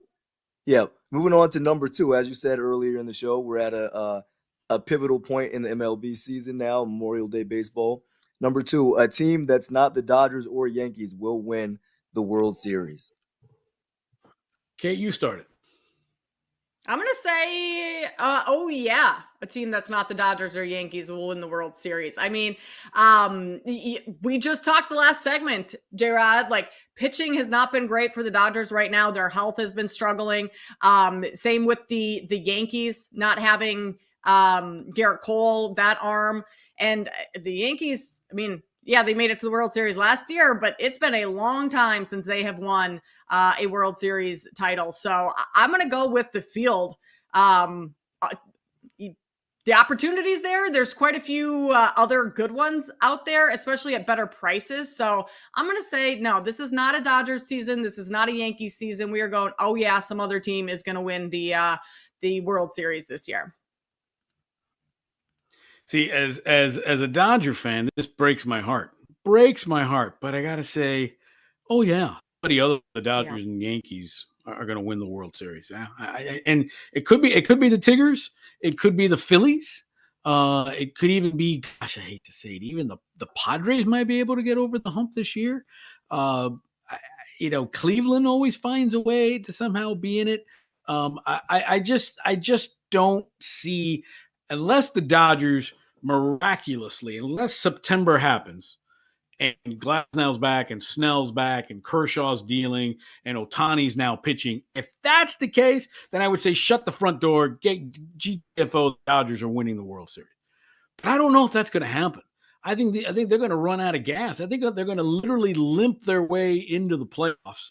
And I think they're going to get caught. I think that, I think there will be just battle fatigue. I think they will be exhausted going into it. Now, who other than the Dodgers or the Yankees can win it? Obviously the Tigers are out of their mind right now. The Mariners are always an interesting experiment. The Phillies are always interesting. Kate, it's the field. The field right now, this isn't when it was Tiger Woods in his heyday against the field where you said there's no way. I think the Dodgers and Yankees are vulnerable. Certain things have to happen to get right. I'd love to see the Dodgers repeat. We haven't had a repeat champion in a minute in baseball. But yeah, I got to say, it's not going to be them. All right, now moving on down as we got some more cryptic comments from Aaron Rodgers as to will he'll be playing his football. Number 3, Aaron Rodgers will start for the Steelers this season. He's said he'll play. There's a team that will play in Chicago. A lot of teams will play in Chicago this year. What do we think on this one? I want to see Aaron Rodgers be the quarterback for the USA flag football team. That's what I want. I want to see him hold the Olympics hostage. And who's going to coach the flag football team? Are they going to take a pro coach? Could Mike Tomlin be the coach? That's what I would do. Do they bring somebody out of mothballs and do it? I don't know. But that whole flag football thing is awesome. You know what? I think if there's any one team, organization, head coach that can go toe-to-toe with these chess, checkers, mind games that Aaron Rodgers throws out there, it's Tomlin and the Steelers. I just don't know if they're going to want to put up with it. I say GTFO. I don't know who Aaron Rodgers would want to be the quarterback. I mean, I thought maybe the Raiders. I thought it maybe he goes to the Giants. The Steelers makes a lot of sense, but I don't know if Tomlin's going to want to put up with it. Or maybe Tomlin and Rodgers are sitting and have already made this decision, but I'm going to say GTFO. I don't think anybody wants Aaron Rodgers. I wouldn't want him on my team. I wish I could say, like, no, oh yeah, and no GTFO, because I don't even want to like entertain this Aaron Rodgers stuff anymore. It's just obnoxious, J-Rod. You're right. Like, why would anyone want them on their team? Like, the only reason the Steelers would want them is because their quarterback right now is Mason Rudolph. Like, you need someone else, but why? Like, why does Aaron Rodgers have to do this? I do not understand. I have to say, oh yeah, with this, because of the situation that the Steelers are in. And I think they know that they need someone else outside of Mason Rudolph. And maybe that becomes like Kirk Cousins. Is he the backup choice for if Aaron Rodgers falls through? Like, I don't know. I just can't see them trotting out Mason Rudolph and thinking that they're actually going to make the playoffs or win any sort of games this year with that. So for that reason only, I have to say, oh yeah, especially with the, cryptic talk that Aaron Rodgers had the other day. It feels like he's just toying with everyone as he always does, but maybe will let us know soon whether or not he's actually going to be on the field this year. I just know I'm tired of all his stuff. I can imagine teams are as well, but still have to say, oh yeah, on this one. And yeah, this might be the last one we have time for, but the freshly married man, Travis Hunter, will he finish top 3 in offensive rookie of the year and defensive rookie of the year this season? I say, oh yeah. Now the question is, can Trevor Lawrence get on the ball? With his accuracy issues. But I say, oh yeah. I mean, I think Travis Hunter is a playmaker. I think he's going to be awesome. I think the Jets aren't going to be good, and a lot of it's going to depend on Trevor Lawrence. Yeah, full sweep of oh yeahs for me on this segment. I'm going to say yeah. I think he right now favorite to win offensive rookie of the year, and I mean, if he's going to play both sides of the ball, I think he's top 3 in voting for both sides for rookie of the year. I mean, he's just so talented and has that pedigree on both sides. I think, oh yeah, that is certainly in the cards for Travis Hunter down the road. We said it in the chat. We've already got Team USA ready. It's going to be Aaron Rodgers, the quarterback, and Nathaniel Hackett will be the head coach of Team USA in the flag football. It'll be amazing. Nightmare. USA. Speaking of which, it's never too early. Power rankings, NFL. Who you got? We'll tell you who we got. Next hour is coming up. It's Bet Sweats here on the BetMGM Network. Bet Sweats will be right back on the BetMGM Network, sponsored by BetMGM.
Welcome back to Bet Sweats on the BetMGM Network, sponsored by BetMGM.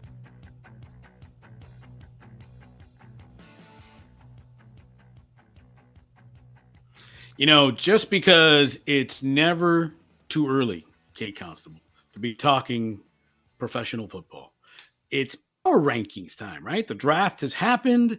Teams are, now in the process. We're only like 6 weeks, 5 weeks enough. Yeah. Training camp always is right around my birthday, which is end of July. So here we are, end of May. A couple months away. One more trip to Cancun for a lot of these guys, and it's ready to go. So on this Memorial Day Monday here on Bet Sweat, Kate Constable, let's get into some power rankings in the NFL. What do you got? Yeah, nothing better than a good power rankings on a Monday morning. I'm going to go a little mix of rookies and second-year players here for my power ratings on who's going to be a breakout candidate or make a big impact this year. And these are in no particular order. I'm going to go with, surprise, surprise, Ashton Genty as someone who is going to have a great rookie season just because the need, well, one, the talent is there. Two, the need for the running back position in Las Vegas for the Raiders is of the utmost. I mean, the Raiders' run game last year was just god awful, worst in the league. They literally didn't have much of a ground game at all. And so I think Ashton Genty is going to hit the ground running early on in his career, make an impact early. Same thing with Travis Hunter. I think that's an easy one, maybe a lazy pick on my part, but Travis Hunter down in Jacksonville, paired with Brian Robinson Jr., like that duo, I think is going to be a great receiving core for what you would hope to be is Maybe my breakout player actually for Jacksonville should be Trevor Lawrence. Like if he does not have a breakout season this season, I think you start to worry a little bit about what's going on with Trevor Lawrence and if he can ever be that guy. Granted, he did just get the big contract, so maybe they have to stick with him a little bit longer. But that maybe should be the breakout player instead of Travis Hunter. But if we're talking young players, rookies, I think he is someone that you can expect that from.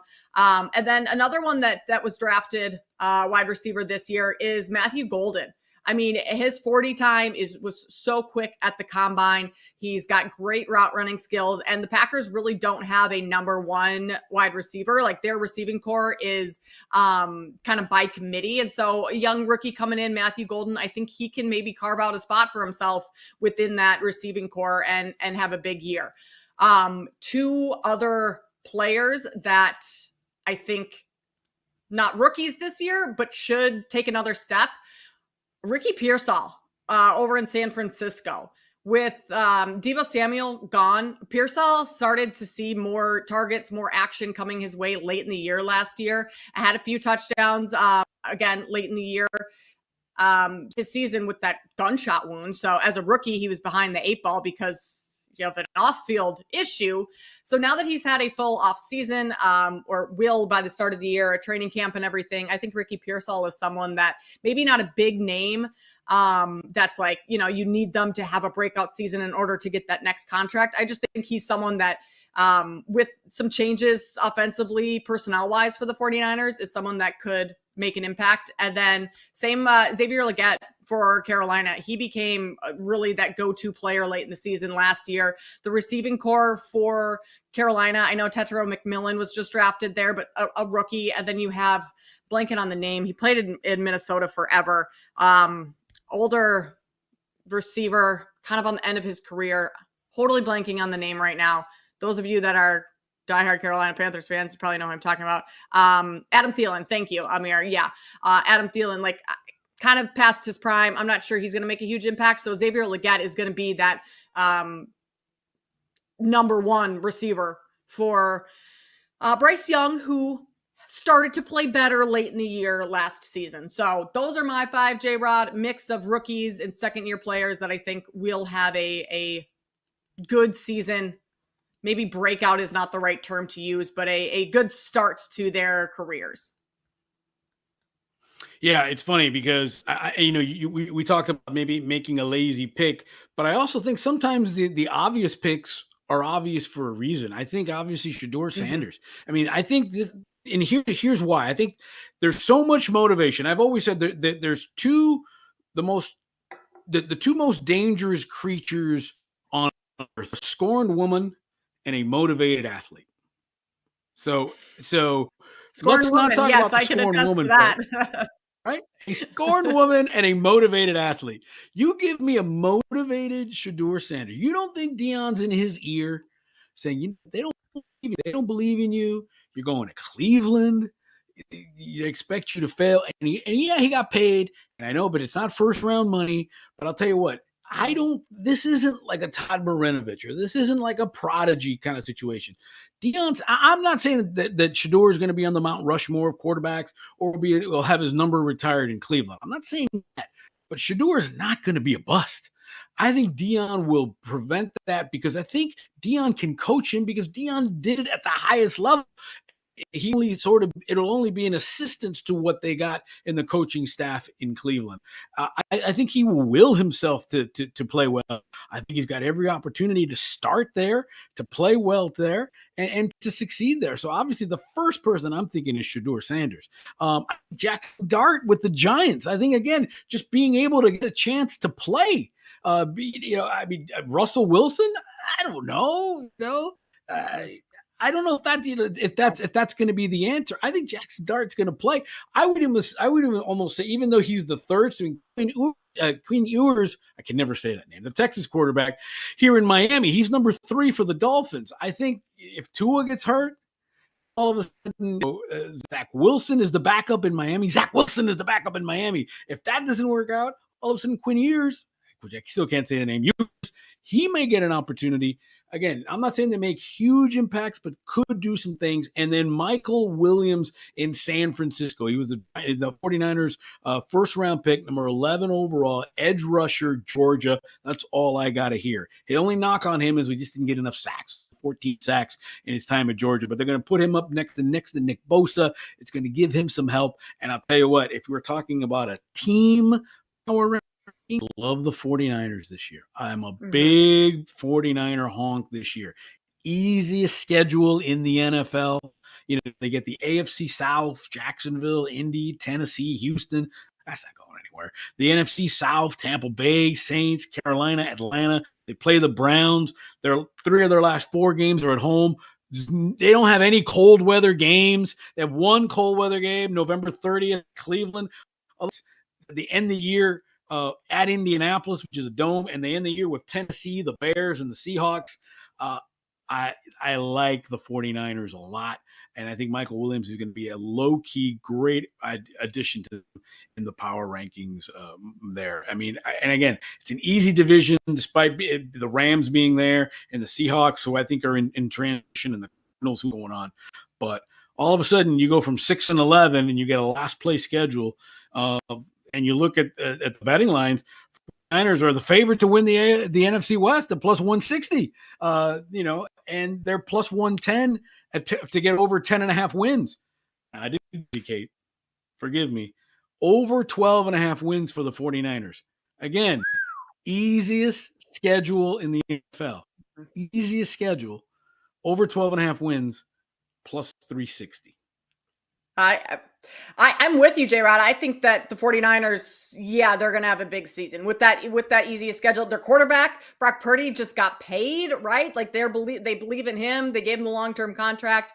And the 49ers last year, it's not like they were necessarily like a bad football team. They just had a lot of injuries. They had a lot of guys in and out of the lineup. Like they just struggled at certain times, and they had a tough schedule as well. So I think that they are going to maybe not cruise through the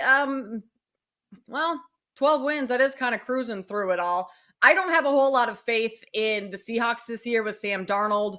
I mean, the Rams are the other team that with Sean McVay, they can always kind of be in the hunt, especially, with Stafford too. I'm interested to see what the Cardinals are this season. But I'm with you. If you made me bet anything right now within the NFC West, it would have to be the 49ers because sure, Debo isn't there anymore, but like pretty much Most of their other players are. Their defense is always great. Offensive line is good. You have George Kittle. You've got all the weapons, everyone around Brock Purdy, and a pretty good head coach. So I could not fault you if you wanted to take a little plus money on an alt line for their win total this season with the schedule that they have in front of them. Because I look at it, while the Rams have to go to Philadelphia, have to go to Baltimore, have to go to London to play the Jags, 49ers don't have to do that. Yeah, the NFC will be tough having to play the Rams twice, having to play the Seahawks twice, and Arizona, who knows what you're going to get. But also, by the way, the big wild card in all this, Robert Saleh back. He's back as defensive coordinator, where he had so much success. Maybe that's going to help Nick Bosa. Maybe that's going to help Michael Williams. Maybe that's going to help that secondary. Again, I just think the 49ers, it's a perfect sort of storm for them to be able to take advantage of a last place schedule of a team that maybe 6-11. Were they really a 6-11 team? Well, the record says they were, so they are. But now they get the benefit of a terrible schedule. And again, the way they finished the year, unless Cam Ward is most mayor at Tennessee, unless Indianapolis is doing some things, and then the Bears, again that last stretch, no cold wins other than November 30th at Cleveland. Trust me, being in Miami, we know about what cold weather games do to you. It's such a narrative. 49ers don't have any of that. I just think everything has worked out. Maybe even Kyle Shanahan will put a little bit of that when I see that flat bill in those games. So, are you a flat bill cap kind of gal? Yeah, I think they're cool. He is one of the only coaches that wears the actual flat bill, though, right? Like, does anyone else? Exactly. Yeah, somebody once told me that Kyle Shanahan looks like the divorced dad at the weekend soccer tournament where he's still kind of like, he'll be all right. Maybe a rebound all right. But he's trying to be the cool dad that that's actually hilarious. I always say that about Quinn Snyder in the NBA too. Like, because he wears like the skinny cropped what are those pants called? But he gives off the vibes of like divorced dad trying to be cool with his teenage kids. So I totally feel that from Kyle Shanahan as well. That's actually hilarious. Sean McVay wears one? Does not wear one. Okay. He doesn't. Going through the chat. Well, Sean McVay's too busy showing off those pecs and the muscles, mediums lycras that he wears. Yeah. J-Rod, you mentioned the Bears. And typically, I'm currently in Minnesota right now, but I live in Chicago. So Bear country there. And everyone is already ready to, count the Bears as a playoff team over their win total 8.5, but like Bears fans in the area. So your perspective from someone who is not close to the Chicagoland area at all, but obviously you pay attention to the NFL, you know what's gone on in Chicago over the offseason. What do you think that their upcoming year looks like? I've always thought it's almost akin to, remember when Trevor Lawrence had, we've got first in the Urban league. Meyer? He had Urban Meyer. So it's almost like he almost gave his rookie year a pass. Like, he wasn't an adult in the room. So the kid was basically on his own kind of stuff. And I think for Caleb Williams, being an LA guy and seeing him play at USC, you go to the pros and, now the stories have come out. There was like no coaching going on. There was no direction. He just watched video to watch video, didn't know what he was watching, or no one told him what to look for. I think maybe having an adult in the room is going to do nothing but benefit Caleb Williams. And at least we'll know if he's a good player or not. And I think now we know who Trevor Lawrence is, that Trevor Lawrence is not a superstar, right? Maybe he shouldn't have been hyped, but now at least we know because there's an adult in the room. And I think that's what we'll see with Caleb Williams. But I think the problem with the Bears is that's a tough division. I know the Lions came down to earth a little bit, but the Packers are always there. The Vikings may have the best head coach in that division. And Kevin, it's a lot of young, good coaches in that division. I mean, there's some serious brain trust there. So I think the Bears, they finally got it right. Now we'll see who they got. So I still think third place, 8-9 wins is reasonable for Chicago. I would not hold off on printing my playoff tickets just yet. Yeah, I'm right there with you. We shall see. After this season, if Caleb Williams does not have he has no reason not to have a good season this year. So then we can start criticizing him a little harder if this year falls flat. But I'm with you. The Vikings, Kevin O'Connell. I mean, what he did with Sam Darnold last year, if he can do similar with JJ McCarthy, even with this being JJ's rookie season, having sat out last year with an injury, the Vikings could be a sneaky candidate in that division. J-Rod. Yeah, no. Find a way, or who it is, finds a way to get people there. And Kevin O'Connell it's an amazing job. And again, the brain trust. I think the NFC North is what NFC West was in terms of coaching minds a couple of years ago. A lot of talent there on the sidelines. Let's take a break. We roll on Bet Sweats with Kay and Jim on the BetMGM Network. Bet Sweats will be right back on the BetMGM Network, sponsored by BetMGM.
Where's the room?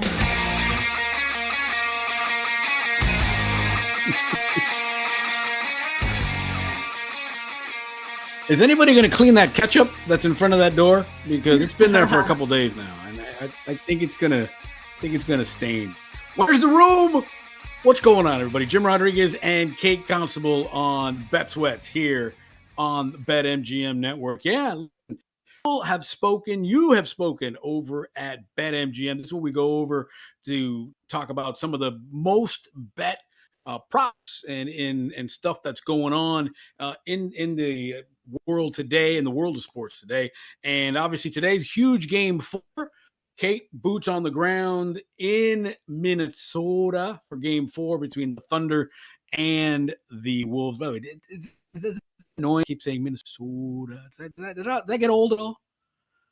No, because my accent starts to come out more when I spend time at home in Minnesota. And like you hear it there, like Minnesota, it gets thick and bad. I was talking about it with my siblings yesterday, and because my sister-in-law said something and she's like, "Oh yeah," and like we all were just like, "Come on, you can't. That's too much Minnesotan right there." The "oh yeah," the what other phrases? It's just like random little phrases he was like the that. little fella. Like, yeah, and so it does get like I can't talk about the Gophers, the Minnesota Golden Gopher. Like that's a tough one, right? I got to be very conscientious when I'm saying that. The long O's. We went on a boat ride yesterday, going on the boat. Like you know, it comes out.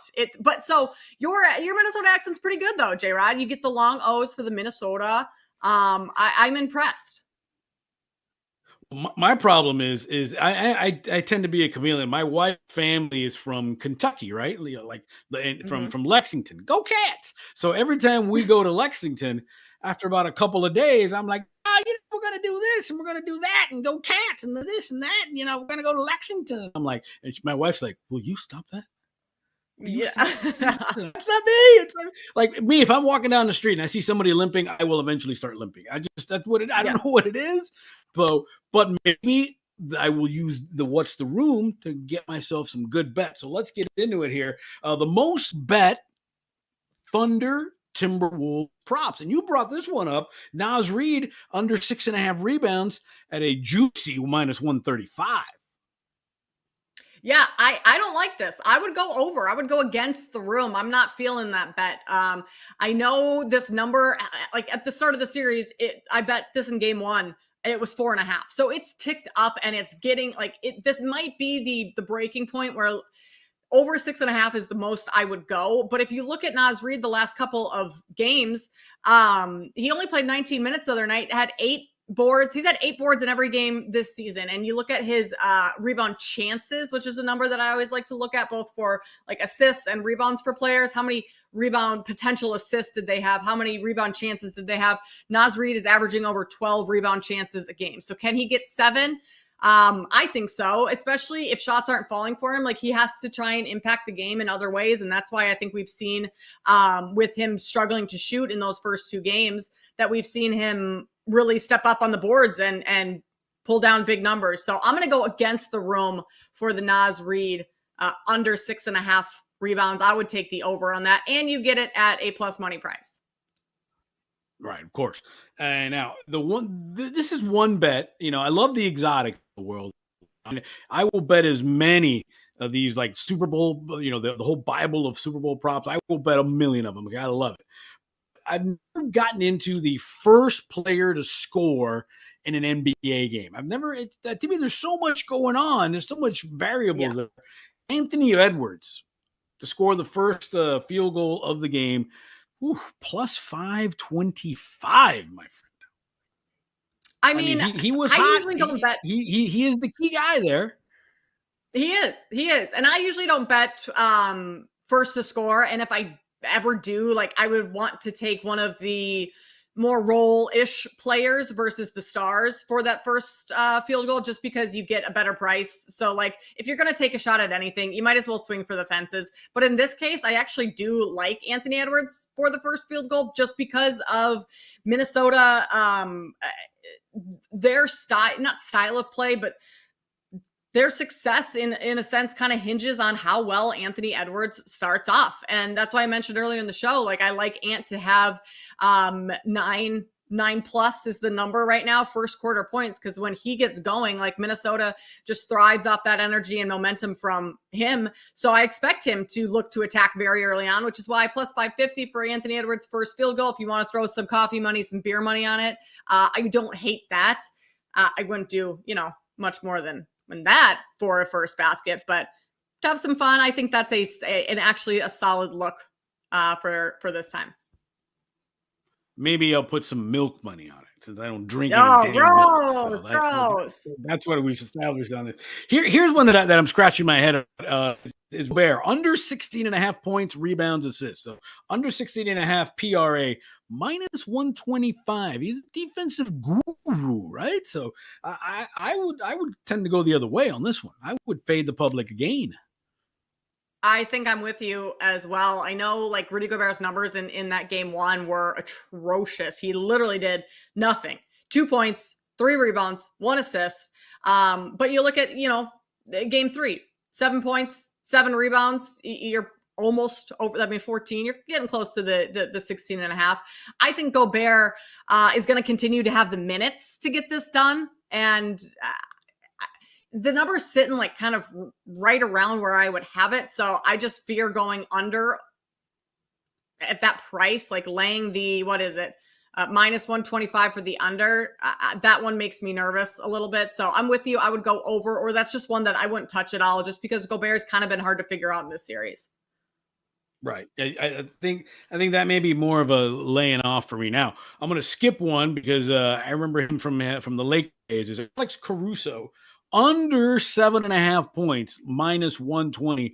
I'm agreeing with the folks. I'm agreeing with the room there. I'll take that. I mean, listen, Alex he can either be super hot or did Alex Caruso play today? And I think what's happened, even though it's a series, they're still individual games. And I'm not sure, we've already we've been a lot of contrarian in this game. I thought the total was too low. There were just a lot of weird numbers in this game, and 1.5 and him getting 7.5 points going under, I think is fair, because I think this is going to be an SGA game. I think it's going to be SGA versus Ant, and everybody get out of the way. So I don't think there's going to be enough food for everybody to eat other than SGA and Ant. I totally agree with you. And if you look at what Alex Caruso's done in this series so far, like, he's played really well in those first 2 games. It wasn't all that great in game 3, but again, it was a blowout. So he didn't, have to be later on. Only played 10 minutes, but his volume of shots is not going to be astronomical by any means. Like, I see him taking 4 or 5 shots total tonight. And so, yeah, a lot of those are threes. He's attempted 3 threes in each game this season, finished with 9, 9, and 3 in game 3. So hasn't gotten over this mark. So I agree. I think this is an under. Maybe he hits a 3 or 2, but he's not going to be doing all that much offensively, where his role right now is on the defensive end. And so he's going to exert all that energy on the defensive end, and they don't need him to score. Like, Alex Caruso is not, their offense does not hinge on whether Alex Caruso is scoring. He's more of like a do everything else type of player. So I'm with the room here. I could get on board of fading Alex Caruso and going under 7.5 points. Now, it's going to sound like I'm contradicting myself, but that's the beauty of being me, I guess. Julius Randle over 18.5 points. Not terrible. Julius 118. Now you look at Julius's numbers: 24 points in game 3. He disappeared in game 2, 6 points, and had 28 in game 1. Otherwise, and when you look at the Golden State series, 29, 31, 34, 24. So him going over 18.5 makes all the sense in the world. And that's not that bad juice at minus 118. Now, I know I said it's Ant and SGA and everyone else has got to eat.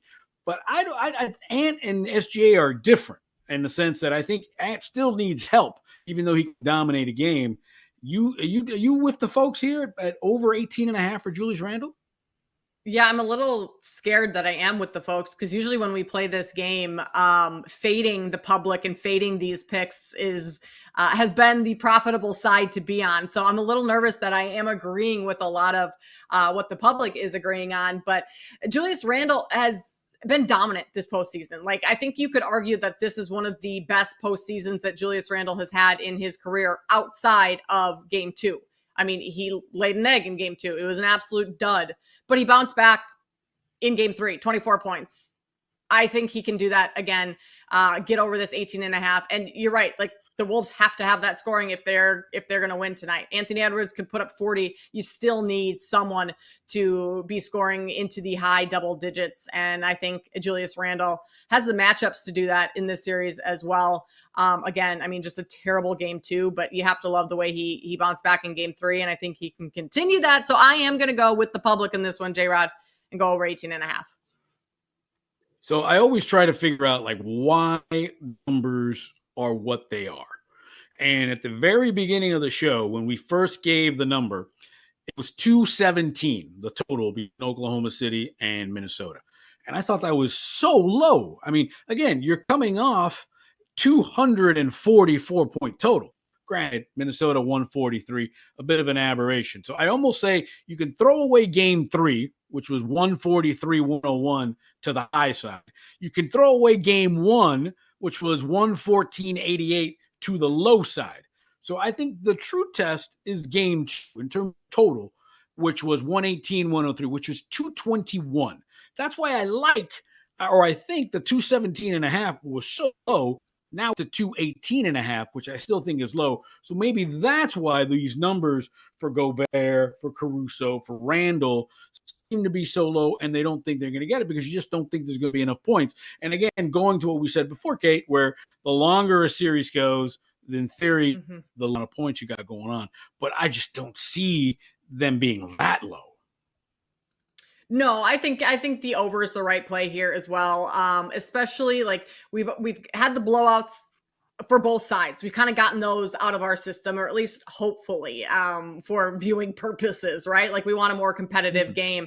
I think we get that tonight. And so you talk about, in a competitive game that comes down to the wire, one possession here or there, like, do you get a bunch of free throws towards the end? Do we potentially have overtime as well? The Wolves, when the starters were in before, OKC waved the white flag, like the Wolves were playing at a faster tempo in that game 3. And so maybe that's the case as well, where we're seeing this game go up and down a little bit quicker.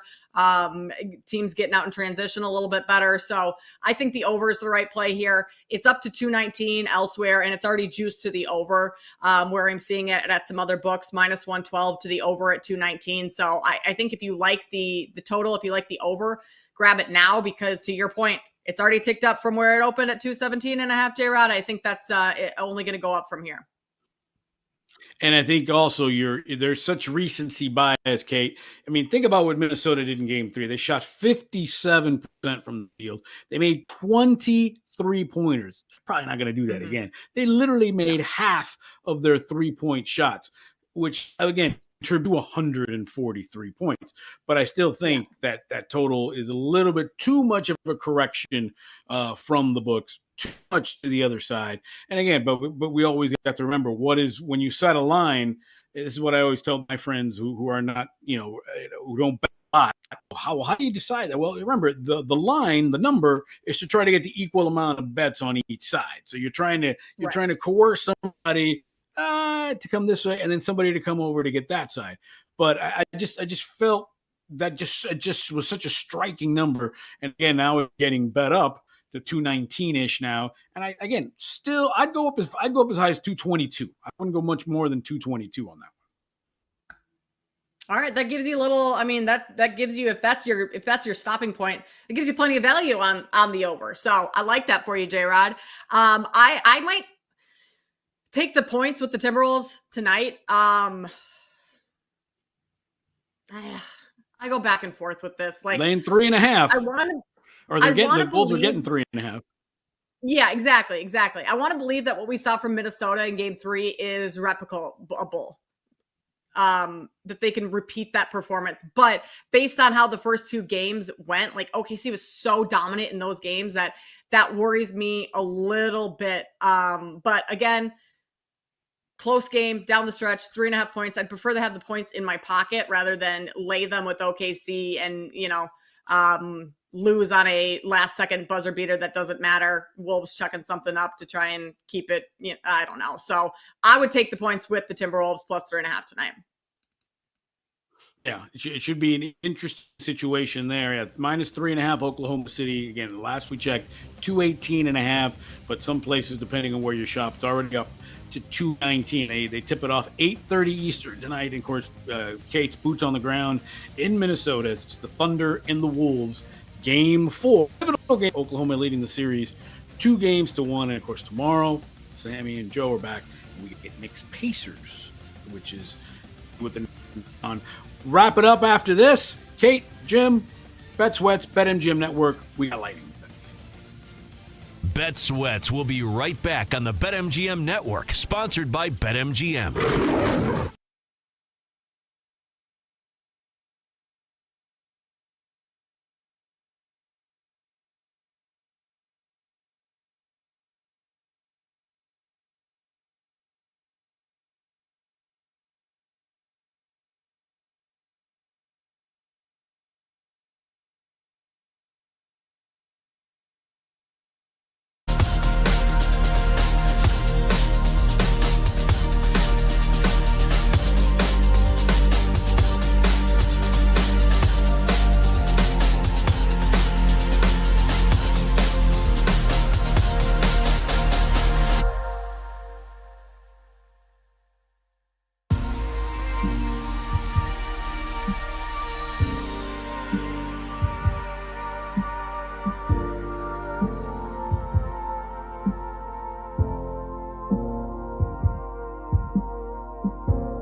Welcome back to Bet Sweats on the BetMGM Network, sponsored by BetMGM.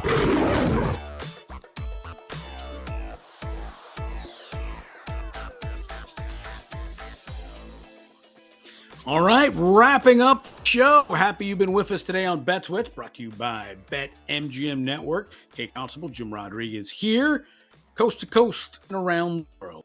Tomorrow, Joe and Sammy will be back. And again, I encourage you to watch tomorrow as well, because young Kate Constable will be on the Daily Tip bright and early. So we'll see how going to the Wolves Thunder game tonight translates into 6 bells on the East, 5 Minnesota time. Don't you know? All right. So lightning bets, Kate. Are you ready? Are you psyched? I know you've got coffee. I'm ready. You've got ready to go. That's it. I've got some good bets in the chamber. I'm ready to go. All right. Let's hear it. Knock them out. Lightning bets. Go, Kate. Go. All right. Kicking us off. I'm going to go Timberwolves plus 3.5 tonight. That's somewhat of a homer play. Just full transparency there. I'm hoping the Timberwolves can win tonight, at least keep this one close. And it could be a competitive game down the stretch.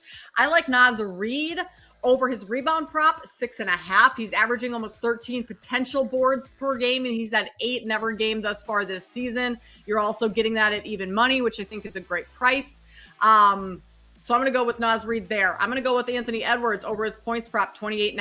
I think that is a little too low. I see Ant scoring into the 30s. You mentioned it earlier, J-Rod, this is kind of going to be a SGA versus Ant back and forth. Those two showing off and showing why they are among the best players in the league tonight. So I think Anthony Edwards has another big game. He had 30 the other night, and he sat basically the entire fourth quarter. So I like that look as well. And I'm going to also go SGA over assists. As much as I think SGA is going to be scoring plenty tonight, he has been facilitating quite a bit. And the potential assists for him are also sky high compared to the number that he's been putting out each and every game. So SGA over his assist mark, Naz Reid over his rebound prop, and Anthony Edwards over his points prop, Minnesota to cover. Those are my 4 going into tonight's game 4. All right, I love it. Sounds like a bunch of winners to me. All right, my lightning bets for today. A little bit of this, a little bit of that, and some futures. Let's start off with the little Memorial Day baseball, right? The Cardinals and the Orioles from Camden Yards. First of all, we got to go with a Yurfie, that there will be a run in the first inning. I say yes, minus 118 there. Not too bad of a Charlie Morton on the mound for Baltimore. He has been awful. He's 0-7 this year. Also, I like in this game, a little bit of an exotic out there. Charlie's put up 9 home runs in 41 innings this year, that the Cardinals will have over 1.5 home runs in this game. Again, it's Camden Yards, kind of day baseball. Ball tends to jump out of there. Plus 155 for you over at BetMGM. Cardinals over 1.5 home runs in their game today against the Orioles. Ketel Marte of the Diamondbacks. He is home playing the Pirates, facing Andrew Heaney. He is 4 for 10, a home run and a double off of Heaney. So let's do 2 bets for Marte that he's going to hit a home run today. He's got 2 of them off of the Heaney, plus 270 at BetMGM. Over 1.5 total bases. A little juicy, minus 135 is there. Can cash a couple of checks there. Oklahoma, Minnesota tonight. I bet it earlier this morning when it was at over 217. I like the total there. Right now it's 218.5. I hit it again. It's not that bad, minus 110. I'd go as high as 222. So I'm going to keep hammering it to see what number we can get. But at BetMGM right now, 218.5 is a total. Minus 110. I'm going to nail that. And a little futures bet, future being tomorrow. It'll be the Panthers and the Hurricanes. I'm going to bet that the Panthers lose tonight. And the series to game 5, they go to Raleigh, and the Panthers win the series in 5. Florida with a 3-0 lead in the series now. Florida in 5 plus 350 over at BetMGM. So a little bit of this, a little bit of that. Anybody else want to chime in there, my friends? Who's going to drink milk? How much milk? How many gallons?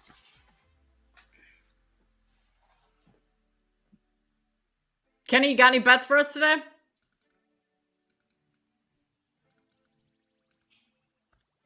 I think Silence. right now they're in their mid-milk chug right now.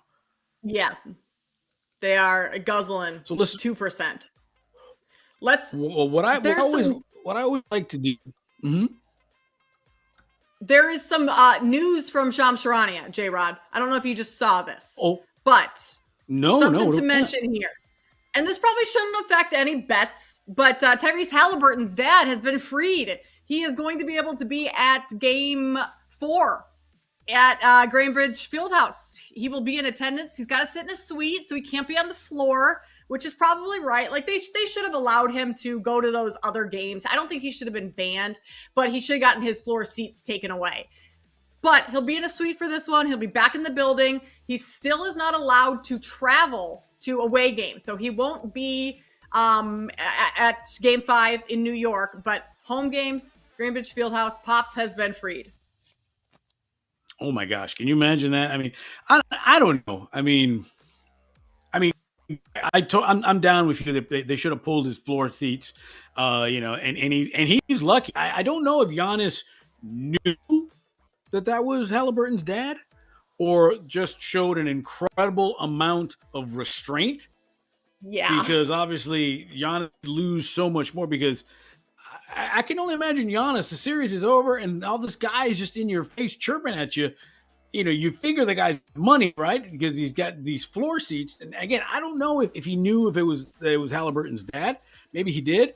But the look on Giannis's face was more shock than anything else. And I think the Pacers had to do what they do. They had to be reactive, and now trying to make him proactive that he's going to be in the stand. The cameras, the TNT cameras.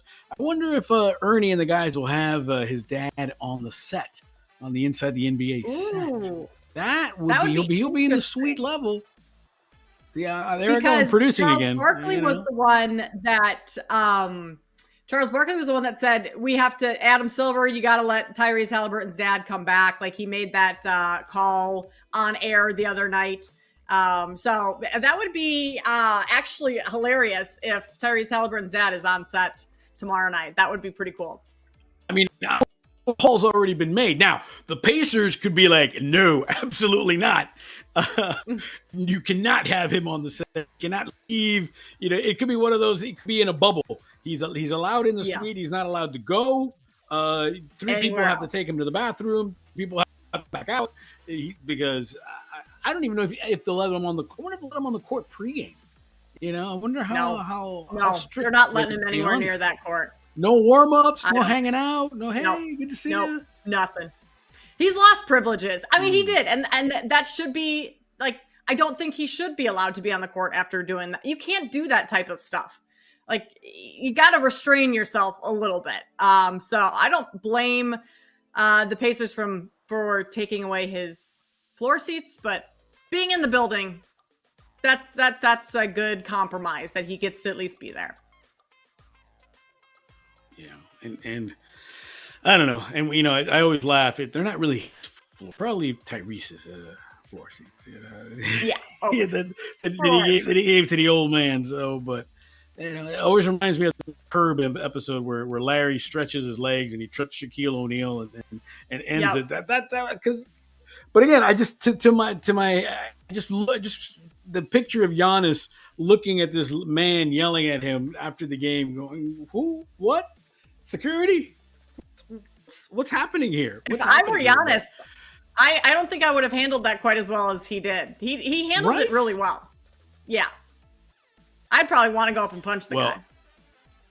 Well, yeah. Well, obviously you have Draymond Green as part of that Inside the NBA stuff as well. So you got Draymond, you got Halliburton's dad, Charles Barkley. That'd be a good little podcast.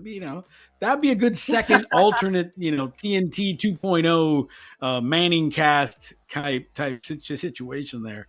But so listen, Kate, it's Memorial Day. We're out of here. We still got the whole afternoon. What are the plans? Are you grilling? Is there a pool? I mean, I know you're in Minnesota, but it's got to be nice and still summery weather. It is very nice. We went out on the boat yesterday. So I'm not sure we're going to do that again. But my sister just moved, so I'm gonna head over and check out her new house here in a little bit. Maybe have some lunch over there. I don't know if they'll be grilling, but there will be plenty of food. And then, have a cocktail, head down to the arena early. We're gonna have dinner down by the arena later tonight, and then head to the game. So Memorial Day doesn't get much better than like relaxing in the afternoon, watching a great game at night, being with the family. So those are my plans for today, J-Rod. How about you? I can already hear the stirring outside of the studios there. The pool is, I heard the pool pump going already.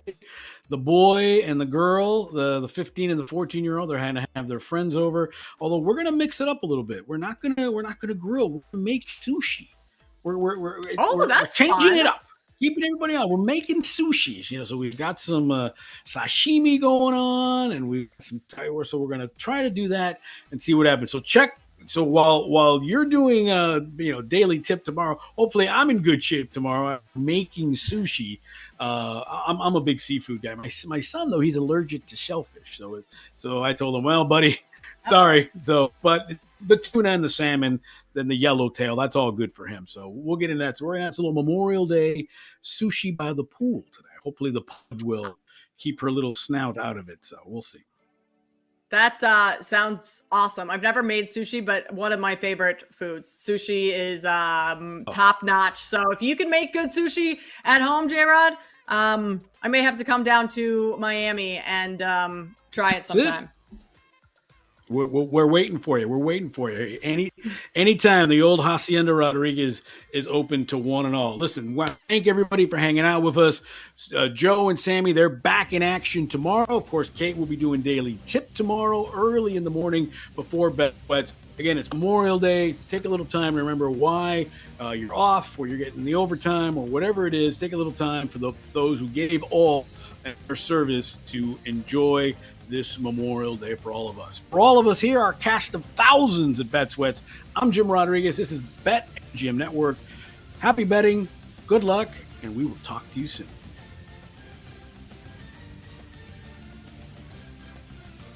Thanks for listening to BetSweats. If you missed anything on today's show, make sure to listen back on the Odyssey app or wherever you get your podcasts.